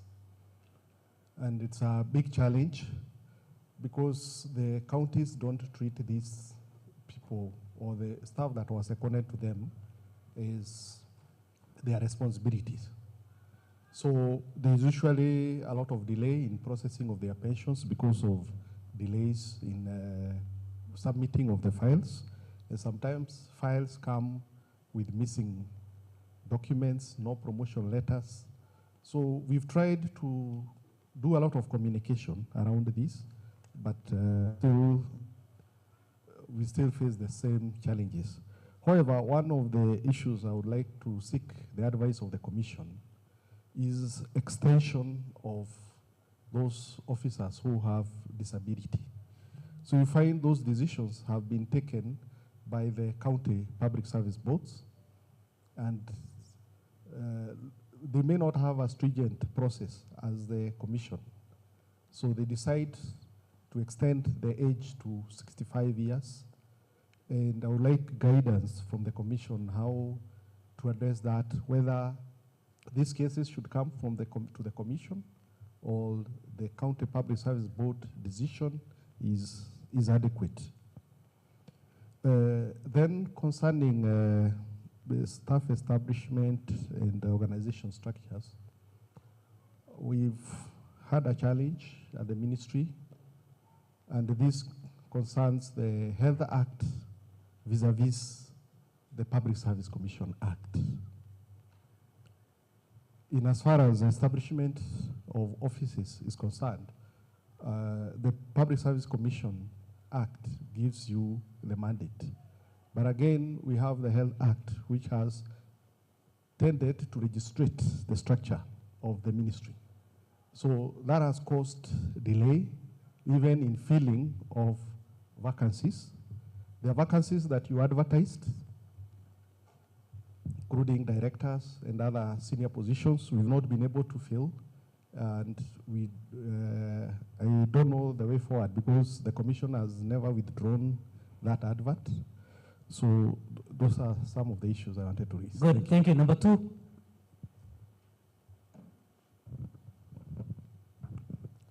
Thank you.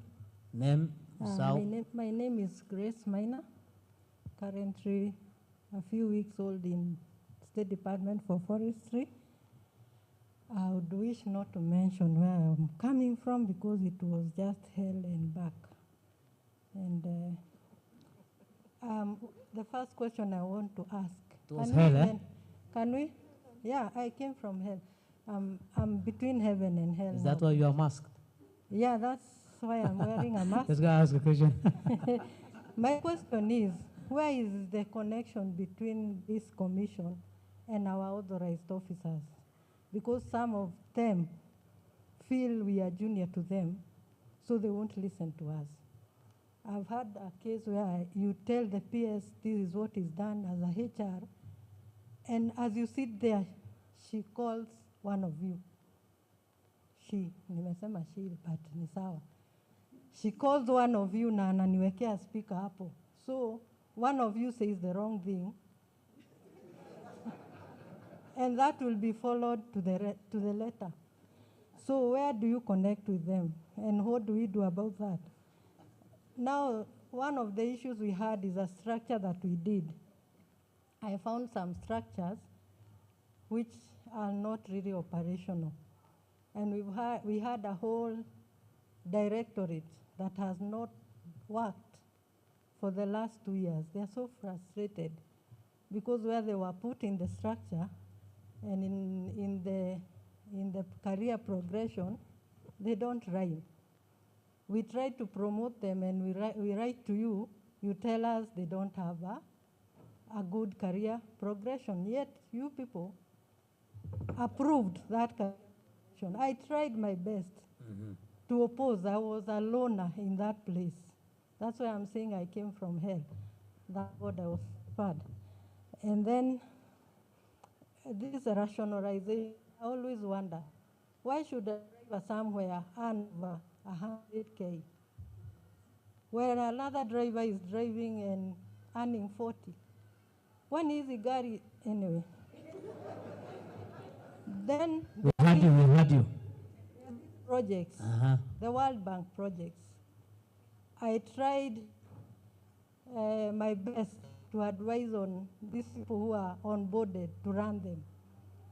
And you hold interviews. Na tuseme huyu ndiye amepita, but because they are the who is who, unaambiwa weka yeye namba 4.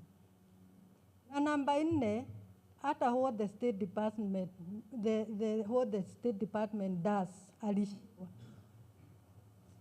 The number 4 becomes number 1, and they move on.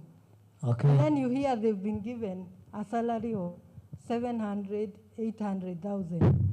Nitamuadvise nini akiwa na hiyo mshahara compared to mine? Thank you. Umefungua roho kabisa. Kabisa tena.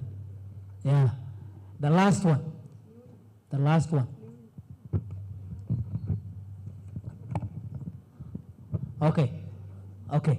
We will give you. You're fine. Yeah. Lakini when I was on the floor and I was asking to raise your hands, uliweka chini. Lakini ukikumbuka ndio umeinua, sio? Two more.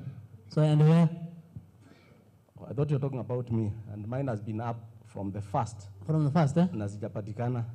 There's a reason why you have not called the speakers. I thought you're trying to avoid me, but I'm here to help you on some of them. I'm Bijiwe from the State Department for Public Service, and mine is just comments on a few areas that have been raised here. Not really asking questions, because I think myself and yourself, we might be sailing on the same boat on some of these areas. One of them, and has to do with the transfers, which has been raised by my brother here. And if I have to give a short history about these transfers, is that it is like we administrators of various schemes, I've kind of lost in terms of implementation of the transfers. We issue transfer orders virtually every 2 months, but the response is around not more than 2, 3, 4, 5, 10%. Reason is that those who move are those who are not wanted.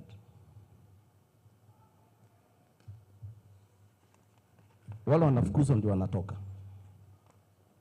Those others, what we get, immediately a posting order is done, we receive a raft of letters from the authorized officers requesting the people to be retained. And sometimes we feel we've tried to convince, I don't know whether it is my people as directors, or is it those officers who have access to the authorized officers to write. But of course, when that comes, then some of them are decided. What I'm suggesting is this, that initially we used to have a case where we give 2 months for people to respond to posting orders. Failure to that, we have the mandate to even shut out their salaries until they move. That will not be a problem with the Bwana Marua. It will not be a problem with the treasury, because I'll tell you, it's completely overloaded. Because every transfer, everyone wants to go to treasury, we want to release people from there, but none of them leaves that institution. Many are getting in, nobody's getting out. Obvious reasons. The issue of drivers, I really want to accept that, or rather concur, that other than the qualifications, there is more to it than that. And I want to talk about an issue of 3 weeks ago. We had over 600 drivers that were shortlisted attending a physical driving test at the Mechanical Engineering Department of Ministry of Transport. So there's something we are doing. Now, we've talked around sensitization, various surveys, trainings and all that. And I wish the Commission helps us fight the battle we have against the National Treasury, where training vote has been the easiest couplet, so that sometimes you're left with nothing to sensitize those people. Of course, the Ministry of Public Service has talked about it.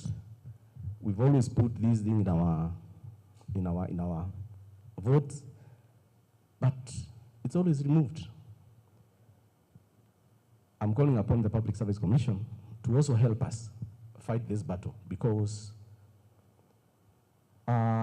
we look sometimes like one of our technical functions is training as a ministry, but you're doing nothing because we don't have the funds.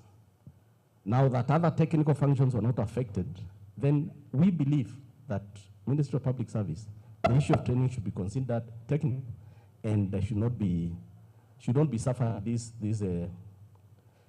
I'm happy that you are coming up with the issue of using pass to mean something. Once again, I also say that when these ones, especially pass online, when it started, the Ministry of Public Service used to give deadlines by which time target setting should be done. And that used to be that, I think that 1st or 15th of August. And by that particular time, the HR system, the grid system, will not allow you to continue setting targets. I want to tell you that still last month or the other month, when you gave a deadline for submitting past reports, we worked overdrive. A day before the deadline, people are setting targets, appraising them, and sending and forwarding the report to Public Service Commission. This is fake report you are doing. Consequence management, and I'm happy that one is coming. We are ready for it. As a ministry, we really support you towards this end, so that if we say by 18th, you've not done it, don't even ask them. As a ministry, we'll give you that report because we have it. That's a good pattern shot. And another way of getting extension, sorry, I'm solving my problems and yours. No, so you give me some few minutes. Now, the other way is a circular that came out of a court order on birth certificate, being the documents that determine the date of retirement. And it is in record. My colleagues will bear me witness that I've dealt with a person who, when you check through the records, they want their date of birth changed. But when you check the records, you realize this person went to class 1 at exactly 2 years. To Form 1 at 9 years. And I've been accused for not forwarding that case to Public Service Commission. And I told the person, I have no interest. Go right to commission yourself. Personally, I can see that this is what? This fake work. But this person has a review, what do you call it? A new ID and a new birth certificate, reflecting those new ages.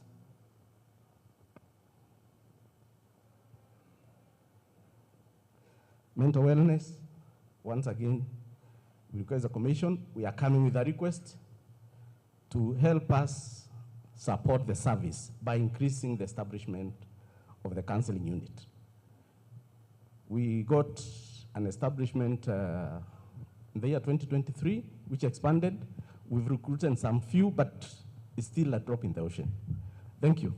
Thank you so much. I think you have said it all. It is quite very pertinent issues that you have raised.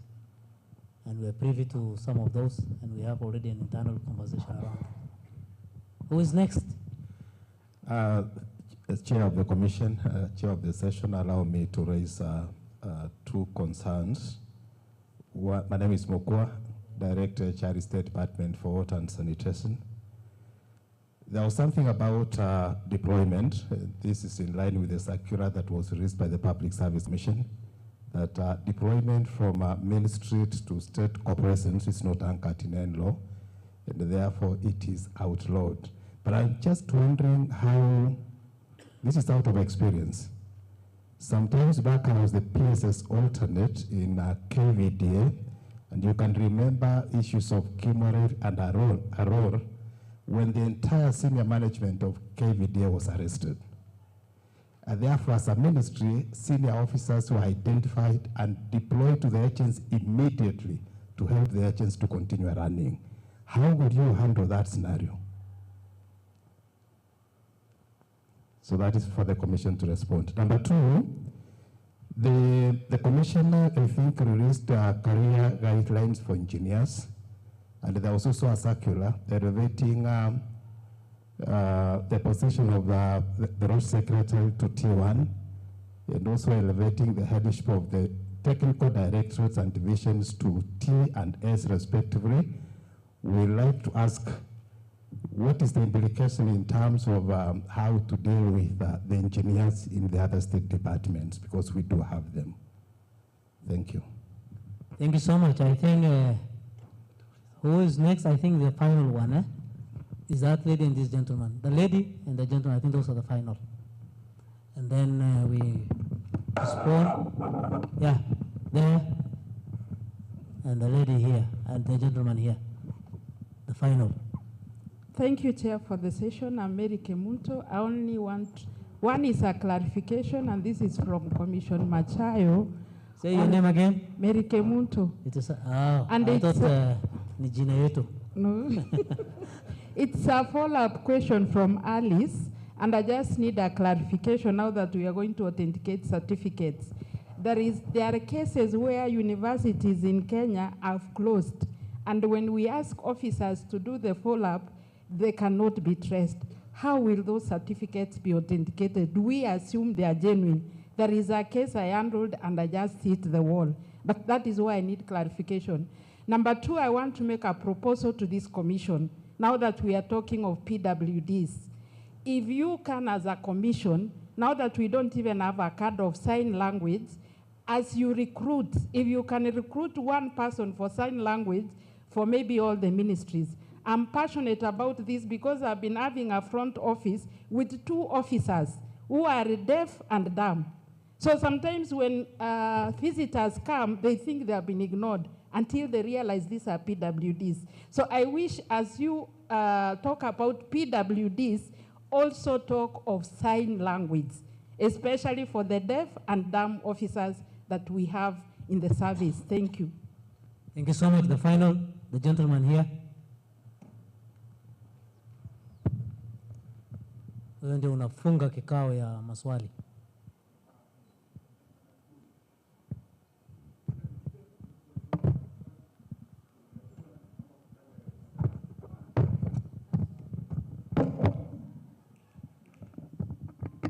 Fanya hivi. Fanya hivi.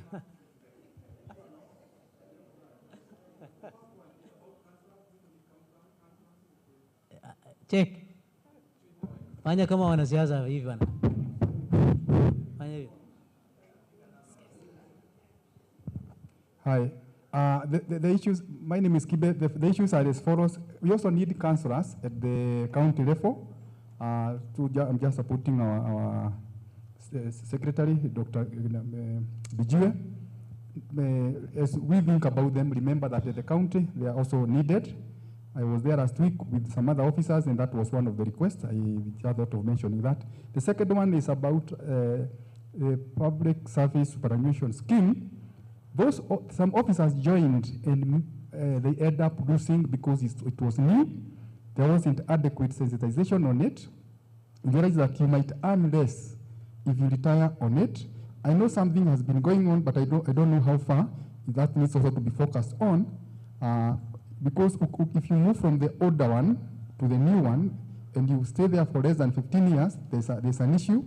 I don't know what also is going to happen to those who might have lost already, because there was a deadline for it, but maybe the team handling it could elaborate or communicate with the commission. That needs to be focused on.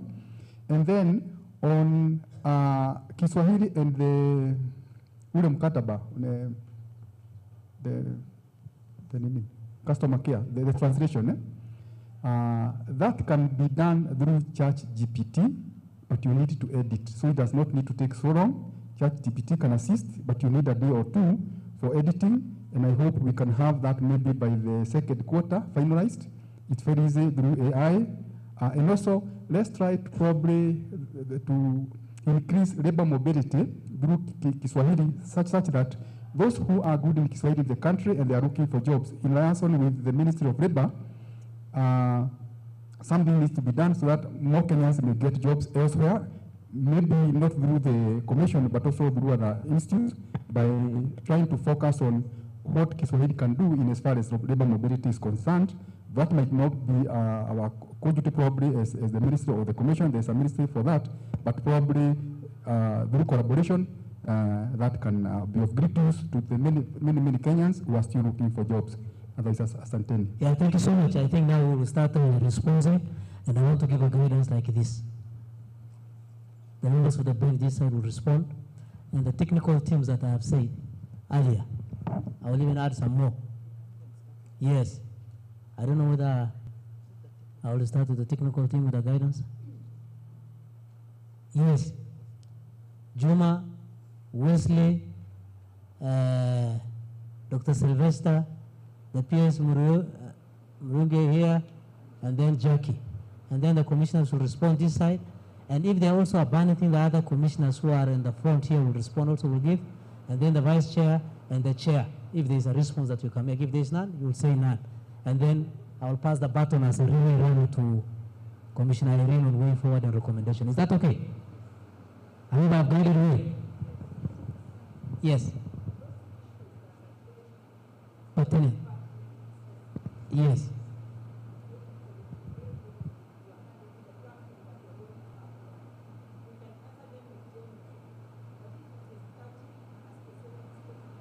We respond.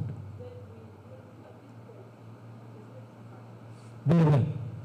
I think, Vice Chair, you will, in your remarks, you will say so. Yeah, that's why I say the technical team, the bench this side, if there are commissioners who will say maybe a banning thing, and then Vice Chair and the Chair if they are thing, and then we move to the next session. So, Vile Nilitaja, to answer you, I think you can start with Juma, because there are issues of performance, appraisal, 1 minute. Ingia direct. Thank you, commissioners. I'm Juma Gabriel. We just want to emphasize where we expect you to give us reports. Give us on time. And as Commissioner had said, we want to put a lot of emphasis on sparse. For one more matter, we had a meeting with Pensions Department yesterday. This issue of officers who are transferred to the counties came up under Ministry of Health. And I think the challenge is all their files were transferred to the counties. It is important that we find a way of getting those files so that we don't cause any more delay to those officers. That's a big pain point for the pensioners in Ministry of Health. Otherwise, we appeal that where we want you to meet those timelines for various reports, ensure you submit them on time. Yes, thank you very much. And I will respond to the question by Agnes on... You can say your name and your director with what could you. I'm Wesley Kipngatich, Director of Values and Ethics. I'll respond to the question from Agnes on diversity management. And Agnes had asked, and of course the issue is that diversity promotion is mostly addressed through recruitments and promotional appointments. But what happens where these distortions are occasioned by transfers and postings? And I think that is a valid concern. So one of the ways in which this can be addressed is through commission and engagement at central posting, because one of the ways of ensuring the balancing in terms of diversity gaps is through redistribution of officers in the public service, and one of the ways of redistribution is through transfers. So the commission may want to engage on that through the Central Posting Committee. Then there was, of course, a correction on the issue of the number of numbers relating to authentication of certificates.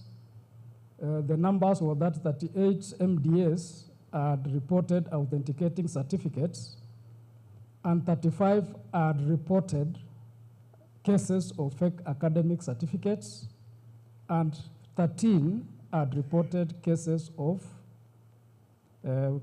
fake professional certificates. That is the correct position. Yes. I think those are the only two questions that were raised in relation to this issue. Thank you very much. Thank you, Sally. And then your directorate.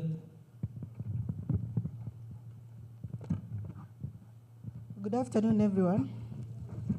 I will take the question from Dr. Alela.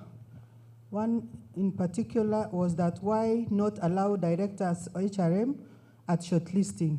That is what is proposed as the way forward in the presentation by Commissioner Major, that going forward, heads of HR not only will countersign the indents that come to the commission, but they, the office, the head of HR, or the person immediately lower will be accompanying the technical representatives for shortlisting. And the other question was from Godo on the positions of the Ministry of Health, the advertised positions at director level. Those positions were put on hold on the request of the ministry. But definitely you realize that the commission is moving with speed and is clearing all the positions for 2024.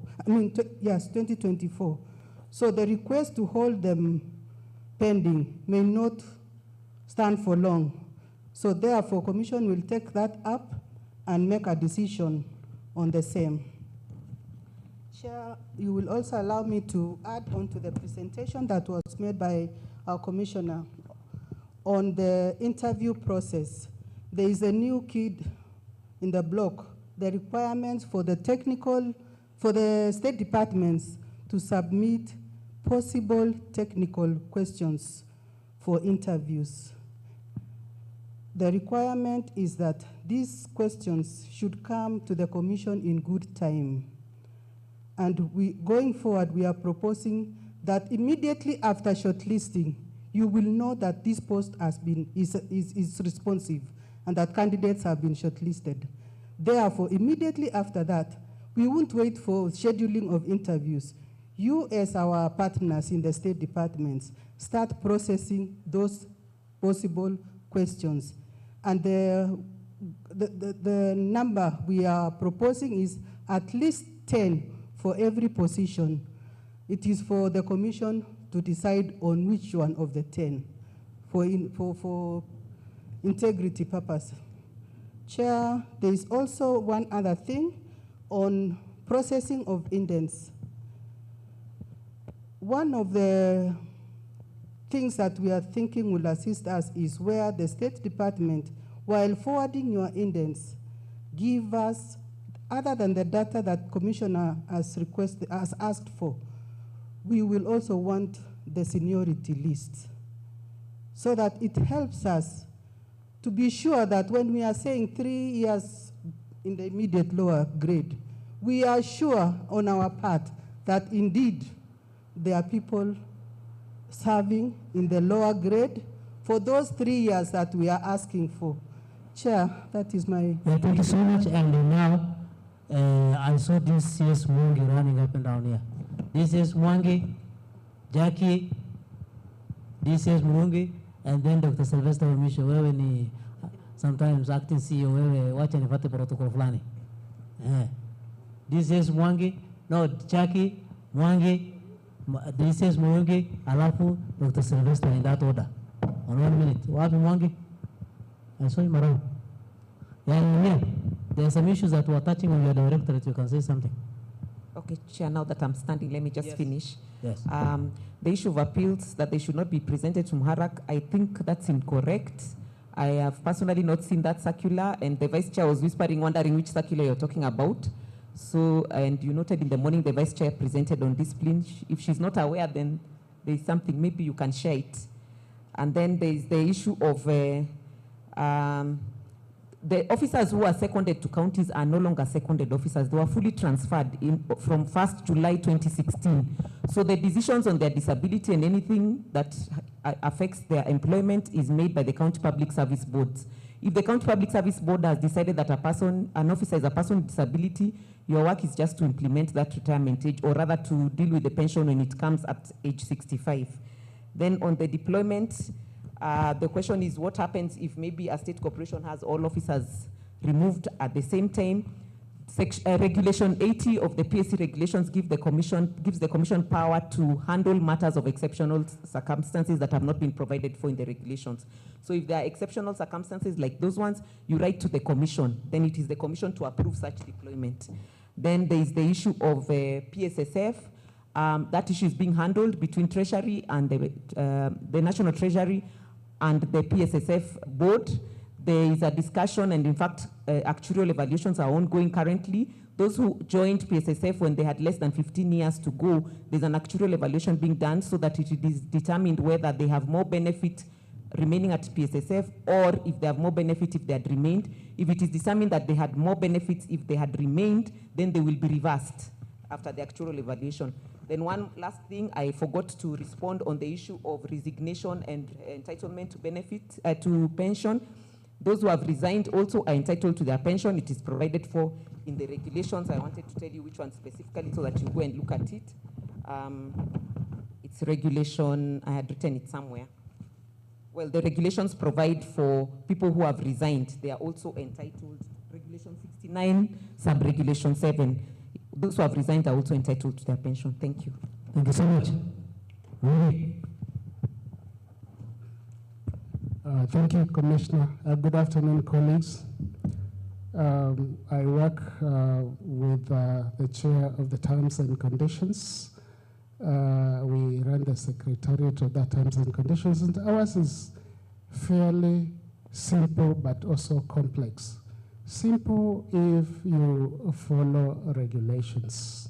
Simple if you follow the law. Simple if you follow everything that is set out also in the frameworks. If we look at issues of succession, which you have pronounced, the Commission has pronounced itself on this, that we will only be looking at matters that are, critical, fairly critical, but the whole issue of succession has come to an end. Issues of, disciplinary processes, just ensure that the Fair Administrative Act is followed. So that then again, just like our legal counsel has said, you do not have missteps in the processing. You overlook a step, then the individual person is let off the hook. Because it's said by legal practitioners that mostly labor courts are established to protect the employee much more than the employer. So you just need to have a misstep for the person who clearly has had an infraction being let off the hook.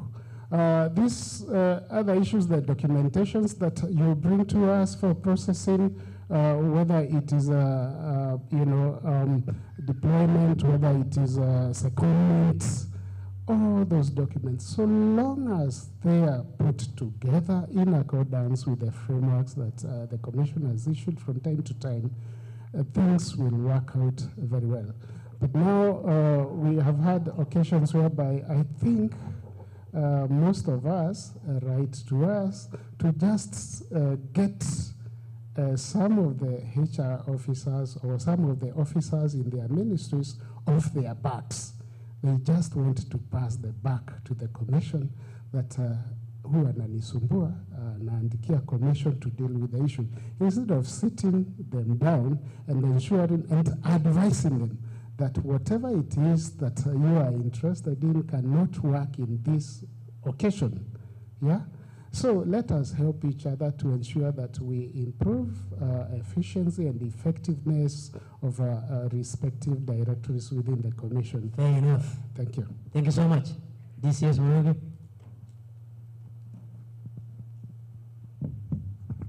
Thank you very much. My name is John Muriungi, DCA's Organization Design and Career Management, Secretary to the Committee on Organization Design and Career Services, Commissioner Machayo. I want to respond to two issues. One regarding management of staff establishment, raised by Mwarua, and the last one on career issues raised by Director Mukua. And I would wish to observe as follows. The Commission has progressively worked towards making structures for MDAs lean. Through application of various principles. One is the 70-30 principle, which has been on for a while now. And this has led to reduction of the overall staff establishment from 110,000 to 89,000 currently. This is a significant reduction. And the wage bill attached to these numbers is around 13 billion per month. So we were trying to reach out other sectors to see our proportion towards overall wage bill contribution. We're heading there. So the numbers are coming down, but we have issues regarding management of share and services. One has been spoken about by Dr. Mbijiwe, posting of staff across ministries. Some take up the postings, others remain in their current station. We create artificial shortfalls, artificial overstaffing. So to me, that is administrative, something that can be handled very, very quickly. Then the other gap that we're experiencing that needs to be looked into is administrators of these cadres have no consolidated establishment. So when clerks are being posted from State Department for Public Service, it is not based on new numbers. That's where you find some MDAs have excess, others have optimal, others have understaffed. And then now, this one will even lead to request for recruitment where we have understaffed, where we are overstaffed. Because the last statistics that we had indicating that a clerical cadre is overstaffed by 3,000. But you find that concentration differs from one state department to the other. The last bit on career for engineers, yes, there's a guideline that was issued for engineers. But I would like to observe that career guidelines are not basis for establishment of posts. So unless the establishment has provided for a post, then the issues of upgrading, the issues of conversion does not arise anywhere. And then we will subject the matter to the committee pertaining to this grade of T1. It doesn't feature anyway in the 17th tier grading.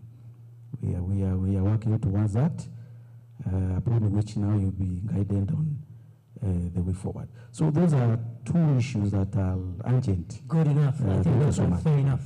Dr. Sylvester, to the point. Pop.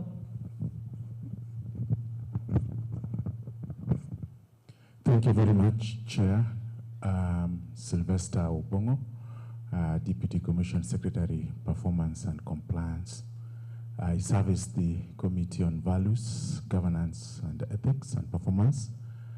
Chair, all the issues were addressed. Thank you. Thank you very much. Thank you so much. Kalapo amemaliza in less than a minute.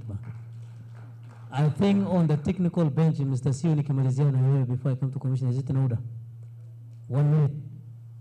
I have the power today.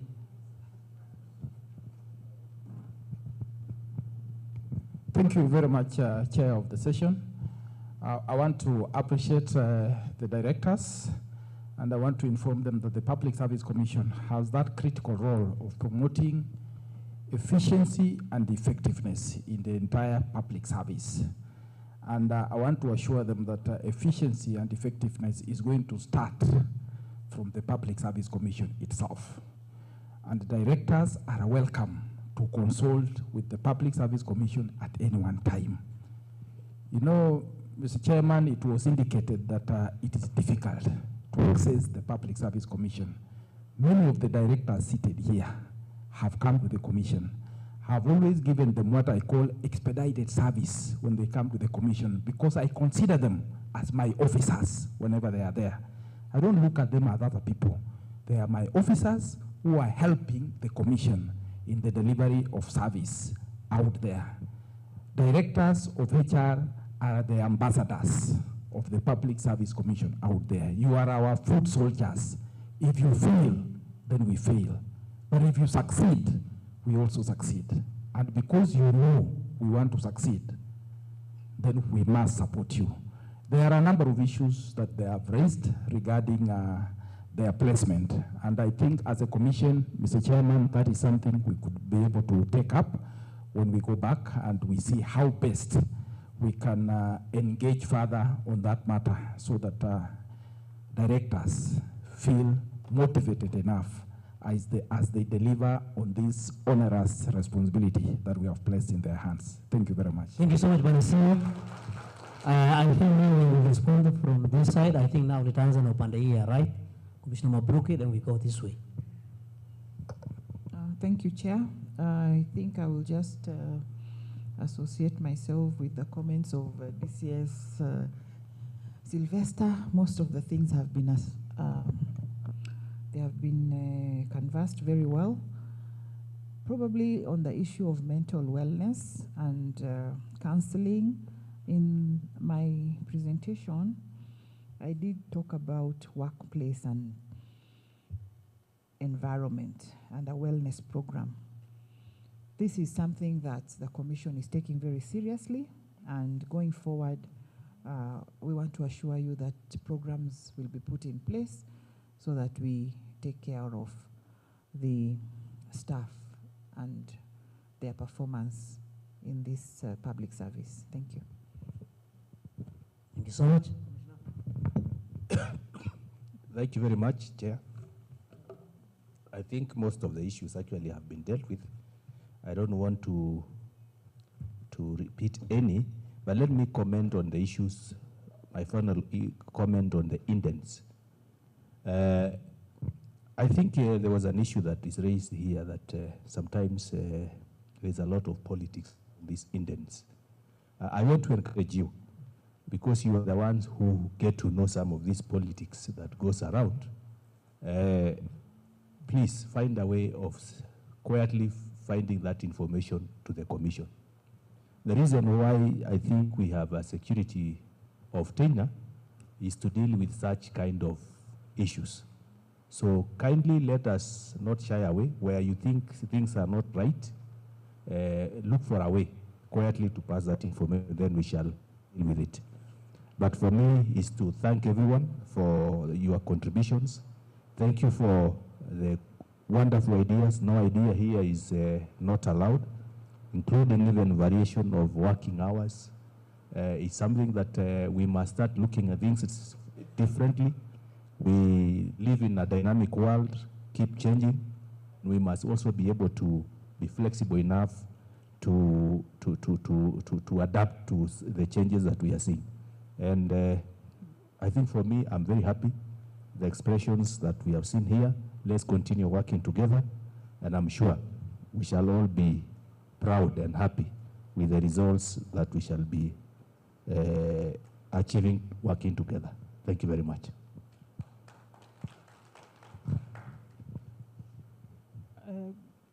just like my colleagues have said, I think a lot of the issues have been addressed, and specific issues relating to specific MDAs. I think we have also said that we shall deal with them when we are with them alone.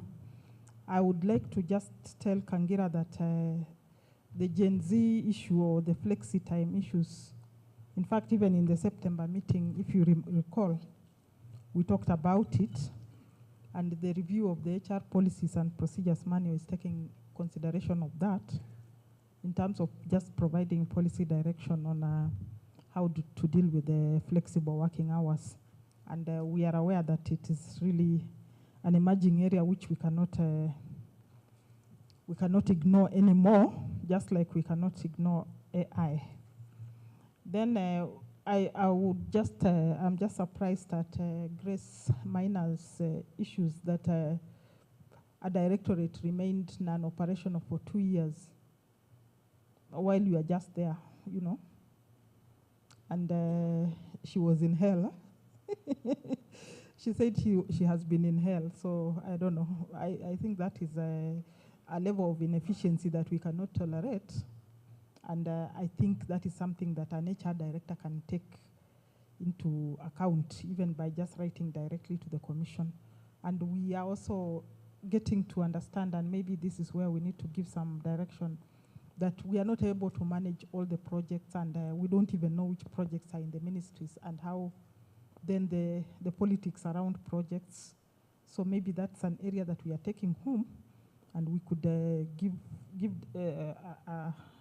a way forward on the matter, because I know that some of the project staff, when it comes to the end of their contracts, then the commission is asked to absorb them, and yet we were not involved in how the projects were running or what they have even delivered in terms of the outputs of those projects.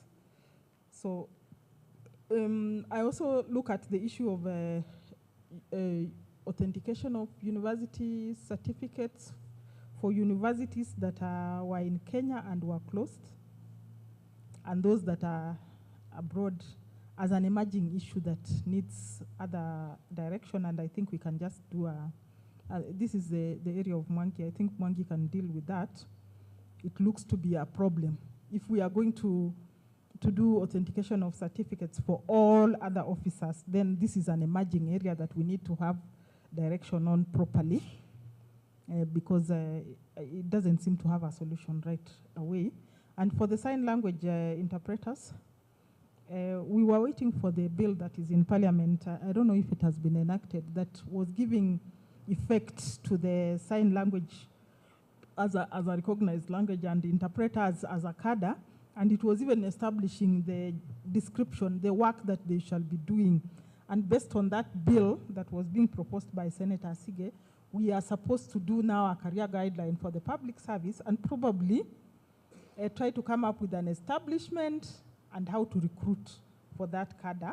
In the meantime, we gave you a circular last year where we said that we should try to train people in sign language per ministry, so that we are able to manage that cadre of people who are with us, both as customers and as employees. And I hope that maybe before the end of this year, we can be able to finalize that matter.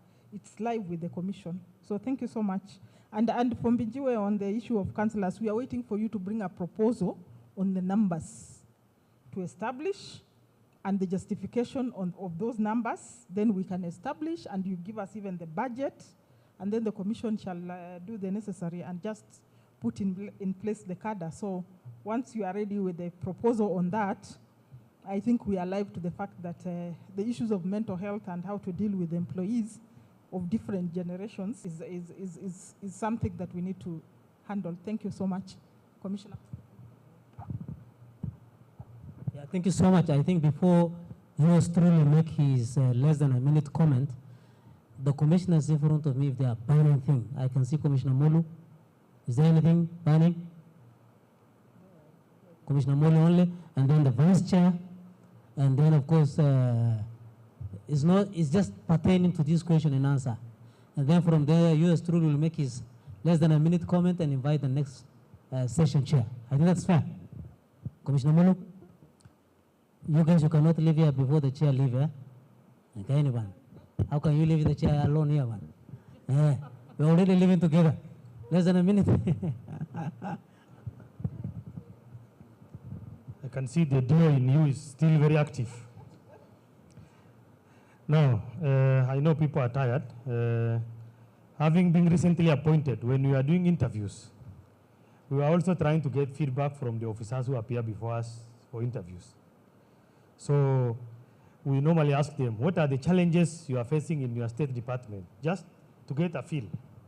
For me, I always take note. Some of the major ones that I've come across, which I think is a feedback for you, is a good number of them talk about delayed disciplinary process at the State Department. So, you know, disciplinary is about individual life and their well-being and their welfare. So please, as much as possible, when disciplinary processes happen, let's fast-track it and do it within a reasonable time so that the Kenyan who is being subjected to that process is not unfairly subjected to a distress. Another one, I always ask them, are you sensitized about the policies, the career guide that Commission issued? A good number says, we never receive those things. We are left to interpret for ourselves, which I think is a failure on our side as HR professionals. So when you are a HR director in a state department, you are the custodian of policies, so it is your responsibility to sensitize staff. Because some of them write to commission out of ignorance. I've heard some of you raise a concern that staff write to the commission directly. Some are doing that out of ignorance. They don't know. Or some write to ask for things that they are not even entitled, according to the career guide. So it is good that in your state department, you sensitize people so that they know what to expect and what not to expect. If it is about promotion, they know what is expected of them. Even interpreting the career guide for them is very important. There is a question on people coming back to people who are leaving off public service because of nomination. I think that bit Commissioner Joanna has answered, but there's a second bit of that question. Of late, we have seen a situation where people go, run for election, all the way to the ballot, lose, then silently sneak back into public service. We have a good number of examples of that. So if that happens, law says one must leave the service 6 months to the date of election. So how did it happen that somebody has gone to contest, appeared on the ballot, lost the election, then simply report back to office? That can only happen with a collusion. So there is a case in court. If that continues, if that continues, definitely when investigation happens, it will lead somewhere. So let us be compliant with the law. And let me conclude by commenting on the secretary issue you have raised. Of course, we have Commission appreciate the fact that you are holding a very important role in terms of handling the most important asset, that is human resource. But of course, when Commission make that decision, everyone will be subjected to an evaluation. It will not be a blanket reward. For example, are you doing what you are supposed to do in your department? In terms of the issues I mentioned earlier, are you sensitizing your staff? Are disciplinary issues in your department working? Are you compliant? Above all, are you compliant with the law that regulates the profession of human resource? If today Jackie is expelled by LSK, she stopped being our legal advisor. So why are you HR advisor if you are not licensed to practice, to issue that, to give that advice? So let's make sure if you are not compliant, be compliant immediately. Otherwise, opportunity might come, ikuruke. Santeni sana. Thank you so much. Very good, very, very interactive session. I'm being harassed by this Bwana DC. So let me quickly hand over. Thank you very much. Yeah, I can see from the audience, iko watu wanalala. We are concluding. Maybe some of you might don't know Commissioner Mulu. Unajua tuna IBC sio? He's also an HR guy. So I have to tell your CV, Mayor. Yeye pia ni mtu HR anaelewa. I think in the context of this question and answer, Madam Vice Chair, you are raising your hand, right? Or you will say it badai? Yeah, I want to close this session and invite the next session chair. Is there a comment you want to make? Yes, that's what I was saying, yeah. Maybe give her a mic in the context of question and answer, isn't it? And way forward, then I want to exit here. Then just let me exit here. I was the way I was moderating was different, but now. Okay, great. I think this makes me to come to the end of my session with you. You have given me the maximum cooperation I needed. I want to really thank you so much. And to the HR guys who are here, let us make and let us build a world that is inclusive for all of us. Let's appreciate diversity. I was not born with disability. That's how I came to appreciate that sometimes what we do here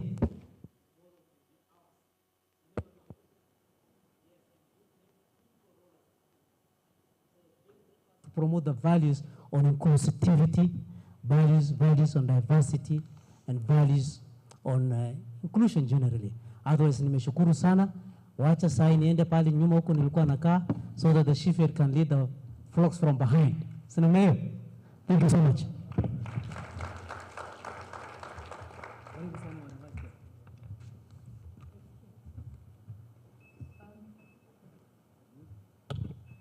Who was heading the rapporteuring team? Rapporteurs, have you documented any recommendations? The resolutions? Okay, bring them forward then. Who has the resolutions? Mwangi? Oh, you want to open them there? Okay. As Mwangi opens the resolutions, let me make 2 comments in terms of the questions that were asked. One, I want to end where I began, the public service. Public service. This regimented bureaucratic system, yeah, combining policies, laws, people, systems, and everything in between, grounded on 3 overarching ethos: tradition, discipline, and order. And all these have been encapsulated into the various policies, laws, frameworks, guidelines, documents, everything, even directives. And therefore, from my experience, and I have been an accounting officer, I have been a CEO of a state corporation, I've been an advisor.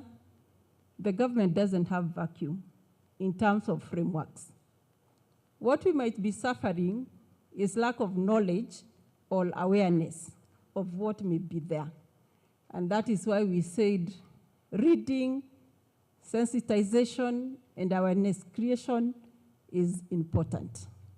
Where there is contradiction in law, like you mentioned, the Health Act and the PSC Act, the legal people are already seized of that matter. I'm sure they will deal with it. So I just want to encourage you to read those documents. Before I became a commissioner, when we were told that we become commissioners, I took the PSC regulations, which I had never read. That document is so detailed. If you read it, you'll have no problem. Just read it, just refer to it, covers everything. Number 2, the issue which was raised of mental health. And people who have been embodied, they have mental health, they are destroying documents. I think this is where your ingenuity as an HR person comes in. Where do you place these people? It's a case of placement. Placing them, because the Act will not allow you to separate. Where have you placed them? Why are you placing them where they are dealing with sensitive documents? Yeah, so you have to decide where to place these people within your work ecosystem, where whatever they are doing is not that challenging. So that I leave to you. The issue raised by Kagira, I am usually sometimes, Bijue can tell you, very ruthless. But at the end of the day, I always find myself with a love letter. Madam, that was good. After people have been very angry and they have hated me, then finally it's a good line, you did it well. When I was PS Public Service, we formed something we were called a think tank. 8 senior-most HR directors. Do you recall that? Yeah? 8 senior-most HR directors to be thought leaders in terms of HR. So this issue of flex hours, Gen Zs, please do not throw it back to the commission. You are the HR directors, you are the most trained, and we have now how many Ts in State Department for Public Service? How many people are secretary now? David William Okoth. How many?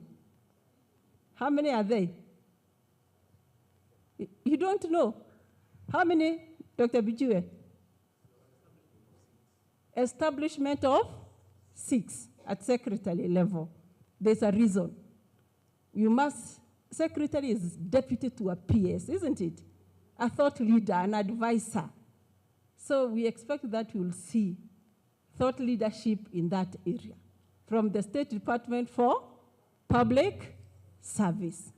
Yeah, for public service. I'm just being candid. All right. Zipporah, Interior. You said that you do a very good job, you deal with appeals, and then the commission comes and pushes your officers a bit too much. I think we'll have a deep dive on Interior when we come state by State Department, because that's a bit specific. Grace Minor. This one I'm going to throw to the chairman because it's above my pay grade. Where is the nexus between the commission and the PSs, or authorized officers? Now look at a picture of a PS with an officer putting a commissioner on speakerphone. Something is fundamentally wrong. Yeah, something is fundamentally wrong. So, Chair, I think that is for the chair, because he knows he has the direct interaction with the principal secretary. So let's not comment about that. So Dr. Bijue, please, we are looking at you and the State Department for Public Service. You offered that issue of partnering with the commission. Let's do it. You can do this job very, very well. Then this issue of tea will not become a problem. Let's see what resolutions have come up.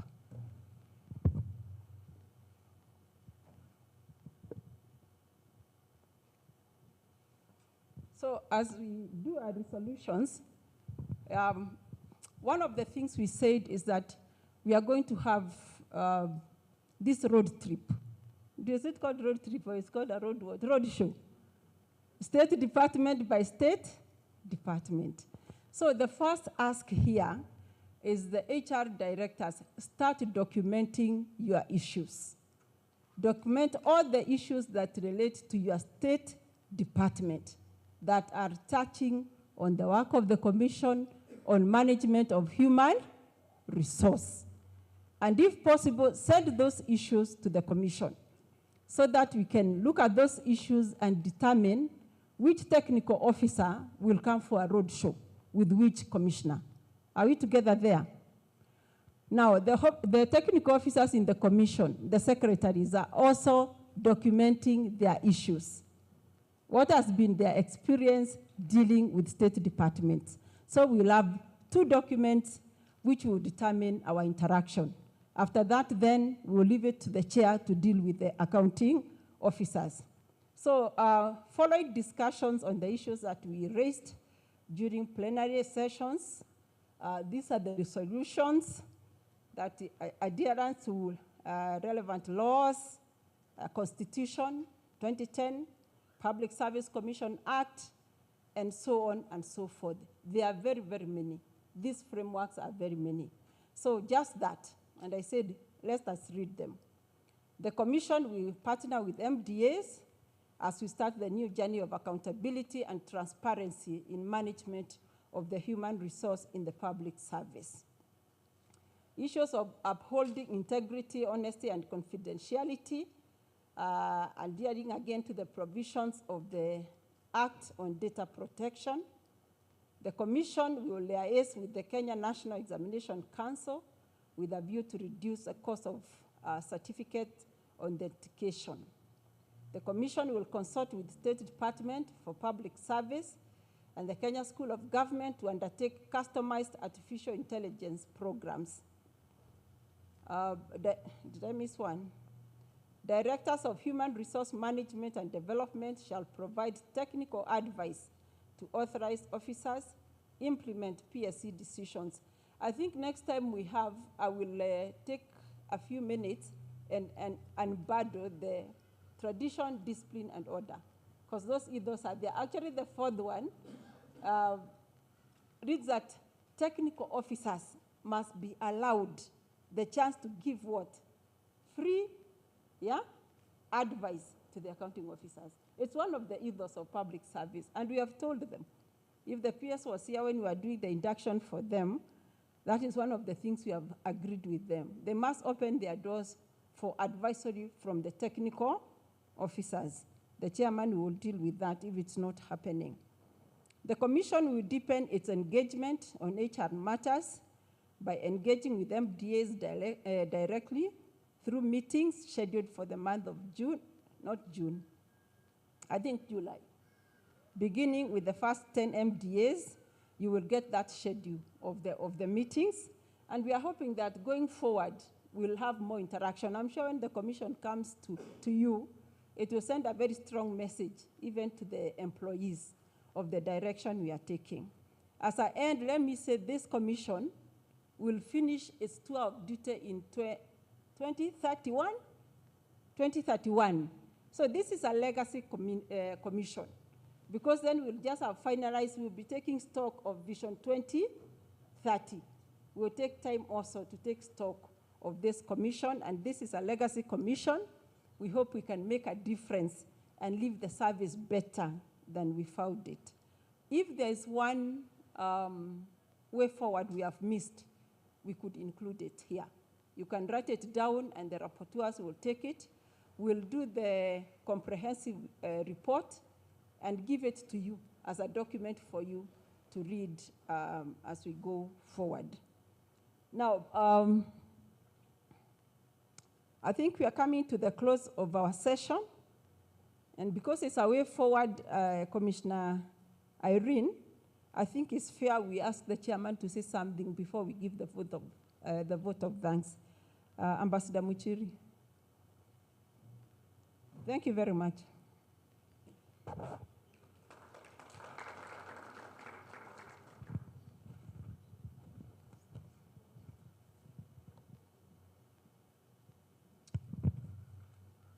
Thank you very much. Very good afternoon to you all. We are heading towards evening. Our apologies for keeping you all this long, but I believe, and you'll agree with me, that this engagement was timely, it was critical, and it was important. Am I right? Yeah. So quite a number of issues have been raised, and you will notice that my way of management is to give the people I work with an opportunity to do the job that they were appointed to, be they the commissioners or be they the secretariat here. That's why I sit here and also listen, and that's a way of learning, because all of us come from different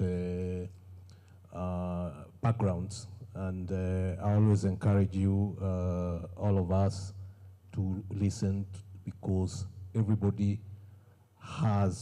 is an expert by their own right and by their own way. All of you sitting here. All the questions, all the concerns that were raised here have been addressed, but not all. Some will be addressed in within the span of the next 2 quarters.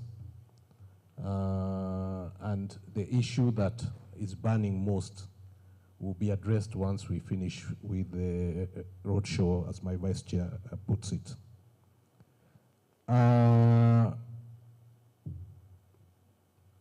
Amela raised the issue of communication to the commission and who does it. There was a issue of also Grace Minor from forestry. Is Hell forestry or where you were before? Where you were before, that was Hell. So now, yeah? Where are you now? You're in forestry. Forestry is heaven. I don't know who went to hell among all of you here. Oh, you're the one who went to hell. Let me assure you and guarantee you, and I'm saying it here formally as a chair. And I said it this morning, the years you've put in the service, where you have reached, and that is what will determine the decision that we are going to make related to progression of this cadre. You are all leaders by your own right. There is no hell, there is no heaven, there is a public service. You are leaders by your own right. Because you are the experts, you are the techies there. I've been in the service for this long. We used to say what you are saying. Uko ni wazimu, kuna siku nitafika huko tena. But you come to realize that when you get into positions of leadership, and that's when we are in lower grades, that you can sit and face the authorized officer. And look at the authorized officer straight at the eye. I do it. I have security of tenure, but I talk to the president, and I always tell the president when he calls me, and the head of public service, we can't go this way. We need to go this way. This is what we need to do. Because you are doing your job, and you are doing your job to the best of your ability. So, the authorized officers, I do issue the delegation instrument that gives powers to these authorized officers, and by extension to you, to do your job. None should shake you, as long as we are here and we embrace Article 236 that protects public officers. I do delegate also to the commission. My vice chair is not my vice chair just to chair board meetings, no. He's not my vice chair to be an acting chair when I'm away, no. I pass on issues that are burning related to authorized officers, and she handles them. Why do I do that? Because that's what they are trained for. I sit at my helm so that I can be an arbiter. And when the CEO joined the commission, we had an agreement. You deal with the authorized officers because that is your level. I cannot sit and deal with authorized officers on a daily basis. If it is above the my CEO's pay grade, they go to the committees chaired by my commissioners. My commissioners will tell you that. Recently, there is an issue that Commissioner Wino will be handling related to an authorized officer. If it is beyond the committee, I give it to the chair, so that I'm left to deal with the CS, because the CS deals with policy. And when the CS calls me, that's when I tell the CS, no, you have issues with your authorized officers. This and this and this is not going right. So take the mantle, take the bull by the horns, be our champions. Musiwe na uoga, and as somebody says, musiuziwe uoga. Yeah, musiuziwe uoga, just do it. So mine was that. I'm happy about what has come out. And I do hope that we are going to pluck out the low-hanging fruits that have come out of here, and then we'll deal with the other thematic issues and critical issues that were raised today. Thank you very much. So who's coming here? All right. Irene? Thank you very much, Chair. This is Commissioner Irene Asienga. She'll be doing our vote of thanks and everything. Yeah, and commenting. Yeah. Hmm? What is this? Yeah, so. Good evening, everyone. I'm here to give the vote of thanks. Indeed, what has a beginning has an end. That's the good news. You must be tired, but at least we all attest to the fact that today has really been an enriching, and the forum has been very engaging, and we are all going home or departing here having earned the day. First, let me start by thanking God, at least for today. You know, God plans things in a special way, and where you ought to come here and listen to us. And Chairman, Vice Chair, my colleagues, commissioners, members of Secretariat led by the CEO, thank you so much for initiating this particular activity. And thank you so much for making it happen. The directors, thank you for coming. Thank you for your patience. You know, it started so early. I think it was around 8:20, and it's now 5. It's not easy sitting on these chairs for this time. Thank you so much for the patience, and we know that you've learned so much, as I've said. Your active engagement, the questions that have come out from these sessions, and when the wealth of experience that you directors have is something that this country needs. And please keep up the good work. I know it was mentioned that maybe we need to be having quarterly meetings that will be discussed. And this is actually the forum whereby we can share. Because as we are now, especially in this government, we need to support the better agenda, as it was said. And so what skills are we having? And through these forums, we can be able to contribute to improving on the HR issues in our country. I also want to thank the Kenya School of Government. We had the DG early in the morning. Thank you so much for hosting us.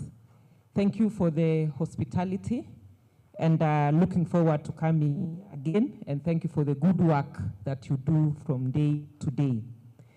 And now, as we part ways, may we all return to our organizations with renewed perspective and purpose, and let us work for our country.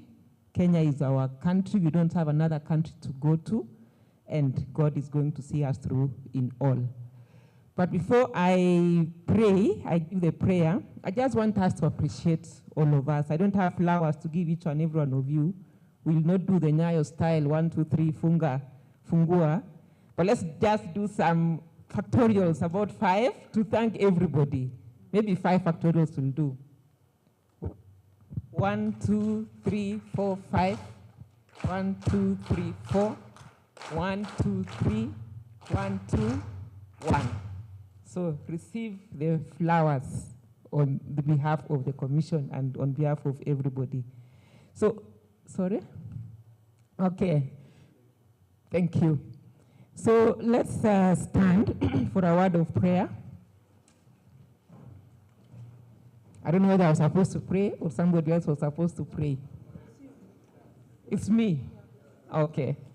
All right. Let's pray. Father, in the name of Jesus Christ, thank you, Lord, for the wonderful day that we've had. We just want to give you all the praise, all the glory, and all the honor.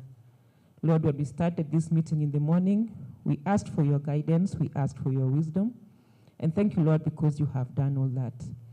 Thank you, Lord, for the directors who came today for this particular forum. Thank you, Lord, for the chairman, the vice chair, the